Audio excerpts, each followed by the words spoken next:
You are watching the Inside Edge Network. Double A Anthony Alford alongside the man they call Moon, Eli Moon. We are so excited each and every single weeknight to bring to you a continuous stream of programming right here on the Inside Edge Network. Absolutely, Double A. We will start at 8 o'clock sharp with the Daily Spiral. Autumn Chisholm bringing you everything you need to know from pop culture and entertainment and, of course, sports. And Autumn gives a very, very interesting take on a lot of things. We may get into it from time to time, but we love her, and you're going to love it as well. From 8 to 9, that's Daily Spiral, right into Unfiltered with Kyle Cornell. Your favorite afternoon show is Join the Evening Stream, and you're getting all your late-night news talk. Of course, Kyle has some strong opinions on the sports world and other things as well. He'll usher it in right into Inside Edge Primetime Double A. Chad B and I, Chad Bryan, we're going to rock out. We're going to do our thing from 10 to 11:30 now. We get an extra half hour. We get to cut loose a little bit, and we can't wait to get just entertaining, fun, and have a lot of great moments with you for an extra half hour.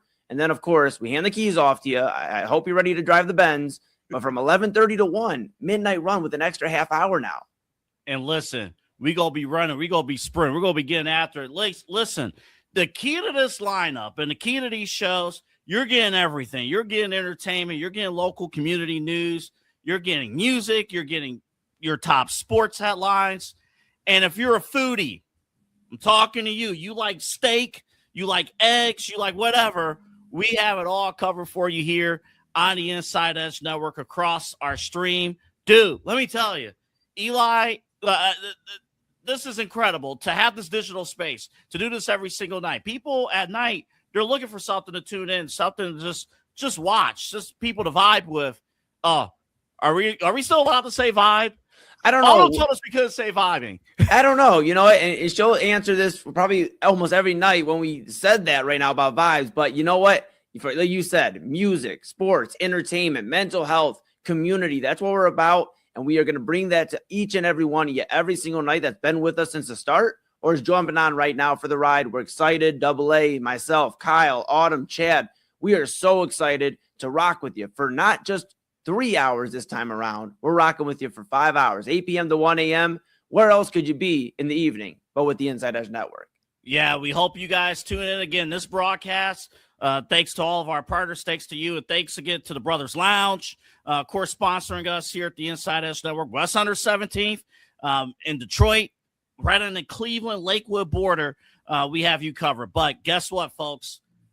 That's enough from us right now. You're going to see us. You're going to hear us a little bit later on. You got Eli at Primetime. You got me at Midnight Run. But coming up, we got the Daily Spiral. We got Unfiltered coming your way next. This is Cleveland's digital leader. This is the Inside Edge Network.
Hello, everyone.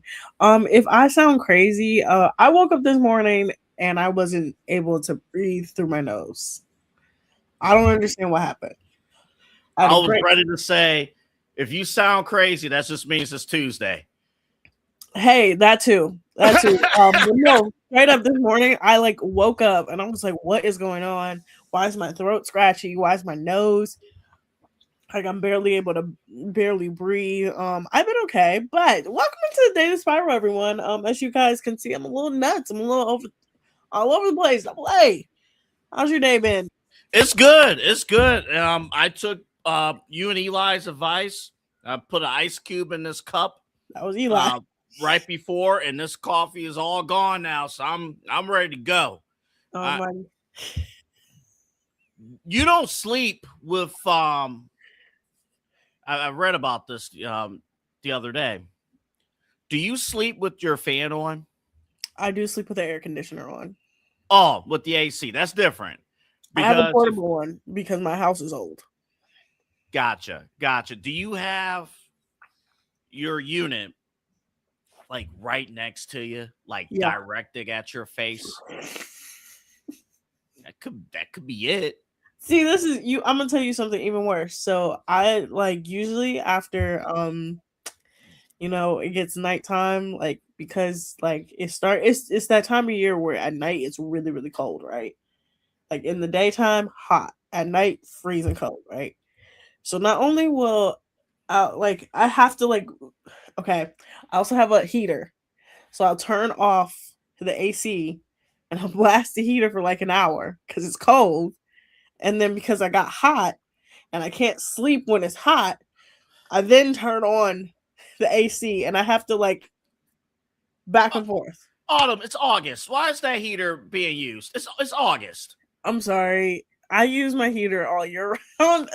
Look, in the middle of the summer one day, I got cold and I started using it. Autumn, the time to use the heater is autumn season. That's the time to use the heater. Let me tell you something right now. And during that fall, that heater gets I've been through at least 3 heaters in the last 2 years. Oh my God. And I get I don't understand. Maybe it's just me, but that heater, I try not to turn that heater on until the clocks change. That heater ain't getting touched. Me and you are wildly different because until I see us adjusting these clocks to we get that extra hour of sleep in November. That heater ain't getting touched. You want to know? I'm gonna tell you something even worse. In my car, at all times, I have to have my butt warmer on. My seat warmer is on all year long. Oh, jeez. I will press that thing in the middle of the morning, because it warms my body up. Like I don't know what to tell you. And if for anyone who's gonna say, "Oh, she probably has low iron," I know I do. Okay, I'm gonna tell you something very crazy. I went to the doctor. I've been to the doctor a lot over the last 6 years. I've had 3 doctors look at my vitamin C level and say, I've never seen something that low. Just give yourself a number of how low you think it is. Pretty low. Pretty low. I don't know what the standard number would be, like 6 or 7. I don't know. Oh, you guessed. That's what it is. Oh, I got it. It's supposed to be in the 20s. Hey, Double A, your InsideEdge Network medical expert. It was 6 a couple years ago. It's 7 now. Okay, so that's not good. Not good. That's not good. That's really bad. I should probably check that for myself. But here's the problem, men. Okay, I don't want to throw all men under the bus here, but I will. Men are not fully aware of their health status, medical status, the way that we should be.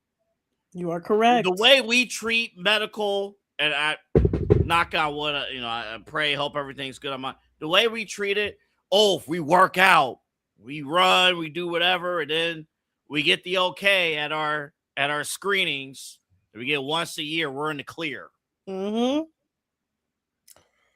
got to go to the doctor. Do. Look, I've had a pelvic floor physical therapist, the gastro doctor, OBGYN, regular doctor, who else? Oh, just a general practitioner. I now have to make another appointment with the PCOS clinic. Like, take care of yourself, Double A. Honestly, it has helped me in the long run, even though, again, I'm sick right now. I'm going to run this by Kyle because we have the same daytime job. I need to see if my insurance, my work insurance, covers everything you just said. It'll cover it. Yeah. I need to check that. I I do have a we're coming up on it. I have my 6-month dental appointment. Oh, I haven't even been to. Now that's one thing I haven't been to in a while because you can't get in, and I know I need to get a cleaning because I haven't had one in a while. But let's get into it. Is that part of your insurance? I had to get a whole separate insurance for that. Gotcha. If you can't get on that, because maybe I pay for it, so you might exactly. If you pay for it, you might as well do it. I mean, the one day last year, not the last appointment, but the appointment before, the morning of, I ran out of floss. And I know you're supposed to get the string one, but I like this one. No, I like that one better. The string one gets caught. This gets the job done. But I ran out the morning of my appointment, and the dentist, she's gonna come over. She's like, "Oh, you had pizza this morning." I'm like, "Oh, you didn't floss." Like, I ran out of floss. What do you want me to do? It was either work an appointment or work it. I didn't mean to get worked up over that. It's okay. Apparently, I'm not over certain things. It's okay. It's okay. Speaking of things I pay for, Amazon Prime has released a new TV show called Sterling Point. Now, AA, I'm going to tell you something like that. Since I was a teenager, I've been obsessed with watching like TV shows that are like considered bad or just for like teenagers or young adults. Okay. Yeah. I was a regular. You're the ABC Family Freeform. Oh yeah, I was. You're all in that. I was a regular Secret Life of the American Teenager viewer, The Fosters, Switched at Birth, Baby Daddy, all those ABC Family shows. I love me a good CW show, and Amazon Prime. Why am I not surprised? Oh yeah, when I tell you any network that made like a young adult TV show, I have watched it. Okay. If we were old, if you were old enough, it would be the WB. Both the WB and the CW. It didn't matter. I was there. Okay. What I like about you, I still watch it. That's you throwing it back there. That's a throwback. How about that? One Tree Hill, I've seen all the seasons. Like didn't they have like 9 seasons? Yeah. 9 seasons. And I think it's on Netflix. It's either on Netflix or on HBO Max. One of the two. But I have a new show. Okay. Amazon Prime has been killing it. Okay. What show did I watch on Amazon Prime besides the show you're about to talk about? What show? I can't think of it right now, but there's a show on Prime, and I'm like, this is pretty good. This is good stuff. I give Prime. It was something we watched earlier in the year. I forgot. Gen V. Huh? Gen V. No. It was I'm sorry, I completely derailed the segment. I know I can't think of the show, but it was something on Prime that I like loved. But this show here that you told me to kind of scope around and watch, you gotta open things up for me. Okay, so AA has this thing where if he 20 minutes into a show, he'll give up on it, right? That's not me. I gotta give it at least one episode. If you can't catch me by the end of episode 1.5 episodes, I'll give you the first, and then the second one, if you can't catch me at the beginning, I'm like, no. Okay. So they have started, like, of course, they've been doing original content for a while now. So the show is called Sterling Point, right? And you would think it's based off of a book because Amazon has leaned heavily into their book roots. If you guys don't know, Amazon started off as a bookseller, like marketplace, and now they're just what they are, right? And their main business is steal books. Yeah, they have the Kindle. They have the Kindle app. They do Kindle Unlimited.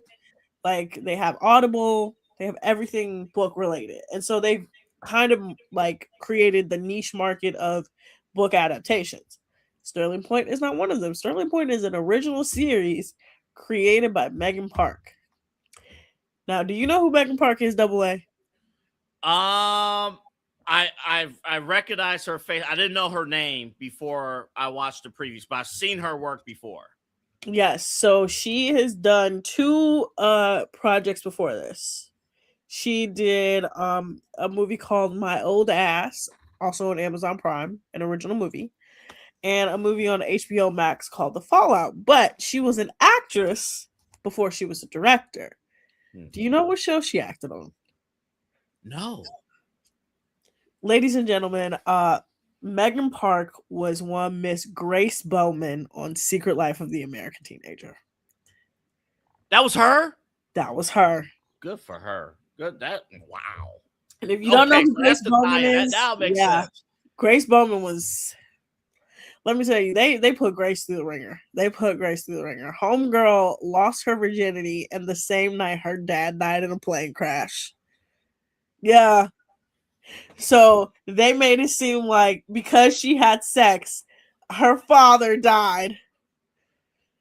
Secret Life here I am was one of the craziest shows. Hold up, in autumn, here I am on these airwaves having a meltdown over watching a Tyler Perry movie before the midnight show,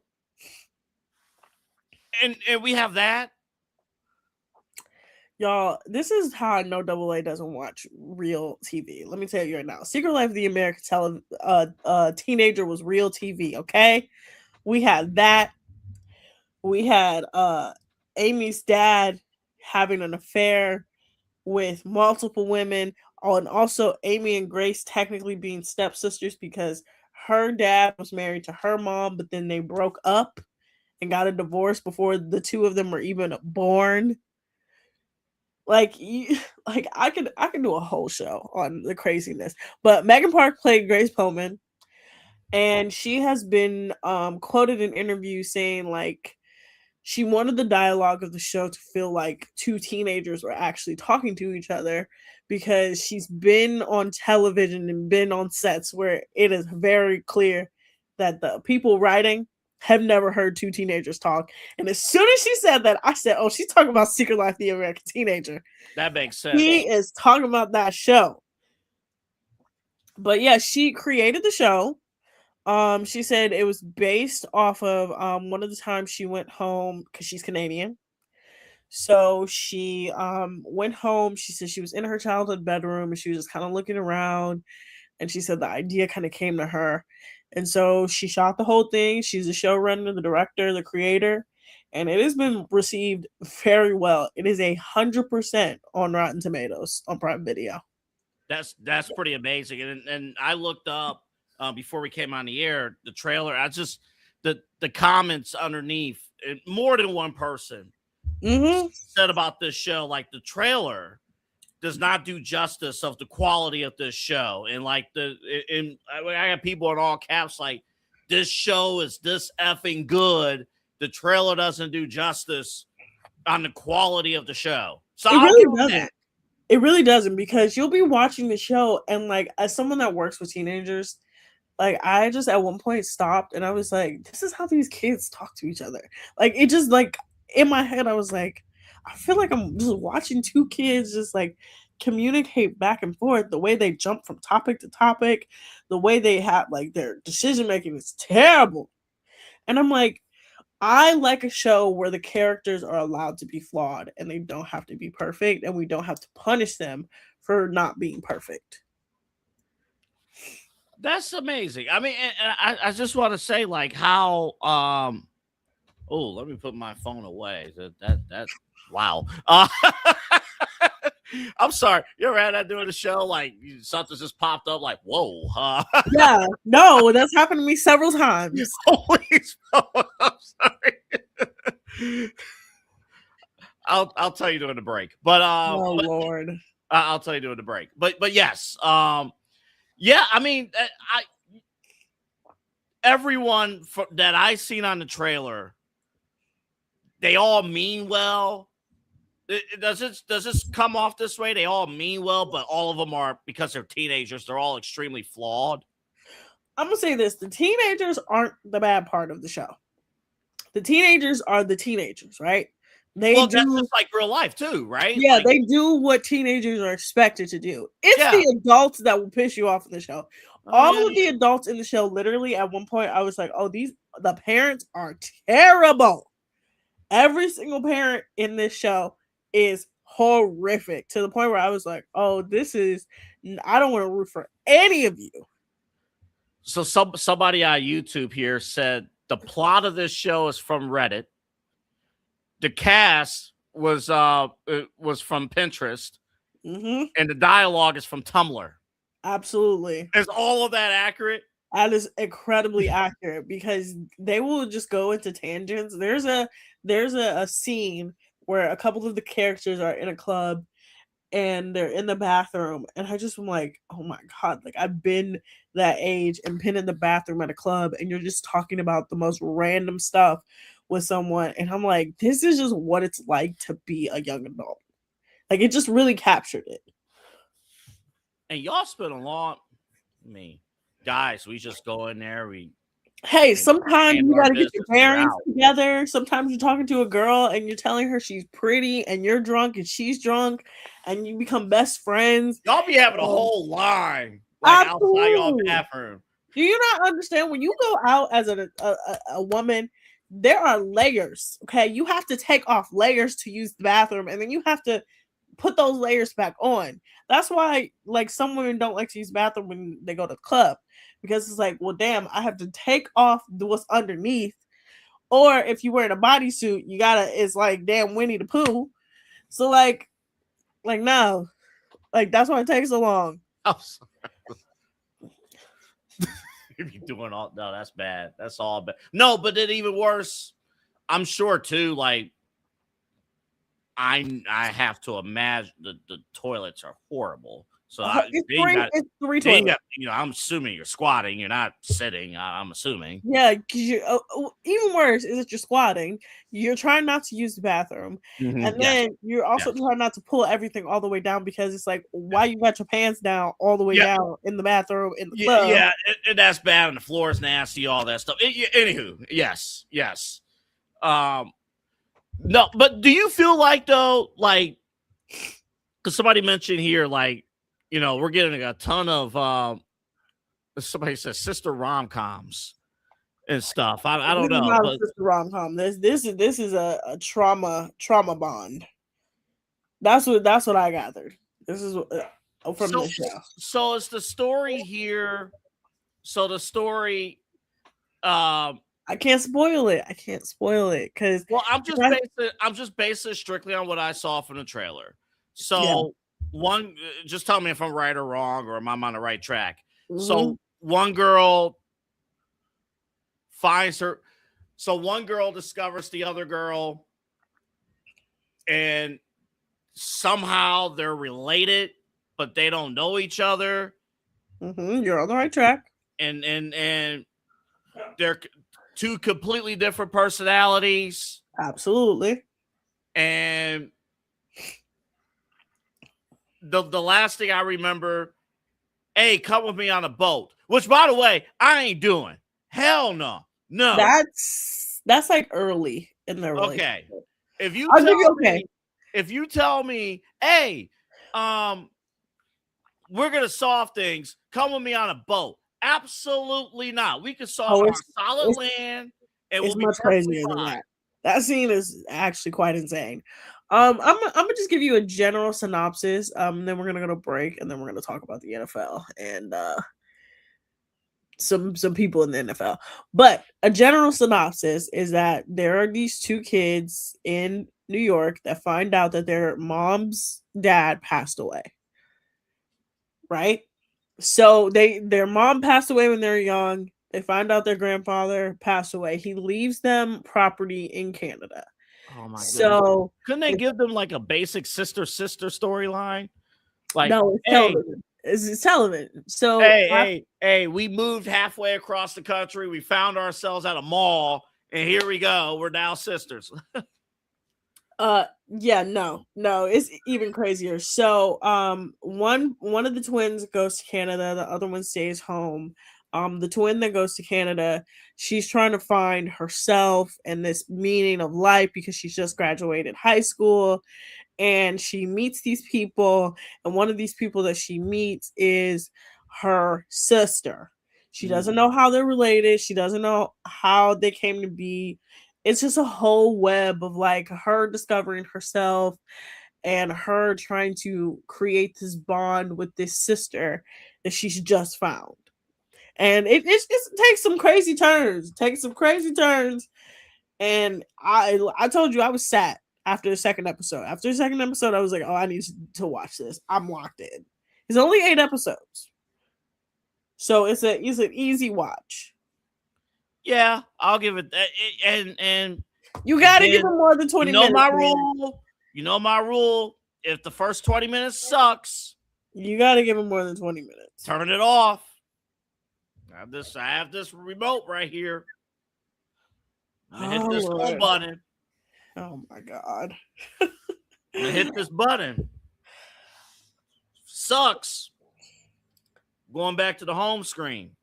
Oh my God. This is probably why I'll never date again, because you're set in your ways. I'm very much set in my ways. I'm very impatient. I can't stay still for longer than, I guess, an hour when we do these shows. And they got to hold my attention. And if the show has a hairy behind from a guy, I'm turning it off. Thanks, Autumn. There's no. This is not heated rivalry. I promise you. There's no butts in the show. Okay, I promise. It's about teenagers. There's no butts in the show. I hope. I mean, damn. We talk about. There's a lot of cussing, but there's no butts. Okay. I'll give it a try. I know you're a man of the cloth now, so I'm gonna just say that there's a lot of cussing. Okay, it's fine. I'll give it a shot. See what happens. Today was just tough just because of my schedule, but I'll give it time. Today, when we come back from the break, we're gonna talk about the 3 biggest grifters of the weekend: Pat McAfee, Dan Orlovsky, and Stephen A. Smith. And we're going to get to Jayden Daniels and the number 5 and whatever craziness that is. And then, of course, I will give you my good spiral and bad spiral of the day. I have a good bad spiral. I have a bad spiral that I've never seen what happened in this scenario happen ever. And you're going to be shocked when you see it. But you guys are watching us here on the Inside Edge Network. And we will be right back. What's up, guys? Awesome show today, Unfiltered. Talked about a lot. We regrettably talked Browns.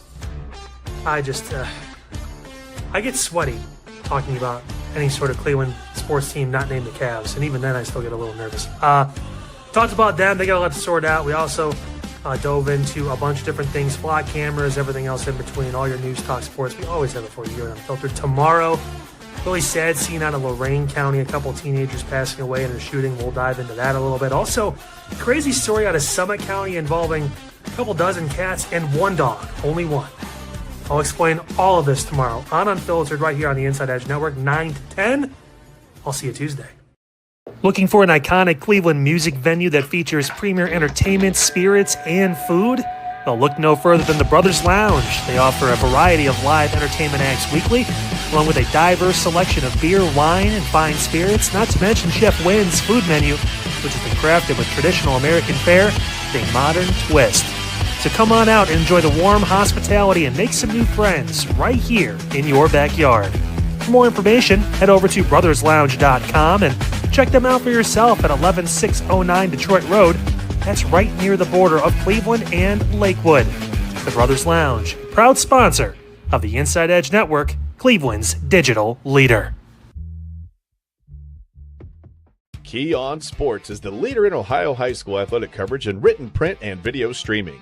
From the latest news and results and written content to the high school football game of the week every Friday, Key On Sports has you covered. The vision of 15-time published author Vince McKee has become the most trusted site in Ohio high school athletic news. From podcasts to player profiles, Key On Sports is your one-stop for all of it. Visit them today at keyonsports.com or on YouTube at Key On Sports. Check out their socials on Twitter and Facebook as well. Please support the new Inside Edge Network by liking, subscribing, and following us on your favorite social media platforms. That's at Inside Edge Net across Facebook, TikTok, YouTube, X, and IG. And don't forget to download our new app over on Roku. And as always, thank you for supporting your favorite shows on the Inside Edge Network, Cleveland's digital leader for news, talk, sports, entertainment, and mental health. Fanatics isn't just our name, it's who we are. Loyal, passionate fans, dedicated to our favorite teams and to the sports we love. That's why we're honored to be able to offer fans the world's largest collection of official sports apparel and sports jerseys from all leagues, teams, and players you love. We feature a wide selection of gear from every league, including the NFL, MLB, NBA, NHL, and NCAA merchandise, which allows us to serve fans of football, baseball, hockey, basketball, lacrosse, soccer, golf, and everything else that gets your heart pumping. Go to InsideEdgeNetwork.com under our Partners section to find our link to check out all of what Fanatics has to offer. Fanatics, a proud sponsor of the Inside Edge Network, Cleveland's digital leader. Clean energy, bold flavors, no jitters. See why people won't shut up about Dubby. Whether you're starting your workday or getting ready to exercise, Dubby Energy helps you lock in and focus. Over 15 different flavors to choose from. Order Dubby Energy right now and find out more information by checking out our partners page on InsideEdgeNetwork.com. Also, use that promo code InsideEdge10 to receive 10% off your order. Dubby Energy, your energy-focused sponsor of the Inside Edge Network, Cleveland's digital leader. Discover our collection of handcrafted candles made with clean, minimal ingredients. Every product thoughtfully created in small batches free from harmful toxins for mindful everyday indulgence. Imported coconut soy wax with natural wood wicks to offer long-lasting burn and rich fragrance.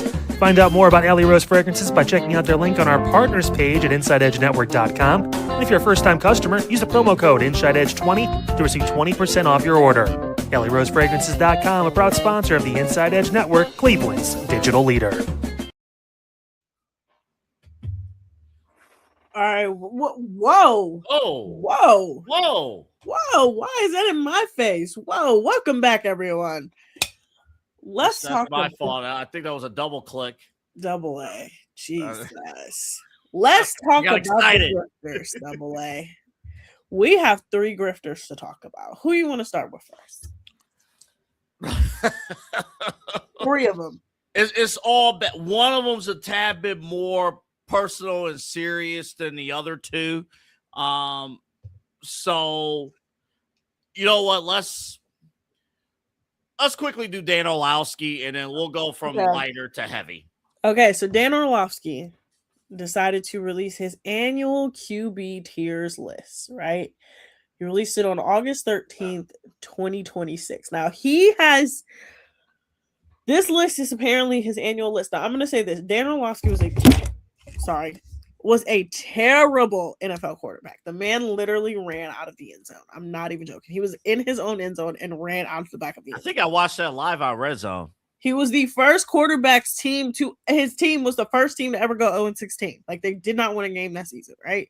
This man was a terrible quarterback. He has since rebounded and become a respected NFL analyst, right? This is something that we all know, right? He came out one day and it was just like, oh, Dan Orlovsky knows what the hell he's talking about when it comes to quarterbacks, even though he was a terrible quarterback, right? Boy, his list of quarterbacks is crazy.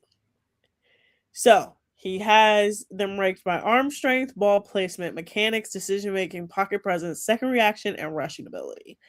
In arm strength, he has Josh Allen, number 1, Justin Herbert after him, Caleb Williams, Matthew Stafford, Patrick Mahomes, Baker Mayfield, Drake May, Joe Burrow, Lamar Jackson, and Dak Prescott. Ball placement, Matthew Stafford 1, Drake May 2nd, Sam Darnold, Joe Burrow, Jared Goff, Jordan Love, Josh Allen, Lamar Jackson, Brock Purdy, and Dak Prescott. Mechanics, Matthew Stafford, somehow, some way. Joe Burrow, Daniel Jones, Jared Goff, Dak Prescott, CJ Stroud, Caleb Williams, Jayden Daniels, Josh Allen, Lamar Jackson at 10.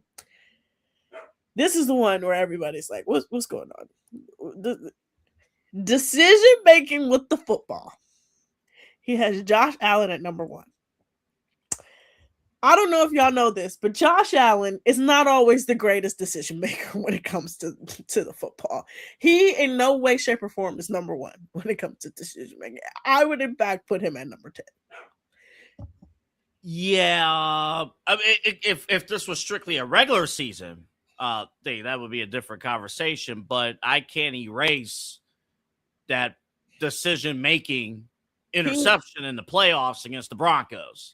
Multiple. There's not just one guy. There's multiple. So he's Josh Allen number 1, Matthew Stafford number 2, Jordan Love number 3, Drake May number 4, Jayden Daniels number 5, Dak Prescott number 6.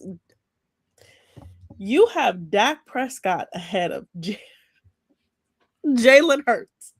Dak Prescott didn't know how much time was on the clock and was trying to still run a play. Mm-hmm. And you have him above Lamar Jackson, Joe Burrow, Patrick Mahomes, and Jalen Hurts. The two quarterbacks that you have at the bottom have won the last 3 Super Bowls. Yeah, I'm trying to see here what how he defined decision making. And I will hope that it goes beyond who threw the least amount of interceptions. No, it's from he said the league's top problem solvers. That's the most ridiculous. Again, you have Dak Prescott ahead of 2 people who won like 4 Super Bowls combined. So you would have. I wouldn't even have Dak Prescott on this list. I wouldn't have Dak Prescott nowhere near this list. Again, I watched him in a game, not know how much time was on the clock. Yeah, in a playoff. That did happen. Yeah, that did happen. Like 2 years in a row. By the way, can I mention something real quick too?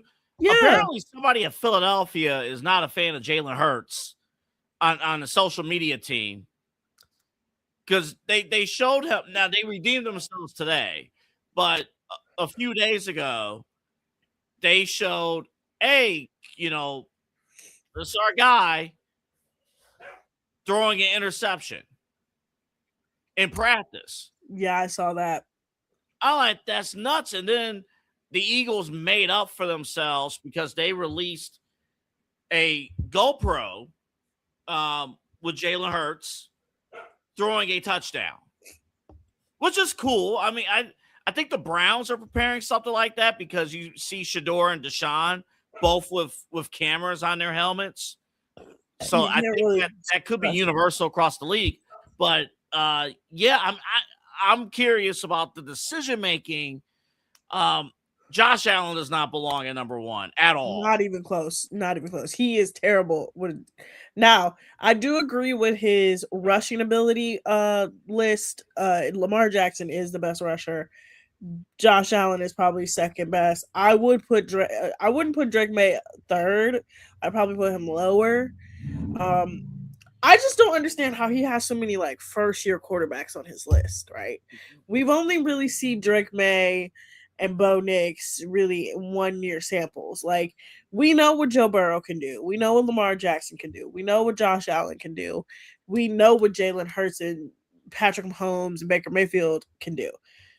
Jayden Daniels is going into his 3rd year. Bo Nix is coming into his 2nd year. Caleb Williams is coming into his 3rd year. Drake May, his 2nd year. Like, these guys are really not like I get they had great years last year. I'm not knocking them. But I wouldn't put them on this list to be like great decision makers. Like, I'm still and you know what, Autumn, I might actually follow up on this midnight run later on because I'm trying to figure out his definition of decision making. I'm like, really what does that entail? Because I'm actually gonna go back because this decision making list has no Matthew Stafford. It has no Sam Darnold. It does. It does. The decision making one. No, it's not the decision making one. That's not the one that we were talking about. It's the second. No, was it decision making? I have an issue with decision making with Josh Allen being number 1. I think that's what I have an issue with that. Yes. Okay. I want to follow up on decision making later on. In fact, I would say so. What I would do is I would put Matthew Stafford as number 1. Matthew Stafford does actually have really good decision making. I saw that man throw a backwards pass in the Super Bowl and win. Okay, and he played in Detroit for a number of years. Okay, in part, his experience with Detroit working with Sean McVay now. So, yes, part of decision-making is having good coaches. Yeah. And having Sean McVay coach one of the smartest guys in the NFL, Matthew Stafford. Stafford should be probably number one on the list. I would say it would be Matthew Stafford, Patrick Mahomes, Jalen Hurts, Lamar Jackson, Joe Burrow, and then maybe Josh Allen. I just caught this, and excuse my ignorance for not looking at this list before the show. How is Patrick Mahomes on decision-making? Number 9. Patrick Mahomes is at the bottom of his list. I'm going to just say this straight up. Almost every black quarterback, except for one part, which is rushing ability, is at the bottom of almost every single list. Jordan Love is ranked number 3, and I think that's the highest a black quarterback is ranked outside of the rushing ability. Yeah. And even if you take that component, I still Mahomes is the best quarterback of this generation. Yeah. And one of the best quarterbacks of all time. And we got that discussion later on. But to say that Mahomes, and how many times have we talked about year after year? Oh, we're finally up against Kansas City, but Mahomes is driving down the field. And typically, I mean, you have the injuries, but typically Mahomes could lead a game-winning drive and take a game away from you. I'm sorry. I mean, look, he did it in the Super Bowl. He literally took advantage of the fact that San Francisco did not realize that they had to stop them on offense in order to win a Super Bowl. Mahomes led his team to field goal range with 13 seconds left in a playoff game in regulation in 2021. Buffalo was about to move on. And you had one of the all-time finishes and stuff. Yeah. We're gonna follow up. I'm gonna actually write that down because I need to hear from Dan Orlowski later on where this nonsense of this list came from. The man did his job as ESPN. Look for content. Boo-hoo, you got content. Well, you got Screw content. you. Yeah, we're talking about you. But it's just it made no sense to me because I'm looking at these lists and I'm like none of these make sense. This. Okay, so the other one to me that I'm like, what are you talking about? Is the second reaction ability. It says the flip side is working outside of the pocket. Okay. There's obviously always a plan when the ball is snapped, but NFL defenses are pretty dang good at derailing things. So what happens when a plan A doesn't work? And these are the people that he says when plan A doesn't work, they're great at plan B. Okay. He has Josh Allen as number 1 again. Caleb Williams, Patrick Mahomes, Drake May, Sam Darnold, Bo Nix, Brock Purdy, Lamar Jackson, Jayden Daniels, Baker Mayfield. What are you some of these dudes I've watched them have terrible reactions after they get out the pocket. Caleb, I can listen to being at the top because he has some circus plays that he converted in big games. If you're solely basing off of last season, Caleb, you can make a case. I'm not ready to put my foot down. You can make a case for Caleb to be number 1 on that particular list. You can make a case. The throw he had. I mean, the Green Bay game. I think that on that Saturday night. Yeah. And then he had a Sunday night throw against the Niners. Same deal. He basically ran backwards, and then found his open man in the end zone where he was left for dead. So I'll give Josh Allen fine, but his list is just, to me, is one of those clickbaity lists where it's now we're talking about it because that's what he wanted, right? Mm-hmm. Again, you have the mothership wants. Almost every single list outside of one has a black quarterback ranked almost every single dead last stat. And I know people are going to be like, oh my God, it didn't have nothing. It actually does. It has a lot. Black quarterbacks are very good right now.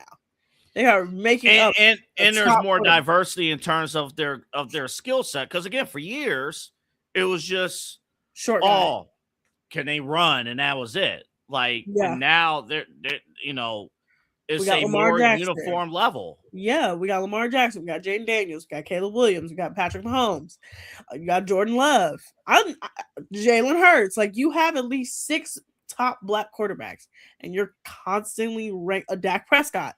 Now, I don't understand the Dak Prescott of it all. Again, I watched Dak Prescott in 2 different playoff games, not know what time it was, and he is yet to get his team to a conference anything. But that's Dak the first. Prescott's a phenomenal fantasy football quarterback. He is. He will get you your points, but he will not win you a damn thing. Now, second grifter, Stephen A. Pat McAfee. Who you want? Again, we're going from. Honestly, we got to hit both of them. It depends on which one you think you have a stronger take on. Honestly, I have a stronger take on Stephen A. Smith. All right, let's do McAfee, then get to Stephen A. Okay. Steve McAfee. Okay, so Pat McAfee, former punter. Now, I don't even know what he is. He's not an analyst. He's whatever he is. Right? Talent. That's what he is. Yeah. And talent is stretching it pretty far. Okay. So he loves to go on his shows and say, I'm not political, y'all. You can't catch me being political, but he'll show up to the Patriot games, waiting outside in the rain like a schoolboy for the president. And he'll sit and he'll smile and cheese and he'll do everything. He'll let Aaron Rodgers rant and rave about Anthony Fauci on his platform, and then he'll only shut him down when he starts talking about ESPN, because ESPN gives him the money. Well, Pat McAfee decided to come out with an album.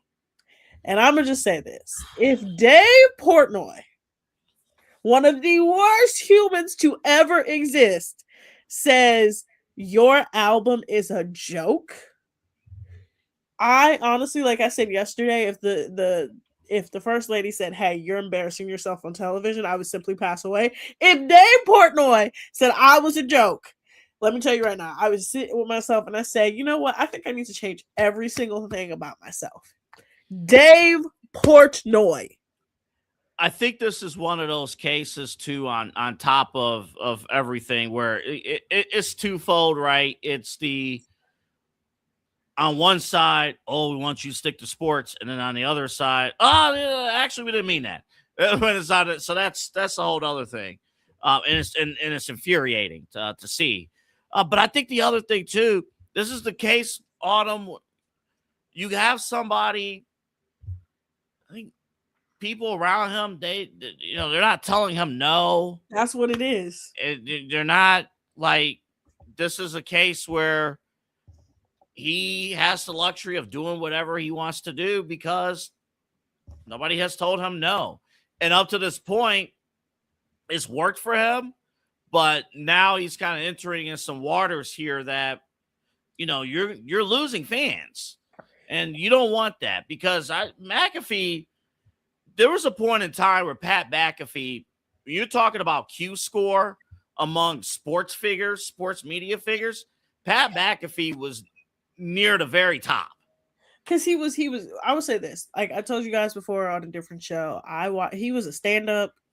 I liked when he did stand-up, because he was telling stories in a way where you're like, oh my God, this guy is charismatic, and he was really good at it.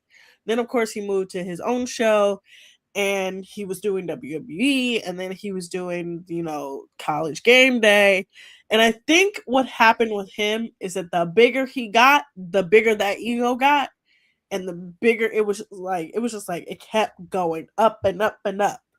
And everyone wants to be a part of that trade. When you have Herb Street pumping up a crappy album, who is he going to listen to? Is he going to listen to all the people who say, like, oh, this album is terrible? Or is he going to listen to Herbie?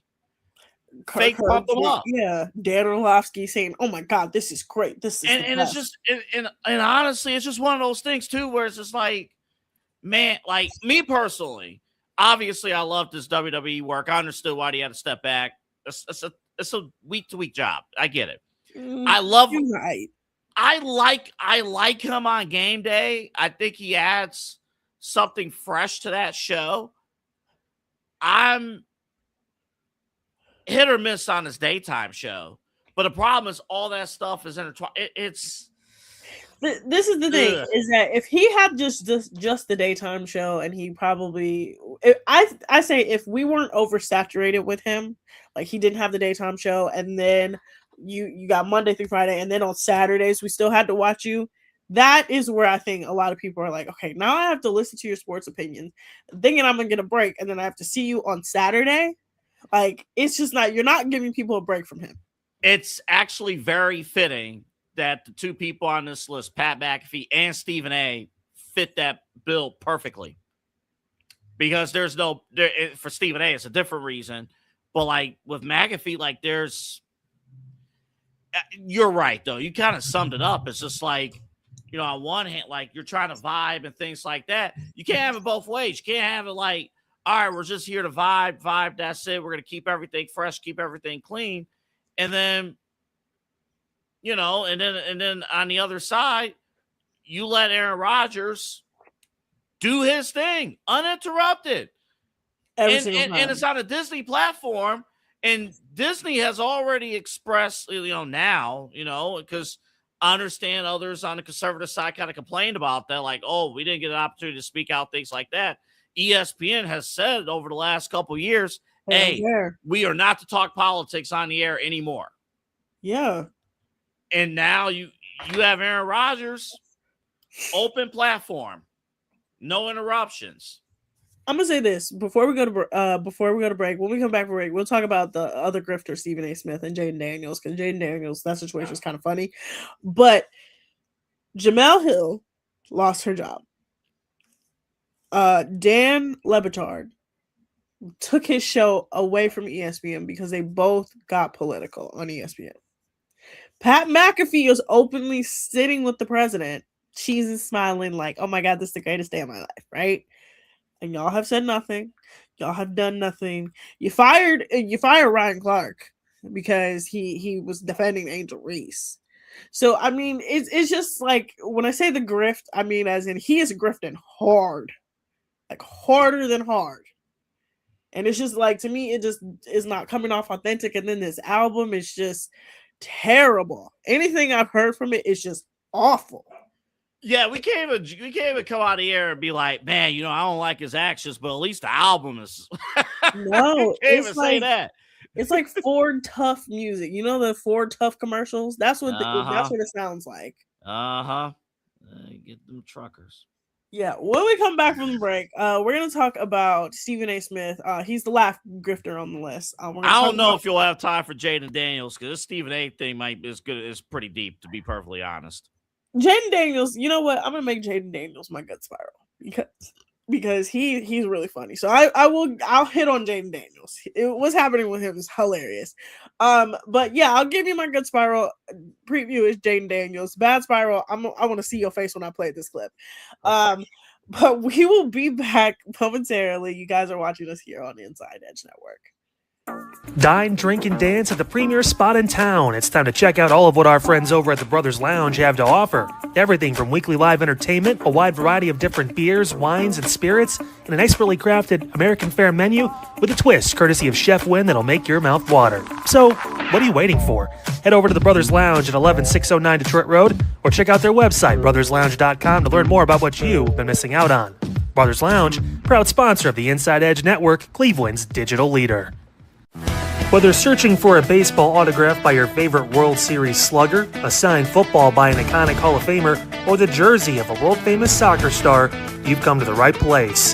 Here at sportsmemorabilia.com, the web's leading source for authentic sports memorabilia, you'll find more than 500,000 authentic products from nearly every professional sports league, team, and players.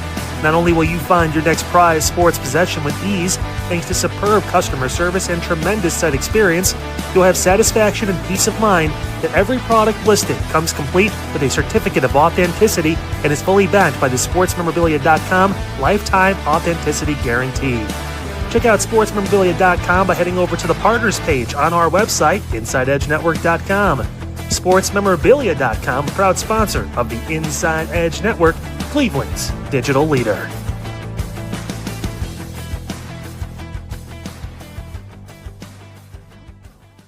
Discover our collection of handcrafted body mists made with clean, minimal ingredients. They offer a natural alternative to synthetic fragrances, perfect for sensitive skin and those seeking clean, mindful self-care, and the perfect gift for you and your special someone.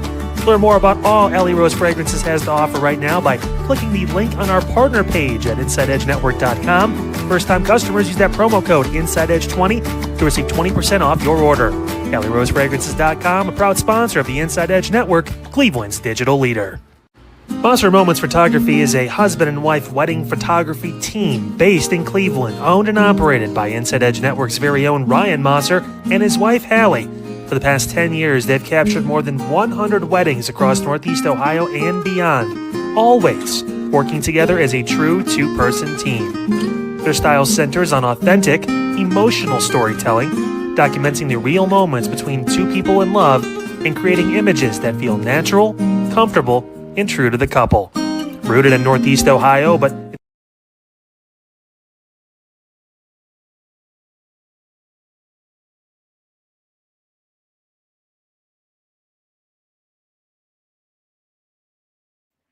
I guess we're back. Studio changed over. We're back. Oh, you got to unmute yourself. Autumn, you got to unmute yourself. Oh my God, this is the funniest thing that's ever. You gotta switch us back. Switch us back to my studio, man. Hold on. Oh my God, this is the fun. Hold on. We're live. There we go. We're back. That's the show. Oh my God. Okay. It's a commercial spot block, so we can't start it over. So no, you're back. I'm back. Okay, let's get into the Stephen A. Smith of it all. So over the weekend, Stephen A. Smith was given a prestigious award by the National Association of Black Journalists. He got the Thumbs Down Award. Now, he wasn't the only one to get this award. CBS News, The Washington Post, the FCC commission chair, Brendan Carr, and a local TV station owner and media executive, DeJuan McCoy, all got the thumbs down. It is an award that is a public call out to people and institutions whose action it considers at odds with the organization's goals of diversity, equity, and fairness and press freedom. Now, if you don't understand why Stephen A. Smith got this, it's because Stephen A. Smith has been an op against Black people, specifically Black women, for quite some time. Okay? I'm saying this as a Black woman. Stephen A. Smith says some crazy stuff. All right. Now, he'll be more politically correct on ESPN. He'll push the limits, but he'll definitely be PC. But then he'll go on his show, the Stephen A. Smith Show, his platform, his podcast, and he'll say some crazy stuff. Now, the organization said that the choice was because it's just too many voices out there saying, like, why are you saying this? I mean, you've had Jamel Hill, you've had Jasmine Crockett, you've had, he's talked about Angel Reese, he's talked about Michelle Obama. He's talked about, when I say a Black woman who you can think of, he's talked about them, right? And with Stephen A., when I say he's a grifter, I mean it to the highest degree. He's a grifter. He has zero convictions. He has zero integrity. He stands for nothing. For real. Like, there's nothing about him that I'm like, oh, you stand for everything and I would follow you. He stands for nothing. I think, too, with Stephen A., and where it gets tricky, with sports, I'm not saying he's always right. You know, he's far from right all the time with sports, but there's conviction. You know, when he says an opinion about something, there's conviction. But then the problem, though, I will lump in something sports related. He went all in on Kyrie Irving on the anti-Semitism thing. Yeah, exactly. He went all in on that to the point where, you know, he speaks first, thinks, and reacts later.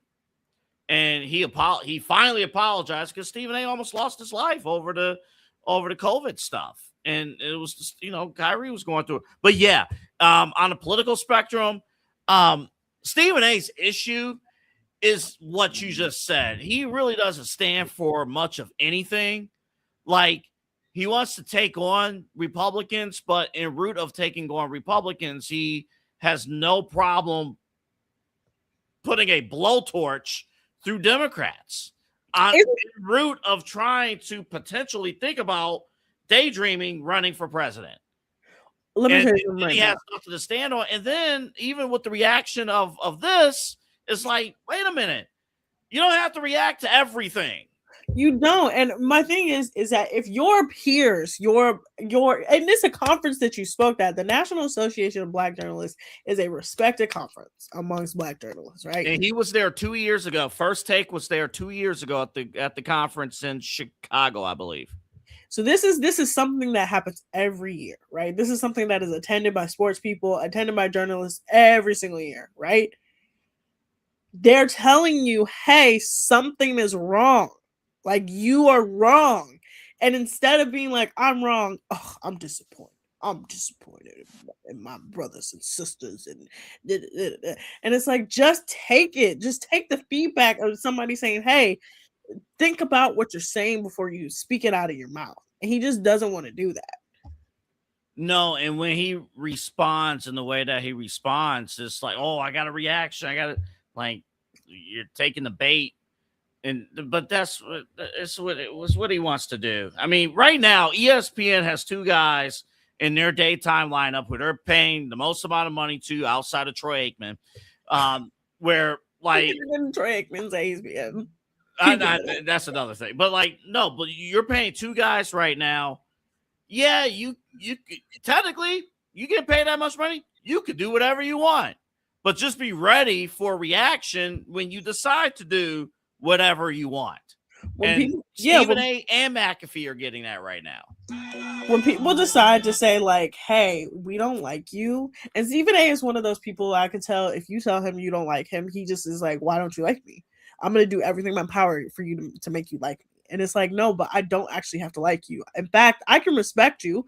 I can respect you as a journalist. You've been a journalist for quite a long time. You've written a lot of stories. I can respect you in your field, but I don't have to like you. And I think that's what the National Association of Black Journalists is trying to say. Like, hey, we respect you. We're not doing this because we don't respect you. We're doing this because you are a longtime member. You are someone who, again, has brought your show to this conference, and something happened along the way where you turned into a completely different person.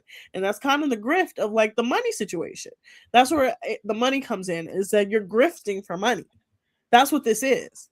McAfee does it. Dan Orlovsky does it. Stephen A. Smith is grifting for money. He doesn't really believe in most of this. He's just telling you this so he can make money.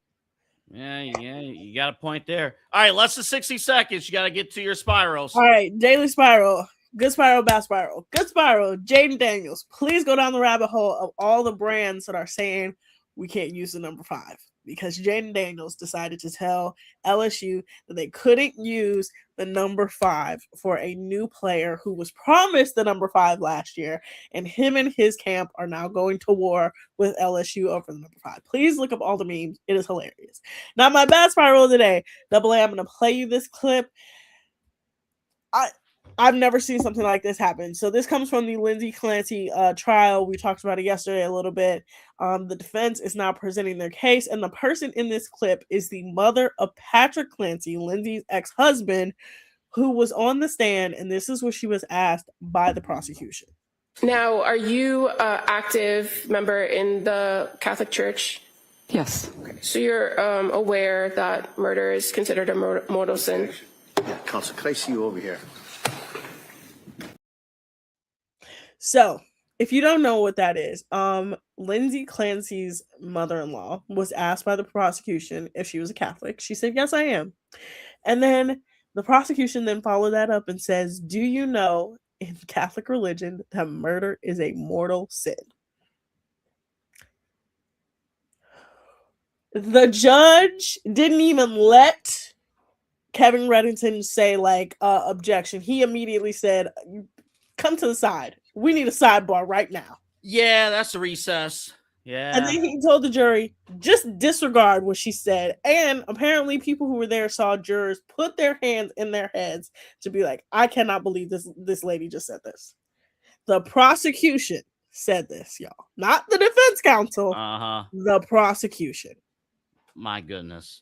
Well, we're out of time. Now we got to actually switch the studio for real now. Yeah, let's switch the studio. Bring Kyle Cornell in. Yeah. Kyle, I'm sorry that we cut into you. Double A. It's my fault. I'm not saying it's your fault. I'm not saying that. I'm not saying it.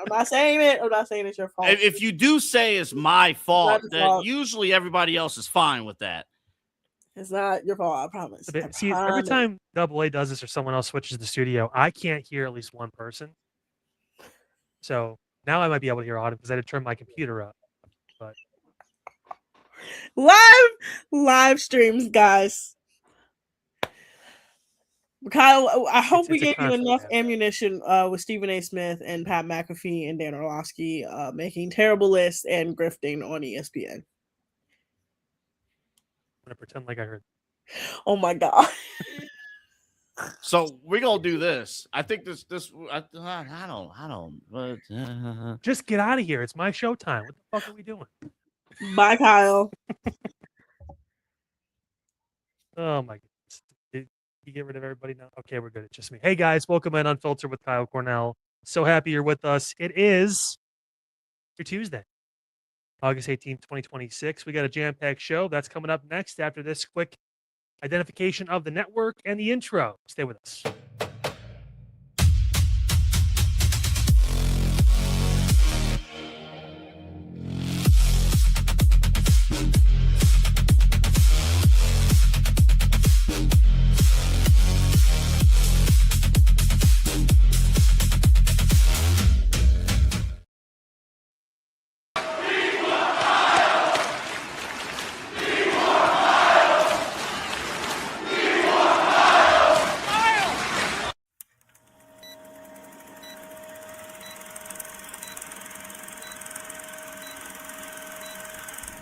Let's go.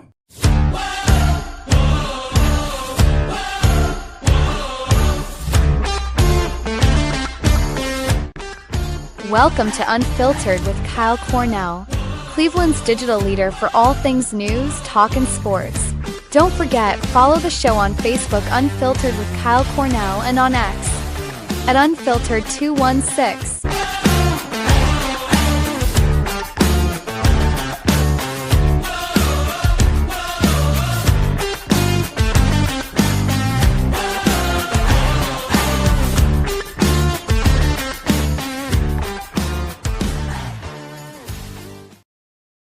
Again, everybody, welcome in Unfiltered with Kyle Cornell. On your Tuesday, you just heard it, August 18th, 2026. We're grinding our way through the week. Appreciate you guys for stopping by on the program. As always, do not forget to like, subscribe, punch that notification bell at InsideEdge Net across all the different social medias you see right there, bottom of your screen, YouTube, X, Facebook, Instagram, TikTok, and so much more. Check out the website, InsideEdgeNetwork.com, your one-stop shop for everything when it comes to all of us here at the network, personality profiles, get the full show and schedule breakdown of the weekly shows, the daily shows, everything in between. Get to check out the partners page, which is a big deal. It's, of course, we got all these different people that work with us here at the network, from Brothers Lounge to Alley Rose Fragrances to everything in between there as well. So many great partners. Check them all out. You get the discount codes, you get the links, all that good stuff over at InsideEdgeNetwork.com and the merchandise store. It's time. Guys, you got to get on board. You got to get the merch. We're blowing up. We're having a great time in this evening stream. You got to make sure you take care of that and get it now before we have to jack up prices because inflation, all that good stuff. You never know. So get it while it is how it is. Shirts, polos, windbreakers. Hey, fall right around the corner. I know no one wants to hear it. It's still in August, but still, it's almost there. Coffee cups. It's all there for you guys. Get InsideEdgeNetwork.com and download the app on Roku. That's right. We have an app. Appreciate Roku for working with us. Just search Inside Edge Network over on the Roku app, whether you have it on your phone, your TV, does not matter. We can take us anywhere. Now, thanks to Roku, appreciate their partnership. Let's hear at the Inside Edge Network. Caught the tail end of the Daily Spiral. Love hearing two very interesting people debate politics. That was fun. I think if you guys have watched the show, or if you know me personally, you know that I don't let politics dominate my life. I usually don't let it dominate the show either. I've reached out to certain political figures that are going through. They're going to be in, hopefully, on the show as we move towards the election season here in November. That's the goal. No word yet if Vivek Ramaswamy will play me in tennis. That'd be kind of fun. I would love to do that just because. Can you imagine, like, if you, I could say I'd be governor, it's like that'd be so. Who else can like put that on like their? It's a short list. Is all I'm saying. But before we get into the scheduled programming, which believe me, we got a lot of news to get into today, guys. There's a lot that went on over the last 24 hours since I left you. I will say this about Stephen A. and about Pat McAfee. I think the fact that people just can't get over the fact that other people have different views than them,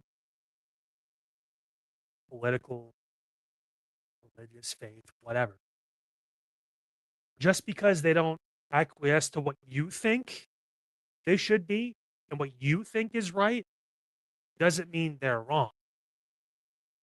And maybe there's a reason why these guys are getting massive contracts and deals based on being their authentic selves. And some of us are hosting shows on a podcast network. I'm included with that. I'm here. But just saying, there are levels to this game. And there's also levels to just not being a prick to someone because they have a different viewpoint. This goes on both sides of the battle. It's not a Democrat versus Republican thing. It's not a Republican versus Democrat thing. It's in everybody. The minute you start letting politics dominate your stream, dominate your life, is the minute you're going to lose a lot of friends, a lot of family, over something that in the end does not really matter. So take that for what it's worth. 2 cents from me. I'd give you 2 pennies, but I can't find them because I'm broke. But nevertheless, here we go. Again, I mentioned we have a lot to get into, and it's going to be a bit of a different kind of show today. You know, normally I try to throw in a sports topic because we're in the evenings now. But we got bombarded with a bunch of news today. And I'm almost going to have to, like, you know, rapid fire through some of this stuff. But nevertheless, there was a lot that went down. And one of the big things was this, and it's actually our league going into tonight. Greater Cleveland RTA making the announcement earlier today. They were missing their COO, and he was found dead today in Virginia. There's his picture. This is really sad and confusing. Virginia State Police now yesterday issued a critically missing adult alert for Dr. Flonse Caver, who again, COO of the Greater Cleveland Regional Transit Authority, or the RTA. Hampton Police in Virginia shared on Facebook that Caver was found deceased, and there does not appear to be any indication of foul play. Police have not confirmed details of how he was found, but a spokesperson told 19 News here in Cleveland it was in the first block of Fox Hill Road. Forensics teams are on scene, and the medical examiner's office is obviously working through this as well. According to the alert, Caver was last seen around 3 a.m. Monday in the area of Hampton, just north of Virginia Beach. Virginia State Police on Monday issuing that alert. Again, an RTA spokesperson saying Caver, who was 50, was on a planned trip. So again, maybe a vacation, whatever it was. Maybe it was for work. I don't know. Because again, a lot of these guys that are in these positions, they go to different spots and kind of see how public works are. They kind of try to take notes, whatever it is. I've interviewed enough now to like know, like, hey, this is kind of what they do. If it's not a planned family vacation, it's a planned trip to be a sponge, essentially. Sources for 19 News, and appreciate their reporting on this, say he may have been in the Hampton area visiting his son. So again, it could have been a dual trip, whatever it was. Quote, this disappearance poses a credible threat to their health and safety as determined by the investigating agency. From the alert, the original alert was sent from the Hampton Police and indicated Caver was experiencing severe personal stress. I'm not one to put 2 and 2 together. But yeah, it's not good. Got to the point where Cleveland Mayor Justin Bibb actually released a statement today on the passing of Caver. Quote, my heart is broken after hearing of the passing of my friend and former colleague, Dr. Flonse Caver. I've got to know Dr. Caver when I joined the board of the Greater Cleveland Regional Transit Authority back in 2018. He went above and beyond to show me the ropes, and he always led with compassion and empathy, embodying the best of a public servant's heart. For nearly 20 years, Dr. Caver helped transform GCRTA by modernizing its operations and implementing world-class programs that have improved the standard of our regional transit system. As a respected leader, a champion for public transportation, and a proud fellow member of Alpha Phi Alpha Fraternity Incorporated. Just say a proud member of your fraternity school. I don't understand. Dr. Caver's loss will be deeply felt across the region and across the country amongst his peers. Mayor Bibb wanted to say my prayers are with his family, loved ones, and the entire GCRTA team during this incredibly difficult time. RTA also releasing a statement today. We're devastated and heartbroken to learn of the passing of our treasured friend and colleague. Dr. Flauance Caver, who was the GCRTA Deputy General Manager of Operations, again, also just the COO. We have been in touch with Dr. Caver's family to express our sadness and condolences and to offer any support we can. He leaves behind a wife with whom he recently celebrated a 25th anniversary with and 2 children. Dr. Caver was one of the most significant figures in GCRTA's long history. He graduated magna cum laude from Hiram College, earned a master's in public administration from Cleveland State, and a PhD in public affairs from the University of Texas at Dallas. So he was what the older people would call learned.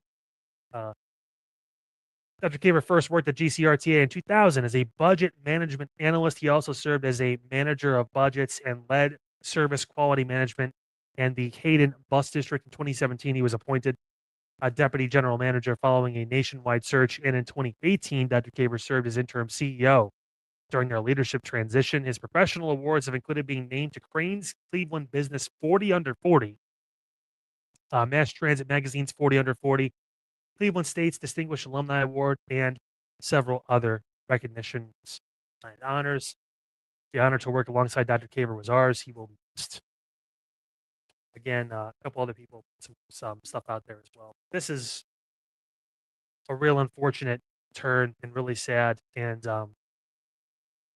again, don't know all the full details yet, but based on what we kind of were seeing there, distress, issues being found, no foul play.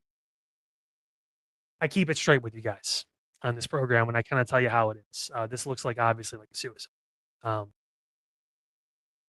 And it harpens back into the mental health side of things in this network. Ironically enough, I was talking about this with someone special earlier today about kind of what we do on this network and kind of what our focus has been. And for all the fun we have and the jokes, and I have a good time, obviously giving everyone shit on the network for take your pick, whether it's Chad in an elf costume or Autumn saying that she doesn't like Stephen A. Smith because she doesn't know what he's talking about. I mean, it's still like we're still a family. We still obviously care about each other, and mental health is still important. It's another reminder. Like, go get help. The 988 line is available if you don't think you can afford it. There's always an avenue, even if you think you're alone. And this is another one of those times, and I may lose viewers on this, but I really don't care. Like, I wear the cross for a reason. I refound my relationship with God. And honestly, to be completely blunt with you guys, truly found it back in April. And I've been blessed ever since. The mental clarity I've had in a lot of situations, being able to understand that no matter what, I have my faith. I can be broke. Sure could be the 2 pennies joke earlier. I can be rich. I could have all the friends in the world. Everyone's talking to me, and I could be on an island that's responding to any text. But I know no matter what, I can pray. I can have faith. I think a relationship with God is one of the most important things you can do. People will scoff at it. Like, I'll judge you. Nothing new. It's 2,000 years. Is what it is. But there are avenues. There are options. There are different paths besides this one. Again, obviously, we're still speculating. It's not been confirmed. But when you know enough of the details, and I've done this long, you do enough of these stories, you kind of put 2 and 2 together, and usually it equals 4. Sometimes it equals fish, but usually it equals 4. And it's a good stopping point to be able to talk about the mental health side of things and making sure that you are, and if you're in a good place and you feel good, and you feel confident, you feel like you're good, this is a time to check in on those loved ones. Maybe you haven't talked to your brother or your dad or your sister or whatever. And ironically enough, I just got a Bible widget. I'm sticking with God. There you go. Its timing is incredible. Better than listen. But like maybe a friend you haven't talked to in a while. You're just kind of like, oh, I feel like I'm in a really good place right now. I kind of want to spread that. I want to spread that goodwill. I want to spread that feeling of like being really happy in a good place. And listen, happiness is you're never going to be happy 24/7. You're allowed to get angry, sad, depressed, and upset. Like it happens. It's how you respond to those feelings and what you do next that will either lead you to a story like this or to true happiness in your life, understanding there's a balance. And there's always something to fall back on, even if you feel like you're true. With that, we'll take our first break here on Unfiltered, guys. When we come back, I told you it's going to get a little heavy today. Lorain County, Lorain schools, 2 teens shot in a dispute. We're going to talk about that. Also, Lorain schools making double news today because they changed their start time a day before school starts. Talk about why. Coming back. Big tanker crashed over on 480 in Streetsboro yesterday. I'll have details for you guys on that as well. Down in Summit County, cats and dogs. I feel like I just leave that. The Siren's Curse strikes again. Talk about that. Crazy scene in Northwest Ohio involving an industrial building blowing up. I have to show you the flight path of this plane that landed kind of in Akron Canton Airport because it's insane. And they're still looking into that too. And State Farm, $5 billion settlement. Could you get a piece? We'll talk about all of that. I told you, it's a busy news day. We got to go through a lot, but we will. Here again on Unfiltered, all along the Inside Edge Network, guys. We will be returning as soon as I'm able to actually press the ad break, which is right now. Looking for an iconic Cleveland music venue that features premier entertainment, spirits, and food? Well, look no further than the Brothers Lounge. They offer a variety of live entertainment acts weekly, along with a diverse selection of beer, wine, and fine spirits, not to mention Chef Wynn's food menu, which has been crafted with traditional American fare with a modern twist. So come on out and enjoy the warm hospitality and make some new friends right here in your backyard. For more information, head over to brotherslounge.com and check them out for yourself at 11609 Detroit Road. That's right near the border of Cleveland and Lakewood. The Brothers Lounge, proud sponsor of the Inside Edge Network, Cleveland's digital leader. Key On Sports is the leader in Ohio high school athletic coverage in written, print, and video streaming. From the latest news and results and written content to the high school football game of the week every Friday, Key On Sports has you covered. The vision of 15-time published author Vince McKee has become the most trusted site in Ohio high school athletic news. From podcasts to player profiles, Key On Sports is your one-stop for all of it. Visit them today at keyonsports.com or on YouTube at Key On Sports. Check out their socials on Twitter and Facebook as well. Please support the new Inside Edge Network by liking, subscribing, and following us on your favorite social media platforms. That's at Inside Edge Net across Facebook, TikTok, YouTube, X, and IG. And don't forget to download our new app over on Roku. And as always, thank you for supporting your favorite shows on the Inside Edge Network, Cleveland's digital leader for news, talk, sports, entertainment, and mental health. Fanatics isn't just our name, it's who we are. Loyal, passionate fans, dedicated to our favorite teams and to the sports we love. That's why we're honored to be able to offer fans the world's largest collection of official sports apparel and sports jerseys from all leagues, teams, and players you love. We feature a wide selection of gear from every league, including the NFL, MLB, NBA, NHL, and NCAA merchandise, which allows us to serve fans of football, baseball, hockey, basketball, lacrosse, soccer, golf, and everything else that gets your heart pumping. Go to InsideEdgeNetwork.com under our Partners section to find our link to check out all of what Fanatics has to offer. Fanatics, a proud sponsor of the Inside Edge Network, Cleveland's digital leader. Clean energy, bold flavors, no jitters. See why people won't shut up about Dubby. Whether you're starting your workday or getting ready to exercise, Dubby Energy helps you lock in and focus. Over 15 different flavors to choose from. Order Dubby Energy right now and find out more information by checking out our partners page on InsideEdgeNetwork.com. Also, use that promo code InsideEdge10 to receive 10% off your order. Dubby Energy, your energy-focused sponsor of the Inside Edge Network, Cleveland's digital leader. Discover our collection of handcrafted candles made with clean, minimal ingredients. Every product thoughtfully created in small batches free from harmful toxins for mindful everyday indulgence. Imported coconut soy wax with natural wood wicks to offer long-lasting burn and rich fragrance. Find out more about Alley Rose Fragrances by checking out their link on our partners page at InsideEdgeNetwork.com. And if you're a first-time customer, use the promo code InsideEdge20 to receive 20% off your order. AlleyRoseFragrances.com, a proud sponsor of the Inside Edge Network, Cleveland's digital leader.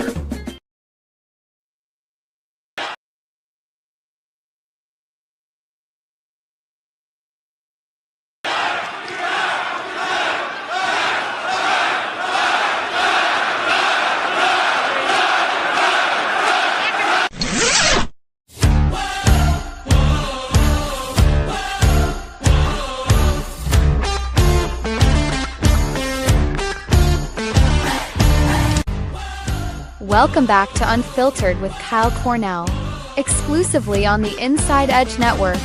Make sure to like, subscribe, and punch that notification bell at Inside Edge Net across all our social media platforms.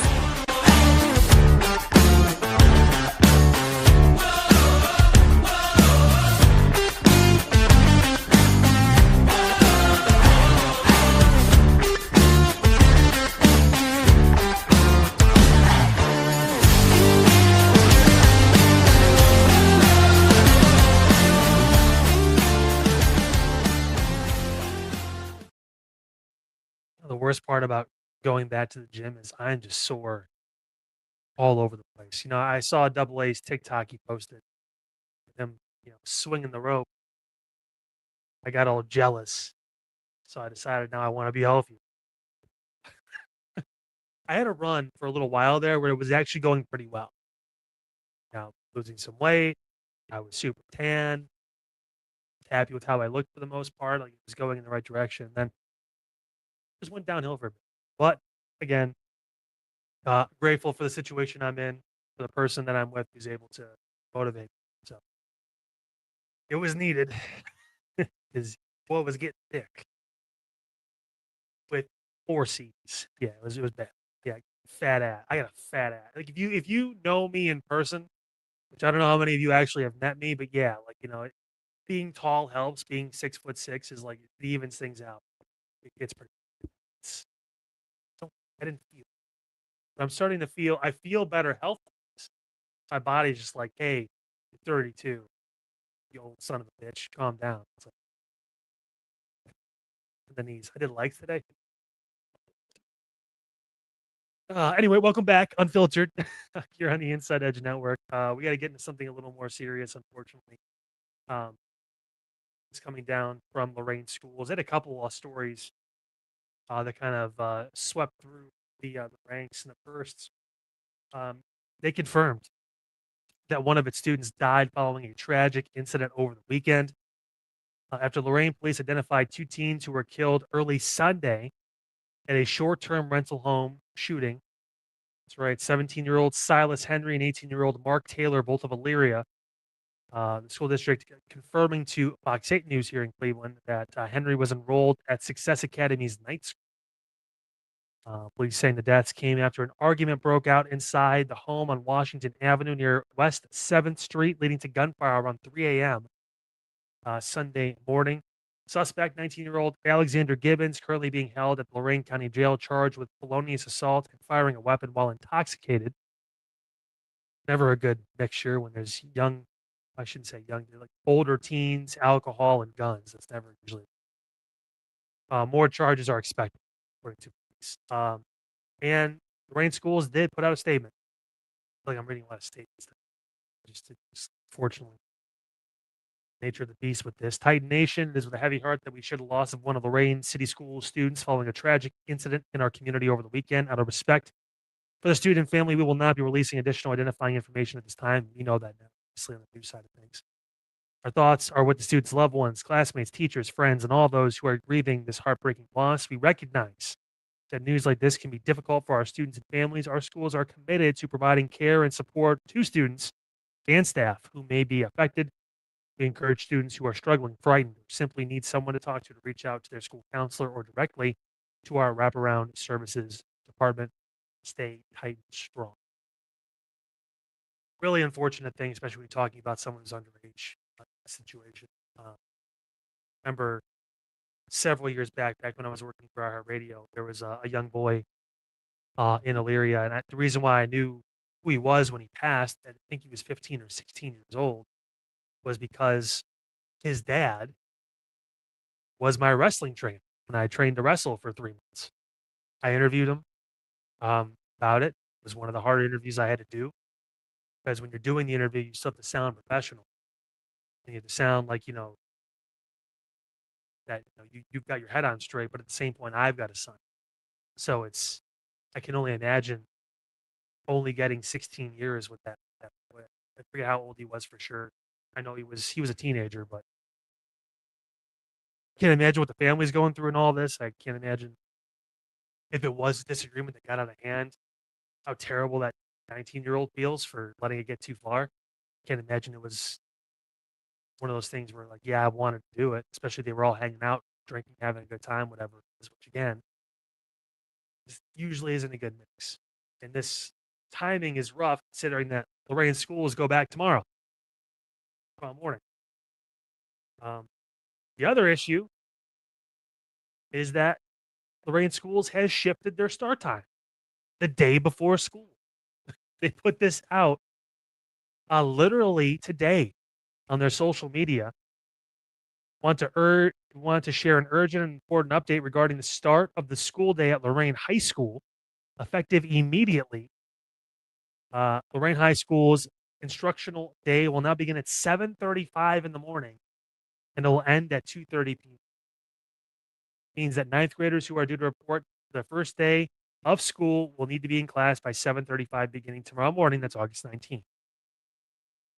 So 7:05 is when the building will open. 7:35 is when instruction begins. Again, yeah, literally the day before school. And Lorraine, again, it's a big high school. There's a lot of kids that go to Lorraine High. I'm just pointing that out. If I was going there, because I was in vocational and stuff too, whatever it was, like I was hoping for a free just in case I could show up a little bit. Yeah, no, this is got some balls. The reason why this is happening is because of the threat of daylight savings time going away. They want kids, I guess, to come even earlier now, which doesn't make a lot of sense because you want them normally come in later, so that way it's light out. Because at 7:35 during the winter, if daylight savings time is gone, it's gonna be dark. It's still gonna be dark. So when the clocks go back an hour, you get that extra hour of daylight in the morning. You obviously lose a bunch at night because it can start early. Still, that bill is potentially going to get passed for Ohio. So, like, this is a thing where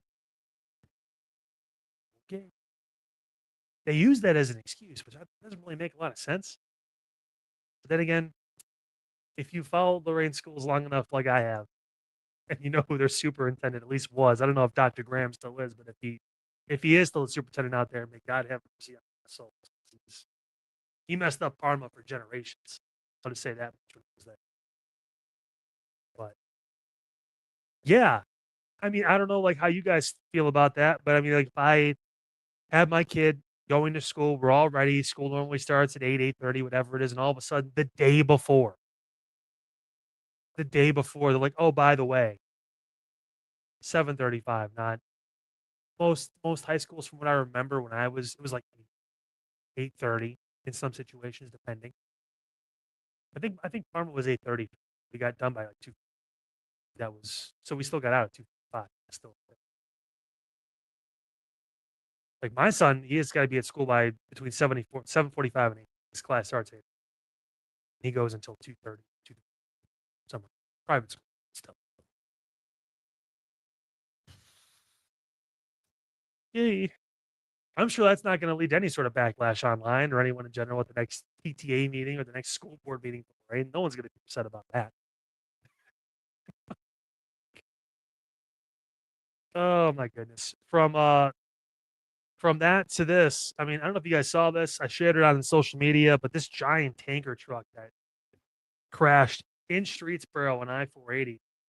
Got the full report from law enforcement out there, which is just insane. At 5:10 yesterday evening, Streetsboro Fire Department alerted to a report of a tractor trailer overturned on the eastbound ramp to the Ohio Turnpike from I-480 with fuel leaking. Members of A shift, as opposed to B or C, it's A, immediately responded with an engine company, EMS unit, and a command vehicle, arriving on the scene within 7 minutes of the initial alert, which, hey, right at the Streetsboro, getting pretty quick, all things considered. Streetsboro. It's not like we're talking about a major suburb. It's a decent sized city, but still. I'll take 7 minutes for a spill. Crews found a fully loaded fuel tanker overturned when they arrived. The cab of the vehicle had sustained severe damage. The right side of the tank was ripped open and releasing gasoline. Yikes. A diesel fuel tank on the tractor was also damaged and leaking. Incident Command contacted dispatch and asked for activation of the Portage County Hazardous Materials Response Team because, yeah, that makes a lot of sense. One of the first calls I'm making. I just walk up to it. It's estimated that approximately 4,500 gallons of fuel spilled because of the crash. Man, if one person lit a cigarette, we wouldn't be talking about Streetsboro anymore. My goodness. Ugh. Luckily, the fuel spill was quickly stopped before it could reach Tinker's Creek, which is the other side of this, affecting natural lands, drinking water, stuff. Which is less than 1/4 of a mile from the crash site. Members of the Portage County Hazmat team remained on scene until about 8:15 last night, cleaning up all of the issues. A lot of it got contained inside a drainage ditch, which was good. Hudson also providing some assistance. They put down their white gloves, their fancy mansions, and they came over and helped. I have to. Listen, I coached for Copley for a year, and we coached against the Hudson guys. It was hilarious. I felt like I was playing Avon Lake in tennis all over again when I was in high school. It's like all the preppy kids with the fluffy hair, and it's like, yeah, you could tell. You could tell when middle school kids had 401ks. That's how you could tell. It was like, okay, you're going to be good for a long time. The crash scene was turned over to the officials from the Ohio Turnpike in a contracted cleanup company after the hazmat crews left. The last fire department units cleared the scene around 9:15 last night. The Ohio Turnpike and Infrastructure Commission will provide updates on the status of the eastbound entrance ramp again, which I believe should be reopened. No injuries. Obviously, one of the most important things. And if you see the picture of the truck, good Lord. But luckily, no one's hurt, so that's good. Yeah, just a lot. And again, kudos to them. Quick response. All things considered. I saw this actually come across the wire during the show last night. Thought about bringing it up, but I didn't really have any details. And you guys kind of know this. Like if it's super big breaking news, I'll just go with it and we'll roll. But if I want to get a little bit more info, I'll just give it to you in full step and stride on the next night. And obviously updating social stuff. Again, Unfiltered with Kyle Cornell. Facebook, Unfiltered 216 on X, Twitter, whatever you want to call it. It's 2026. You can do whatever. But I'm going to call it Twitter from. So if you don't like that, well, go fuck yourself. That's neither here. Oh my goodness. Okay, we have to take another break because we got a lot more to talk about. On the other side of this, A crazy story out of Summit County involving a shit ton of cats and one dog. Literally, I can't make this up. It's insane. Ironically, not the first time I've actually done a story like this. I think even on the show. It was the 5 o'clock show before. Cedar Point taking some flack again for Siren's Curse. I'll tell you why. Akron Airport getting a special landing today, and not the kind they were really excited about. We'll talk about that too. And State Farm, huge settlement, billions of dollars. Could you get some? Potentially.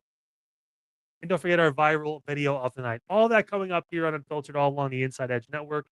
We will return after these messages. Dine, drink, and dance at the premier spot in town. It's time to check out all of what our friends over at the Brothers Lounge have to offer. Everything from weekly live entertainment, a wide variety of different beers, wines, and spirits, and an expertly crafted American fare menu with a twist courtesy of Chef Wynn that'll make your mouth water. So, what are you waiting for? Head over to the Brothers Lounge at 11609 Detroit Road or check out their website, brotherslounge.com, to learn more about what you've been missing out on. Brothers Lounge, proud sponsor of the Inside Edge Network, Cleveland's digital leader. Whether searching for a baseball autograph by your favorite World Series slugger, a signed football by an iconic Hall of Famer, or the jersey of a world-famous soccer star, you've come to the right place. Here at sportsmemorabilia.com, the web's leading source for authentic sports memorabilia, you'll find more than 500,000 authentic products from nearly every professional sports league, team, and players. Not only will you find your next prized sports possession with ease, thanks to superb customer service and tremendous site experience, you'll have satisfaction and peace of mind that every product listed comes complete with a certificate of authenticity and is fully backed by the sportsmemorabilia.com lifetime authenticity guarantee. Check out sportsmemorabilia.com by heading over to the partners page on our website, InsideEdgeNetwork.com. SportsMemorabilia.com, proud sponsor of the Inside Edge Network, Cleveland's digital leader.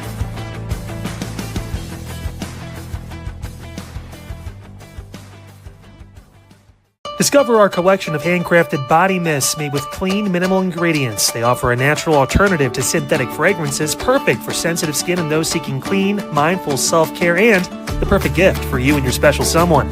Learn more about all Ellie Rose Fragrances has to offer right now by clicking the link on our partner page at InsideEdgeNetwork.com. First-time customers use that promo code InsideEdge20 to receive 20% off your order. EllieRoseFragrances.com, a proud sponsor of the Inside Edge Network, Cleveland's digital leader.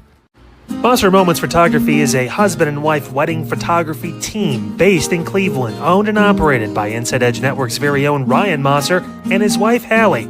For the past 10 years, they've captured more than 100 weddings across Northeast Ohio and beyond, always working together as a true two-person team. Their style centers on authentic, emotional storytelling, documenting the real moments between two people in love and creating images that feel natural, comfortable, and true to the couple. Rooted in Northeast Ohio, but inspired by their travels, Ryan and Hallie bring a warm, personal approach to every wedding day. Their work blends experience, consistency, and a genuine passion for helping couples relive their best day through timeless photography. Learn more by checking out Monster Moments Photography's link on our partners page at the InsideEdgeNetwork.com website. Monster Moments Photography, a proud sponsor of the Inside Edge Network, Cleveland's digital leader. Find us on InsideEdgeNetwork.com for the latest information on your favorite shows, personalities, and network partners. Plus, we have a merch shop. That's right, we have network polos, t-shirts, champion jackets, hats, and bottles. Rep the network. Every purchase supports independent sports and entertainment media. Thank you for your support from all of us here at the Inside Edge Network, Cleveland's digital leader for news, talk, sports, entertainment, and mental health.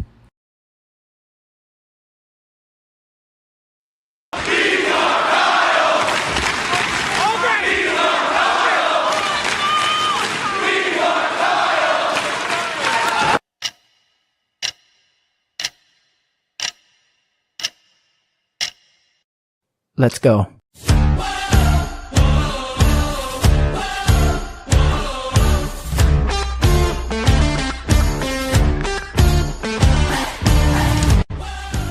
Welcome back to Unfiltered, your destination for all things news, talk, and sports.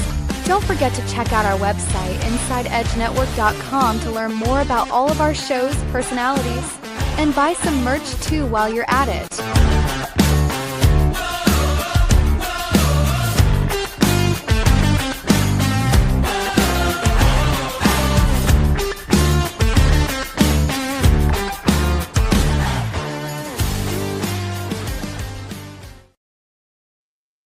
Welcome back, everybody. Unfiltered with Kyle Cornell here on your Tuesday, August 18th, 2026. So happy you are with us as always here on the program. Appreciate you stopping by, checking us out. Don't forget, coming up 10 o'clock, Inside Edge Primetime with Chad and Eli. Give you the latest when it comes to the sports breakdown here in Northeast Ohio and beyond. And then at 11:30, the one and only Double A Anthony Alford. Apparently, he's up to like 5 cups of coffee at night now. I think that's what he said he was doing. Which, I don't know how the guy sleeps, which he doesn't. Checks out, but check him out. 11:30 to around 1 a.m. Midnight run with Double A Anthony Alford. He's got you guys covered there too. Always a good show. Both. I'll give them credit. Normally I don't, but I'll give them credit. Both of them do a good job. So, and that's all I'm going to say. Hey, did you see this story? Yeah, you're reading it right at the bottom of your screen. I've got pictures. They're a little tough to see. This is one of them. 25 cats and 1 dog rescued from a Summit County home. This honestly is just wild. It happened in Springfield Township. Go figure. And a homeowner there facing charges. In connection with this case of animal neglect. Township police saying they were called to a vacant home on Ewart Drive for a welfare check back on July 18th. So this has been hanging around for them. On arrival, they spoke with neighbors who said they were concerned about animals abandoned on the property. This isn't a simple case of, oh, there's a barn cat. No, this is more. Investigating the premises, police said they found more than 24 cats and a German Shepherd, all who were in dire need of medical attention. Someone who loves my little asshole of a cat, like this hurts. Cats and dog were found to be living without adequate food, water, or sanitary conditions. You can see right there the picture where the cats were. The dog, which is almost more of the heartbreaking part. There's a picture of the dog. Was found to be partially paralyzed. See, the back legs don't work like they used to. The animals were removed by the Summit County Humane Society and are being treated. Police say the homeowner, Brenda Jurison, turned herself into authorities back on July 20th and was charged with animals. This story actually just coming down the wire yesterday, last night. Reporting first happened, everything came through, the releases came out. If you're like me, I love animals. I had a rough experience with my dogs that I had before, my ex girlfriend has. Love them to death. Like they're my children. Just like the cat was my child essentially, and coming in a close second was my actual son. But he knows that.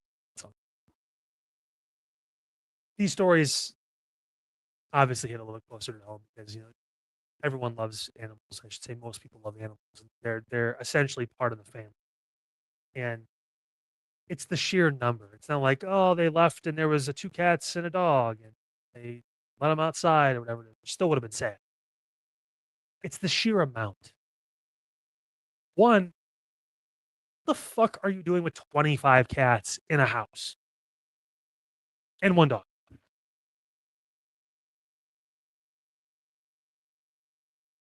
It's like you're trying to herd sheep and you brought the dog in whose back legs don't work to try to herd in all these cats. You know that dog was getting picked up. Not fair. It's ridiculous. 25 cats. It's not an animal shelter. It's not a sanctuary. It's a fucking house, and it looked awful. Shame to this person. Like Springfield Township, Summit County. Or there's something in the water.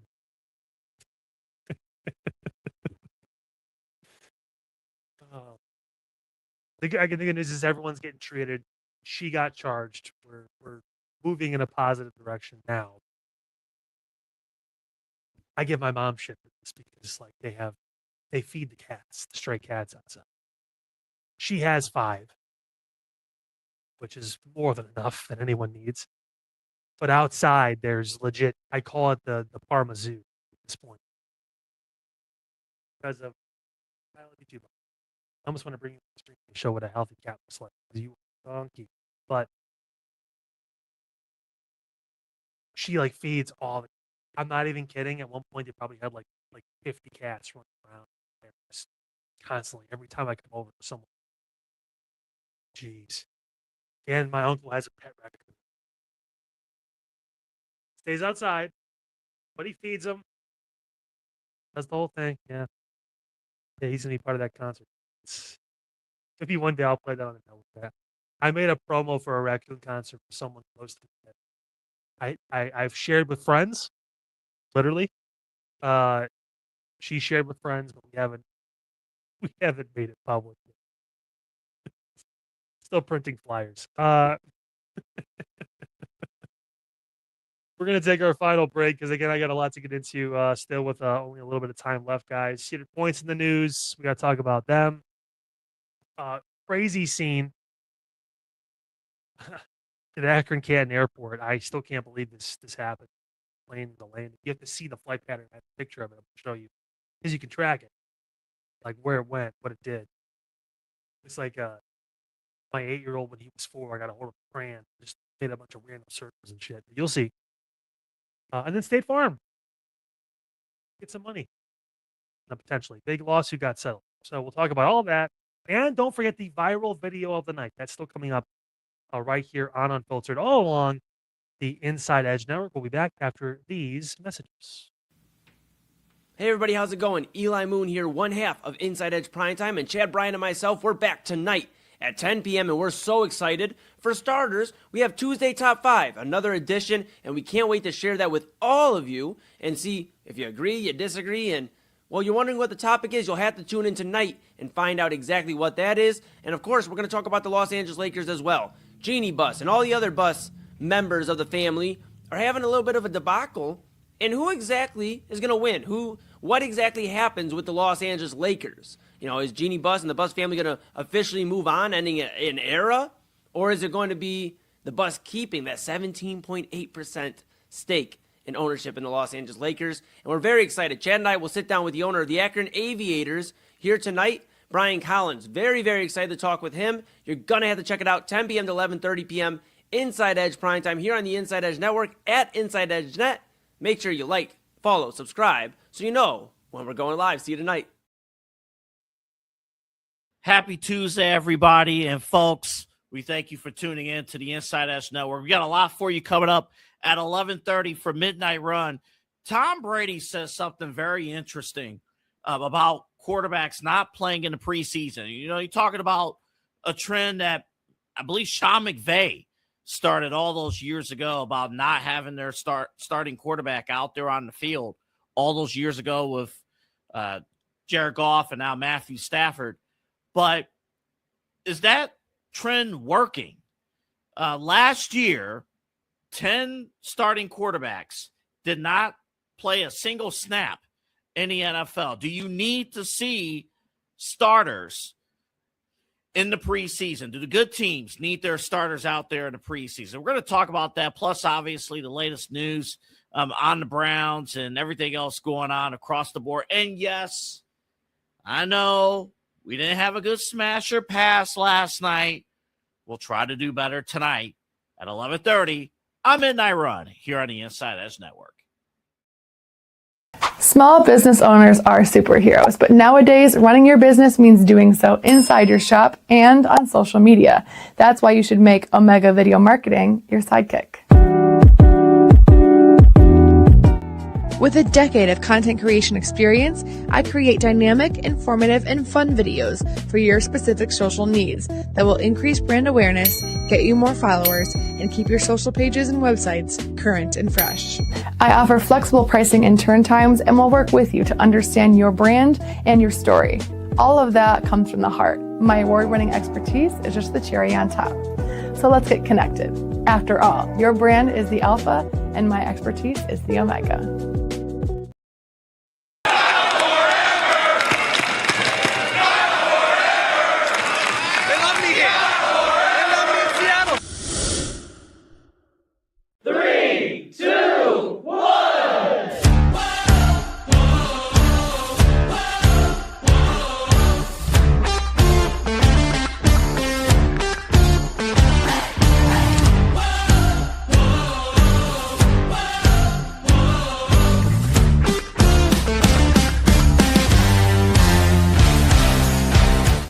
Welcome back to Unfiltered with Kyle Cornell, right here on Cleveland's digital leader for news, talk, sports, entertainment, and mental health, the InsideEdge Network.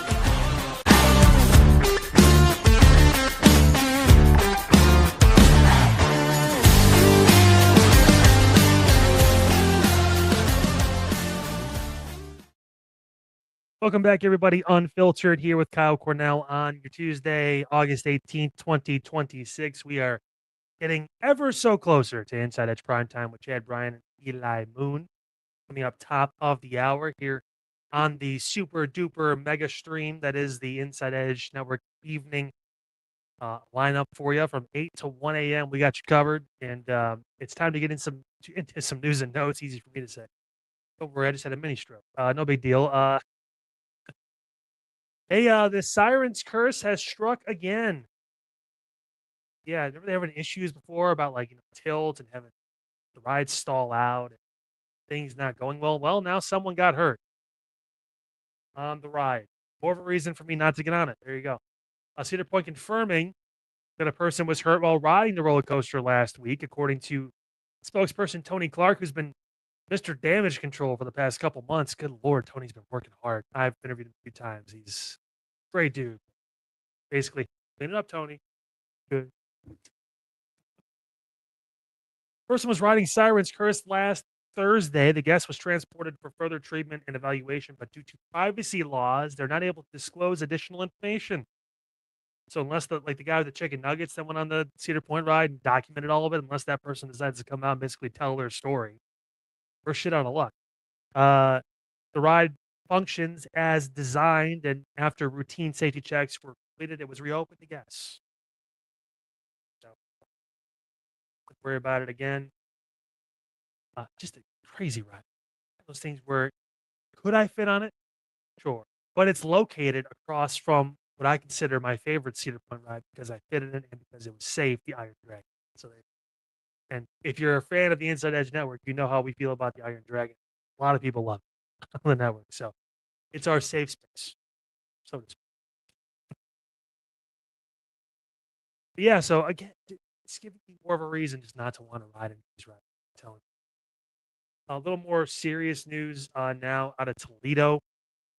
An industrial building blew up. This was a crazy scene out of Northwest Ohio.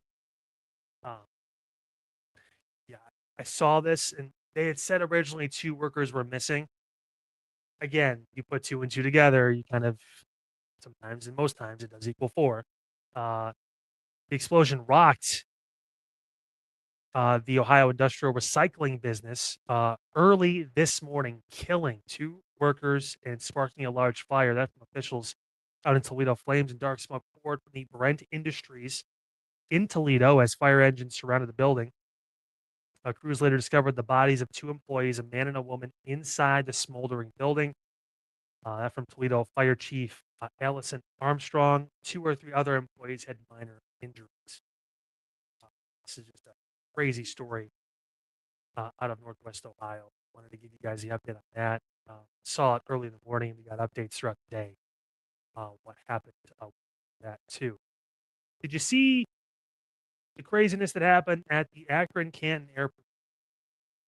This is the plane that landed. Already looks kind of sus, if I can use a term that my son would actually understand and I'm still working on. kind of some smoke, some weird things. Now I want to show you the flight path.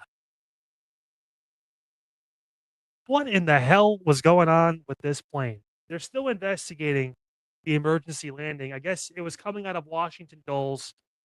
Had to make that emergency landing at Akron, Canton. It looks like, again, like I told you before, like my son took a green crayon and decided to draw all over something back when he was like 4. Not a lot of details yet. Obviously, the more we know, we'll give it to you. But crazy, crazy scene. And just, yeah, when I saw the flight path, it was worth bringing up in news and notes because, my goodness, what is going on? A lot there, I'll tell you. And finally, State Farm's in the news for a good reason. You could possibly be getting some monies. Right, take advantage of it. The dividend is literally the largest in State Farm Mutual Automobile Insurance Company's history. Over 100 years they've been around, believe it. State Farm. It's kind of a lot. Yeah, again, $5 billion cashback dividend. Payments expected to continue rolling out over the next several months. It again mentioned how large it is. Over 49 million vehicles are actually insured by State Farm. If only they knew they could save 50% or more by switching. Had to. Customers qualify for a payment if they had a State Farm Mutual personal auto insurance policy that was active at any point during 2025, and their calculated dividend is at least $10. Shared this obviously up at our social medias, Unfiltered with Kyle 216 on Twitter, Unfiltered with Kyle on Facebook. So if you want to find out if you qualify, get some money. You all love free, right? Go for it. Wow.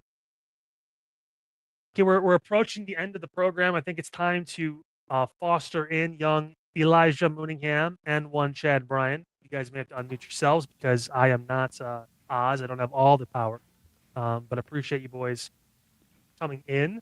How we doing? Oh, fantastic, Kyle. You know, I love what you did with the place. You know, it looks fantastic compared to yesterday. I mean, I noticed subtle changes, but subtle changes are sometimes a big thing. So very excited. And you know what? We're blessed. Another Tuesday here. We got a lot to get into, and I'm on the edge of my seat. I already know why we're called up. I'm on the edge of my seat. Don't fall off. Be careful. You want to stay on. Do that. The Chad's going to have to run solo for a bit. Yeah. Yeah. Oh, man. Nobody wants that. Yeah, exactly. I love it. You guys know what time it is. It's the viral video of the night. Yes. And prepare to be frustrated. Oh, no. Here we go.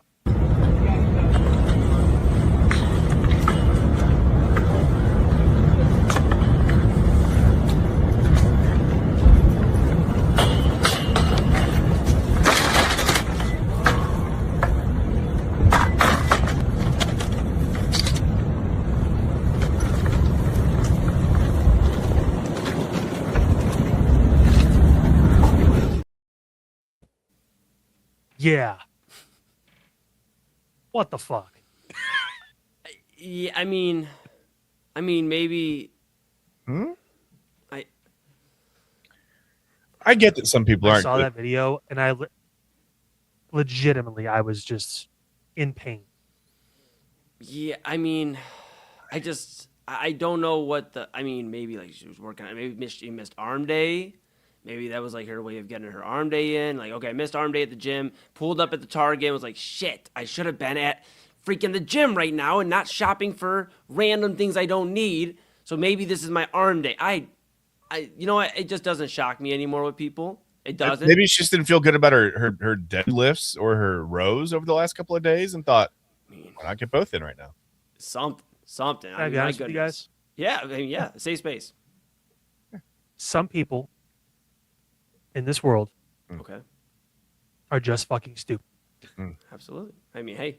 And I feel like in this situation, 5 feet to her right, it's never changed. It's always been there. Yeah, it's been a similar system. You can take a cart out of the corral. Yeah.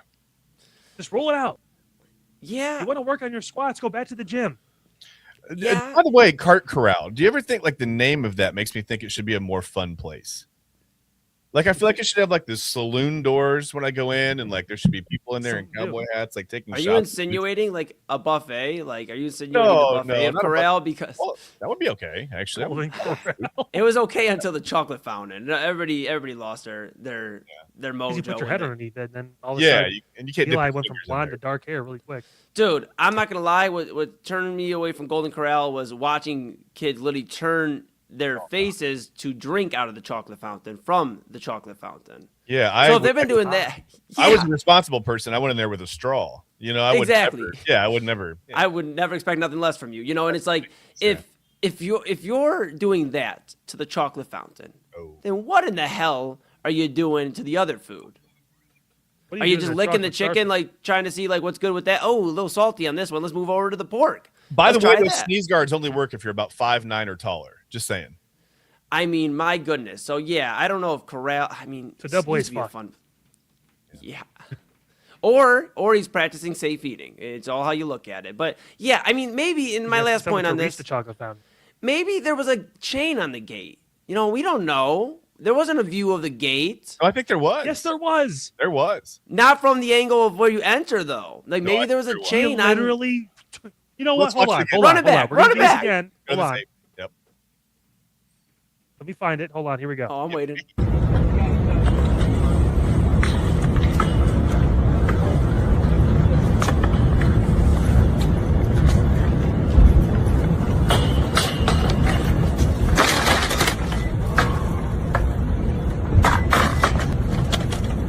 Swear it. Swear it.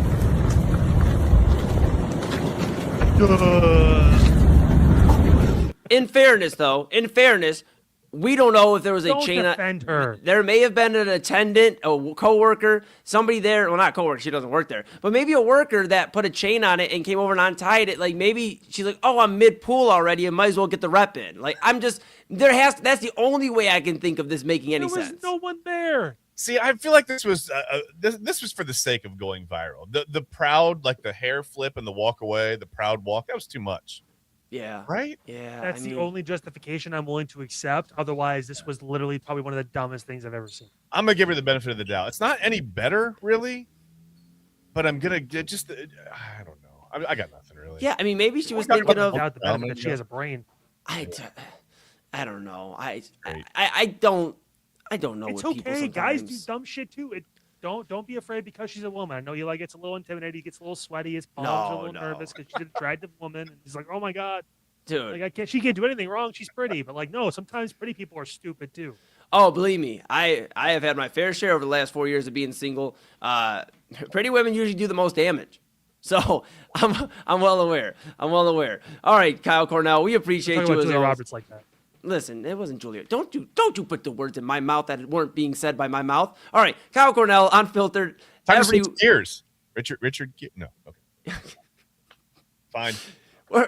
Kyle Cornell, host of Unfiltered, every weeknight with you, 9 to 10 p.m. He gets us ready to rock and has us questioning sometimes, what in the... Kyle, fill it in. What in the... are you doing? Oh, See? fuck. Yeah, I was waiting for you. Like, yeah, Oh, yeah. Mama Moon listens every now and then, so I try to protect the ears. But, all right, Kyle Cornell, She knows. Unfiltered host, 9 to 10 every Monday through Friday. He'll be back here with you tomorrow. A lot to get into. Excited to see what he has in the news world, and maybe he dives back into the Browns. We'll see. That usually scares Kyle, so we'll stay away from that and so much more. My goodness.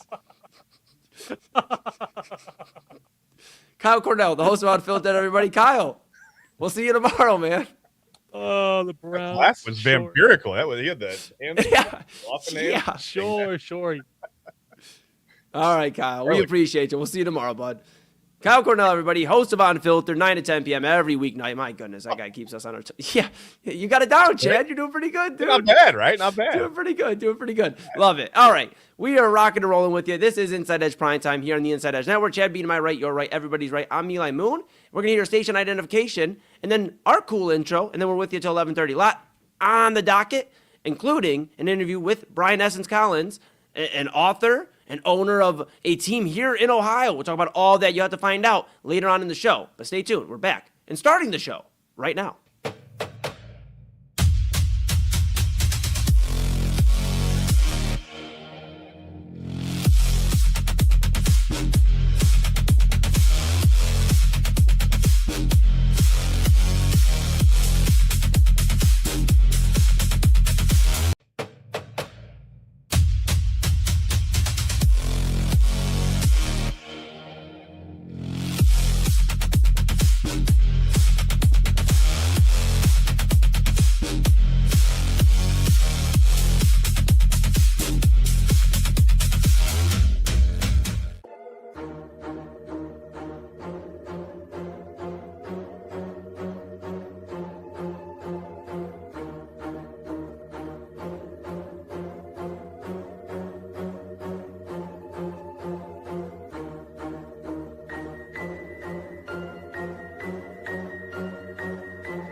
Fanatics isn't just our name, it's who we are. Loyal, passionate fans dedicated to our favorite teams and to the sports we love. That's why we're honored to be able to offer fans the world's largest collection of official sports apparel and sports jerseys from all the leagues, teams, and players you love.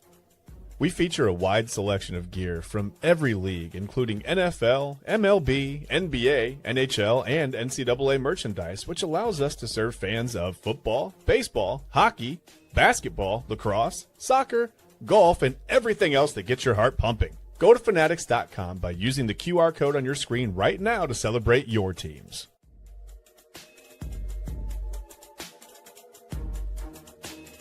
And welcome in, everybody, to another episode of Inside Edge Primetime here on the Inside Edge Network. Chad Bryan to my right, you're right, everybody's right. I'm Eli Moon. We are back in the saddle, on the saddle adjacent here for another episode of Inside Edge Primetime. So excited to be with all of you here. So excited that my phone's even playing the intro music. That means we're going to have a great day here on Inside Edge Primetime. It's the evening, but you know what? When you stay up till 4 or 5 in the morning, this is basically like 6 o'clock in the afternoon for us. So we're doing all right. This is our rock and roll time. Chad Bryan to my right. You're right. Everybody's right. As I said, I'm Eli Moon. We are so excited. Got a lot coming up here on the show. Later on in the show, we'll talk Tuesday Top 5. Chad and I, we had a discussion. I was overruled by the Bryan household, so therefore we went with the Bryan household choice. And that's okay with me. You know, as long as everybody's happy in the Bryan household, we're doing okay. And, you know, Papa Moon, he just wants to see the results. So he's happy regardless. He's like, yeah, did you put this one together? You know, and it's starting to feel like maybe he knows I'm not putting some of these together, Chad. He's not going to agree with me anyway, right? I mean, he'll have something to say, I'm sure. As long as you don't put the Braves over the Guardians in some capacity in our list, I think we'll be okay tonight. But I think we're okay tonight. Keep an eye on all that. Of course, we have author and owner of the Akron Aviators, Brian Essince Collins, here with us later on. That's at 10:20, so set your dials. Stay with us, and you won't have to set any dial. You'll just be right with us. But got so much to get into. Before we get into all that, make sure you like, subscribe, follow at Inside Edge Net. If you're new here or if you've got so far, it's okay. Just hit Inside Edge Net on all the socials, YouTube, X, Facebook, Instagram, TikTok, Twitch. All of it. Double A's working on MySpace. I've got to check with them after the shows tonight, see what we're doing there. But Inside Edge Net on all the socials. Of course, you're going to want to smash that notification bell so you know when we're going live. 4 daily shows and a 5-hour, 4-show, 1-stream phenomenon. How about that? I'm on fire. InsideEdgeNetwork.com is where you're going to want to read about your favorite personalities, like Chad Bryan, of course, your favorite primetime host, and everybody who does a great job across the network. Great personalities, fantastic headshots, as one Kyle Cornell would say. You just saw him a moment ago. And go to our partners page, because we couldn't do without our partners. Of course, the Brothers Lounge, our title sponsor. They're on 11609 Detroit Avenue on the border of Cleveland and Lakewood. Great live music, great food with Chef Win and Winning Bites. From burgers, nachos, fries, wings, you cannot go wrong. Check it out, the Brothers Lounge, 11609 Detroit Avenue. A proud sponsor and the title sponsor of the Inside Edge Network. And, of course, our other partners as well, Fanatics.com, AlleyRoseFragrances.com, Moser Moments, SportsMemorabilia.com, W Energy, and Omega Video Marketing. Couldn't do without all of them, and could not do without you at home. So we'll grab a shirt, a hat, a mug, a polo, a windbreaker. Rep Cleveland's digital leader in that merchandise store and your source for sports, entertainment, mental health conversations, news, and everything in between. And, of course, download the Inside Edge Network app on Roku. Near or far, here we are. Take us with you on the road. We want to start getting our reward points. We're trying to go on a vacation ourselves here. All right. We're working on it here together. I said that last night. I did one of those little neck things. Yeah, I'll use my points on that. I've never been a fan of those. No? I feel like they kind of, they just make me start feeling like I got big shoulders and like I grew up in the 80s and watched, like, I want like a neck roll. You know what I mean? I missed the football neck. Whatever. Yeah, I mean, different eras, man. You know, that's the only time I feel like you've shown your age on this show. All right. That's the only time? Oh, I don't know about that. Well, I'm giving you a little grace tonight. You know who we're not going to give a little grace to, Chad B? Of course, we got a few minutes to get into this before our interview with Brian, who's standing by. We're excited to talk with him. Yes. But we're going to talk about the Lakers here. Because what in the heck are the buses doing? Who's driving the bus? I don't understand. You got Jeannie, you got Johnny, you got Jamie. I mean, I was reading some of the names of the Bus family. They must have really loved the letter J. Jerry Buss was like, Dr. Jerry Buss, let's get all the J names. I was reading it to one of my bros, actually Cliche earlier. I was kicking it with him earlier today. And I said, bro, it feels like one of those like school assignments where they're like, and read this class, and if you can get this right, you're doing really well in reading. And it's like Johnny, Jamie, Jeannie, and okay, let's get into it. The Lakers are in a weird spot. Jeannie Buss has said, we're not selling the Lakers. Our 17.8% stake, it's ours. You guys can have the rest. That's ours, though. This is us. Now, the tricky thing is the Buss family and the reports that come out have all felt, in a way, disrespected by Jeannie Buss by the way she's handled things in the Lakers organization and the way she's actually handled like the ownership stake and discussions there with the Buss family. So the Buss family came out and voted 4 out of 6, so 4-2, that, hey, we're moving forward. We got at least the 4 votes. We're moving forward. We're selling the Lakers. Then the attorney for Jeannie Buss comes out. We're not selling the Lakers. Come on. So now the family's put out a statement. Jeannie Buss has put out a statement. The attorney has put out a statement. I believe somewhere Anthony Davis, former Lakers, put out a statement. I don't understand anymore, Chad B. What do you make of all this? What a mess. I have no idea. Jesse, Joey, Jeannie, Jamie, John, whatever their names are. It doesn't matter. Right? Yeah, that's a lot of J's. No school, interestingly, though. I can't believe they missed that opportunity, but whatever. Yeah, I don't know. Disputing this, I guess now she's saying that her siblings, Jeannie Buss is saying that her siblings have leaked false intel. This is not the end of this, is it? This isn't going to go away quietly. See, I feel like the Jayden Daniels number 5 jersey thing with LSU, I feel like that's going to fade away, and we're going to forget about that in a little bit. I don't feel like he's 100% on board with that, so I feel like that might just kind of go by the wayside. This isn't going by the wayside. Is this the kind of thing that could hold up a sale? I mean, do you think that it seems like the Buss family, first of all, needs to get on the same bus, right? And maybe head to the same place and have a talk about this. Yes. But I mean, this is the kind of thing that can hold us up, right? $12.5 billion is a lot of money. This isn't like going to FYE back in the day and grabbing like an Usher CD or something. You know what I mean? Like this is a big deal. And it's crazy to me, by the way, that a professional franchise can be bought and then sold less than 2 full years later, right? For this big of a profit. Yeah. I really should have bought an NBA team. I don't know what I was thinking. Like back in the day when they were only like 60 or 70, 80, 100 million. What was I doing? I mean, I wish you would have phoned a friend. I mean, I wish you would have called somebody. We could have seen what we could have put together. And usually we don't have the rent to even switch studios here to the next studio. But look, we're trying our best, man. And it's kind of crazy to me because this is something when we talk about the Buss family, we talk about a legacy left behind, with Dr. Jerry Buss.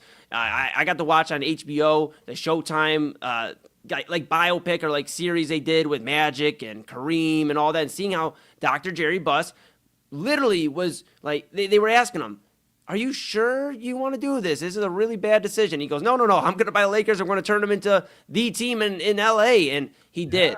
And he passed it down. And, I was talking with somebody earlier and they said something that actually caught my opinion, or my attention rather.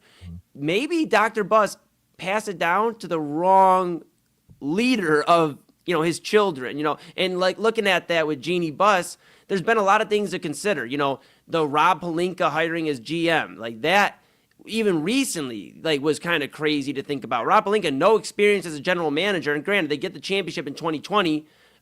2020 was also a really weird year. So they didn't have much success after that. And you start wondering how this Pelinka general manager thing turned out, how some of the moves on the court have turned out, the botching of any chance of bringing LeBron James back, because there was reports earlier on last season that LeBron was feeling disrespected by the Lakers by the way they kind of just act like he's an afterthought. So it just feels like the last 5 years have not been a glowing endorsement of Jeannie Buss, and by default, the Buss family, who kind of stays quiet for the most part. But they put out a statement, like I mentioned. They have said, we intend on selling the Lakers. And Jeannie Buss is just standing there and saying no. It's like if you're trying to drive a car and you're trying to drive the car to the next, I don't know, let's say the next lot. You're dropping it off in the next lot, in this case, next ownership. Yeah. And then here's Jeannie Buss and she's just standing in front of the car.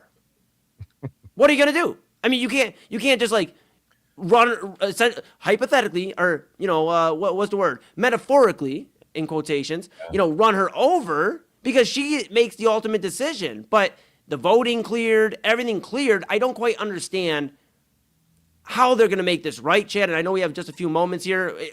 I don't know how they're going to make this right, but this just feels like a disaster for an iconic franchise. And it's starting to show how ownership is being treated in sports in general. It's a big mess. There's private equity groups involved. There's guys that love a team so much that they'll sell their ownership in 2 years. That's how invested they are. So well, and I think Mark Wall, I don't think he had much of a choice. The whole the federal investigation, I think he had to become liquid rather quickly.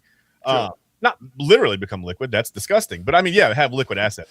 Yeah. But with Jeannie Buss, I wonder if she just like, I don't know if she just wasn't. Well, first of all, she was appointed the governor of the Lakers or the queen or some weird title for like a 5-year period, right? Like for that sale, there was like, whatever. Yeah, the Buss. Okay, but you're still going to be in charge, whatever. So now, obviously, if Mark Walter goes away, that deal seemingly goes away. So maybe this is just like her. Maybe she has a problem with Mark Walter. Maybe she doesn't want him to have those liquid assets. Who knows? I mean, I don't know. There's all kinds of infighting that's possible here. There was a show called Running Point on Netflix that came out a couple of years ago. Did you watch that? Yeah, was that with Magic Johnson? That was the Magic Johnson Lakers stuff, or am I thinking of something different? It was a drama. It was like a fictional family who ran a professional basketball team that was clearly supposed to be the Lakers. And I remember watching it and being like, this is insane. Like, yeah, these are funny plot points, but this stuff would never happen. And here we are. I think maybe real life is maybe a little crazier than the fictional stories. So who knows? Crazy. Hey, somewhere, looking down from the heavens, Dr. Jerry Buss is like, really? Yeah. This is what we're doing. All right, we're going to take a quick pause here. We're off out of the gates hot and we're ready. If we were in the Kentucky Derby, Chad and I would have been neck and neck. But, I think he's got longer legs. Maybe he didn't stretch. I don't know. But we're going to take a quick pause here. You're going to hear from our title sponsor, the Brothers Lounge. And we're going to come right back to it because we have Brian Essince Collins right here waiting, getting excited. I'm sure he's hearing the Lakers stuff, and he's like, please don't ask me any Lakers questions. We won't. If he's listening, we won't. But we'll have Brian Collins here with us right after a word from our title sponsor, the Brothers Lounge. Looking for an iconic Cleveland music venue that features premier entertainment, spirits, and food? Well, look no further than the Brothers Lounge. They offer a variety of live entertainment acts weekly, along with a diverse selection of beer, wine, and fine spirits, not to mention Chef Wynn's food menu, which has been crafted with traditional American fare with a modern twist. So come on out and enjoy the warm hospitality and make some new friends right here in your backyard. For more information, head over to brotherslounge.com and check them out for yourself at 11609 Detroit Road. That's right near the border of Cleveland and Lakewood. The Brothers Lounge, proud sponsor of the Inside Edge Network, Cleveland's digital leader.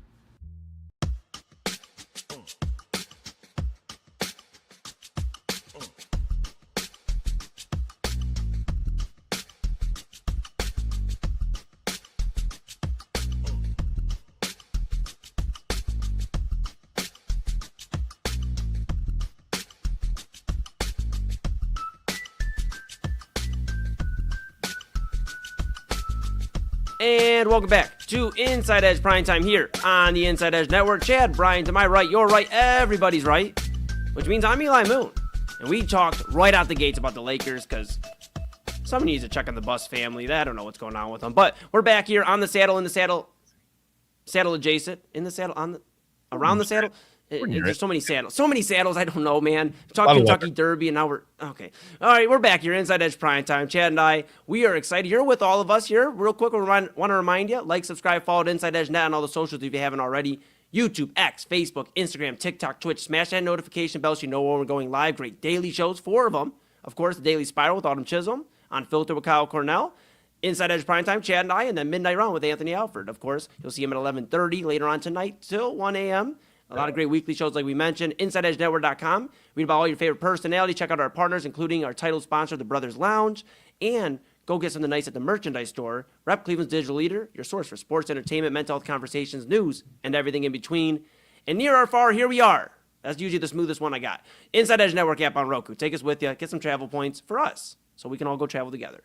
All right. We are ready. We're excited. We have been really excited for about roughly a week now. There's been about a week. Chad was working behind the scenes. I told him, make sure you put a fan on. So, cause sometimes it's smoke, from the brain. We really work tough. So he did all that. Yeah. Yes, did all that.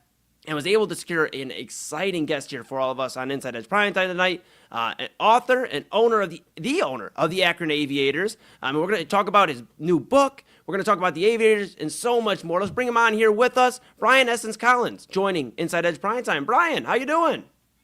Oh, so far so good. Very honored to be on, and appreciate you guys staying up so late just to talk to little old me.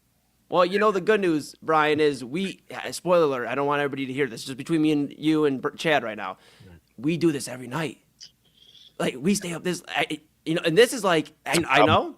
And it's crazy because like, this is, like I said earlier, I don't know if you had heard, this is like our 5 or 6 o'clock. Chad and I will talk to about 4 or 5 in the morning. So we consider that like midnight. And then we should probably, get some sleep before the next 12 p.m. hits.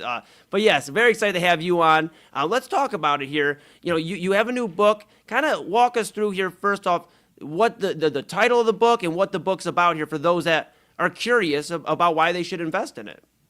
Absolutely. So this is my second book. The first one was about the music business. I don't know if you can see a few of my plaques from my other life behind me.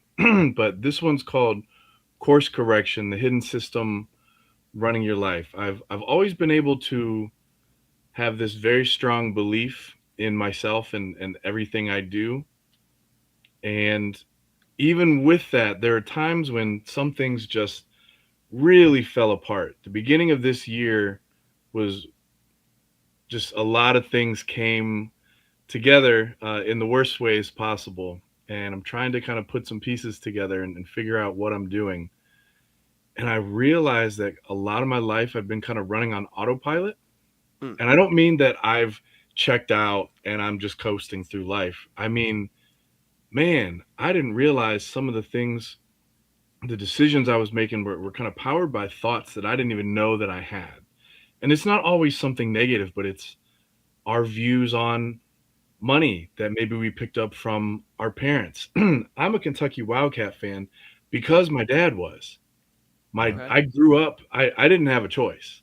Yeah. I'm watching the Cats because my dad was. My dad got his master's there.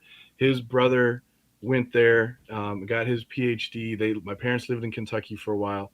It was just passed down. And when I started looking at so many other things in my life, man, where did this thought come from?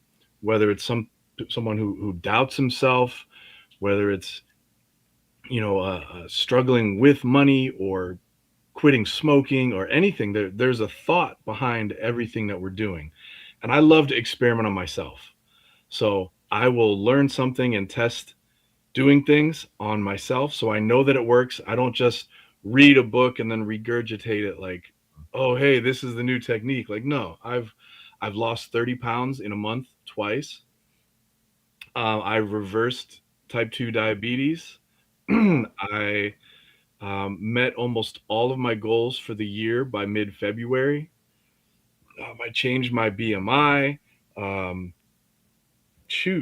I'd made more money in the first couple months. I tested everything on myself, creating new habits. Yeah. And I feel like I've figured it out. And if I, by testing on myself, can help someone else, and these things are things that you can really apply, I think, to most any situation, whether you're a musician or an athlete, or again, trying to just look at your life and change something. That's really what inspired it. Yeah, no, I love it. And I'm going to hand it off to Chad B because he was super excited to get John. He called me up. It was the middle of the day. I was eating lunch. I said, let me put my lunch down. And he had so much great things to say about you. I'm excited to hear that because that's very powerful. But I'm going to hand it off to Chad B here because I know he has a few questions for you himself. Yeah, well, first of all, I want to say that I think I've recently found your 30 pounds that you lost. So if you want that back, I've got that. It's around. We can trade. I know how to get rid of it. So fair enough. You can help me with that. And then also I have some plaques. This is when I knocked out Sonny Liston back here behind me. So I remember that. Yeah, I remember reading about that. Yeah, it was a big one. It was a big one. Okay. No, in all seriousness though, I think that like the subject matter of this book, like the subconscious thoughts that kind of drive you toward sometimes you don't even know what, right?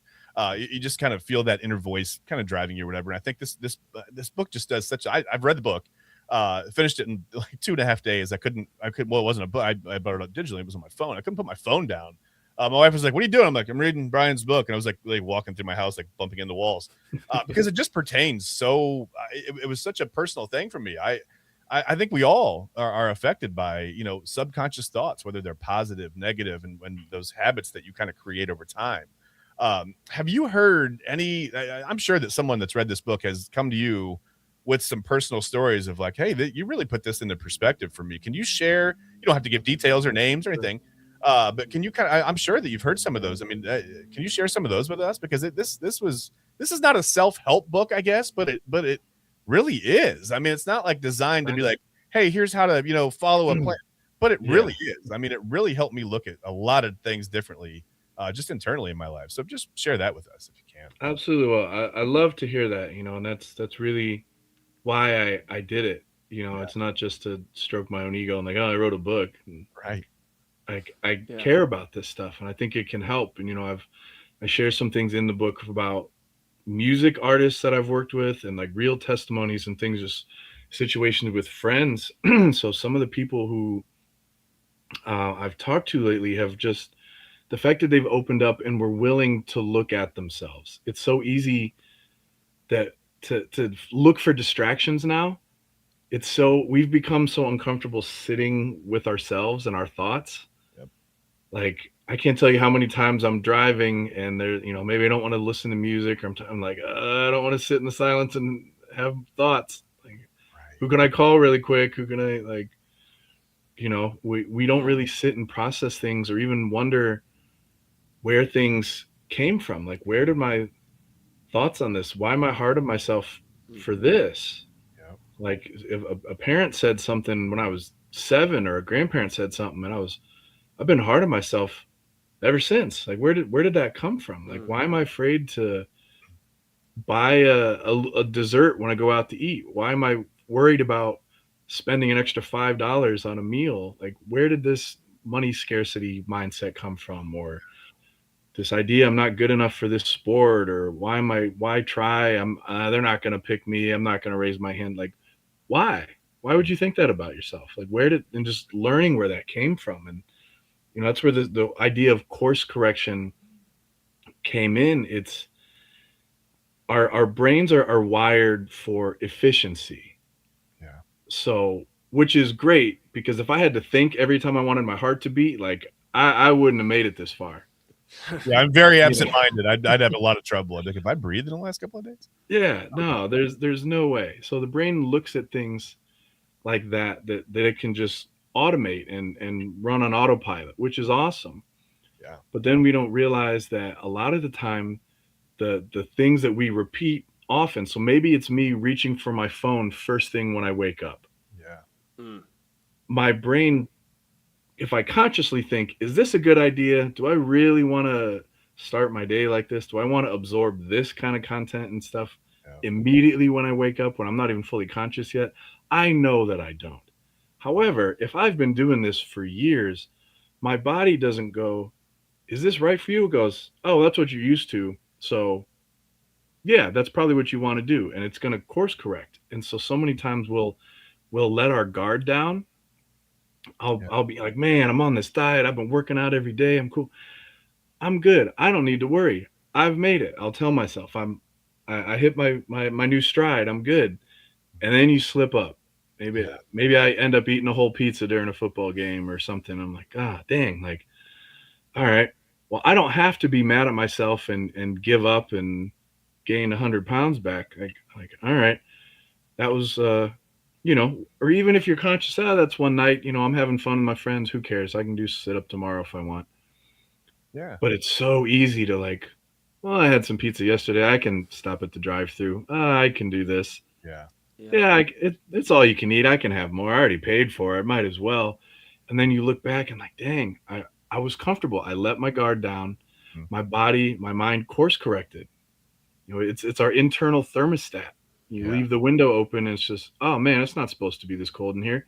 Let me turn up. That's what our body does. So that's what inspired all this. Just really learning and looking at myself and studying. And man, here we are. Yeah, it's fascinating. It's not surprising to me that you would take the time to do the research and kind of, like you said, test some of these things on yourselves to help other people. I know how helpful you've been to me. I mean, I've told you before, and via text. Quite honestly, I wouldn't be doing this if it weren't for you. You're the one that kind of got me into all this. So yeah, I plan on reading this book over and over again, because I think it's dangerous when you start to let those things become automated. When the things that aren't very good for you become your comfort, and that becomes a habit. That's a and I've slipped in and out of working out. I just recently, about 4 or 5 weeks ago, started working out pretty consistently again. And I'm always, it's not that I'm surprised, but I'm just always kind of like, oh yeah, I forgot how good this feels. Just psychologically, right? You start to feel stronger, you start to feel whatever. And then that becomes the comfort habit. It's like, well, I didn't work out today. Now I feel bad. And then you don't have to be hard on yourself. You get it tomorrow. If you miss a day, it's okay. If you miss a week, whatever. It's always easier to get back into doing the things that are good for you than you think it's going to be. But man, sometimes the bad habits are very, very comforting. So I think that, you got to keep an eye on that. And this book really helped me. I think one of my favorite stories I'm just going to share with you from the book was the artist who was, like mowing lawns, right? To get to where it, and then he ran into someone who just like, hey man, I hustled this money up, but this guy needs it more right now, right? And they just gave it. I just think people are amazing when it comes to that, like, oh man, that was so awesome. And then he walked 3 hours, you said, to the meeting. Yes. It's amazing what people will go through when you're just a good person, you want to help somebody out, but then B, driven to actually reach those goals. Man, you were talking about doing things the right way. Like hopefully karma came back in a great way for that artist, because that was incredible. But I want to switch gears on you a little bit here, because you also, you are the founder and owner of Royal Air Entertainment, which fascinates me. That you've spent so much time and been so successful just within the music business and whatever. And I know that Eli has an immense experience with the music business as well, just doing things on the show side of things. But I want to ask you right now, the Akron Aviators, you are the owner of the ABA's Akron Aviators. Yes. How did that come about? How did you find yourself one day as the owner of a semi-professional basketball team? How did that happen? Oh man, it's a trip. Life will teach you and prepare you for things that you don't know are coming. You'll end up getting skills for something, and years down the road you're like, oh, I know how to do that. So it started, I played basketball most of my life, and I studied abroad in Thailand. I was very fortunate. I went to a very small school in St. Louis called Webster University. Yeah. And they had 7 sister campuses all over different parts of the world. Okay. Said, if you come for 1 year and you promise to come back for 1 semester, we will buy a round trip flight anywhere in the world for you. I can go to one of their schools, or I can, they'd hook me up with something else if I wanted a country they didn't have. Okay. And man, Thailand's that's the farthest place away on earth, it feels like. Let me try something new. Yeah. And a friend came to me, Chris Warren, who was studying there, and he's like, yo, there's a cash tournament. There's a basketball court outside. Everyone there played soccer, but yo, let's do it. So I ended up organizing, recruiting guys. I was a player coach. I designed the uniforms. Okay. I got the school to sponsor and get them made. I got the school to bus all the other classmates to our games.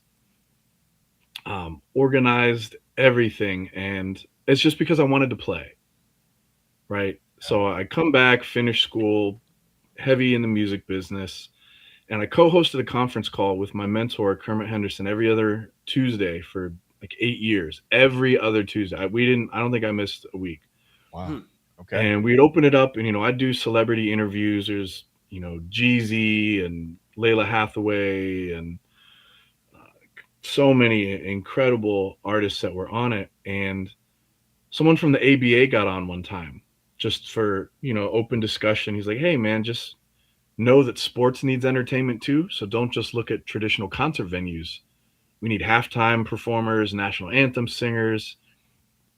And I reached out, and he didn't respond. And I reached out again, immediately. While the call's still happening. Didn't respond. I think I reached out 3 or 4 times. He didn't respond. Okay. And I had a magazine I was doing at the time, and I wanted to expand beyond just music. Mm-hmm. I know this is a good idea. There's got to be somebody else. Yeah. So I found someone else who was the head of entertainment at the time, named Twan Benefactor. He's ended up being an artist from Pittsburgh. We had some mutual friends. We ended up talking on the phone for hours first night and made a partnership on the spot. So I'm booking talent for the ABA for my first year in 2016. Yeah. Said, hey, do you want to start a team? They're hooking us up, giving us the market for basically nothing. And I can't say no.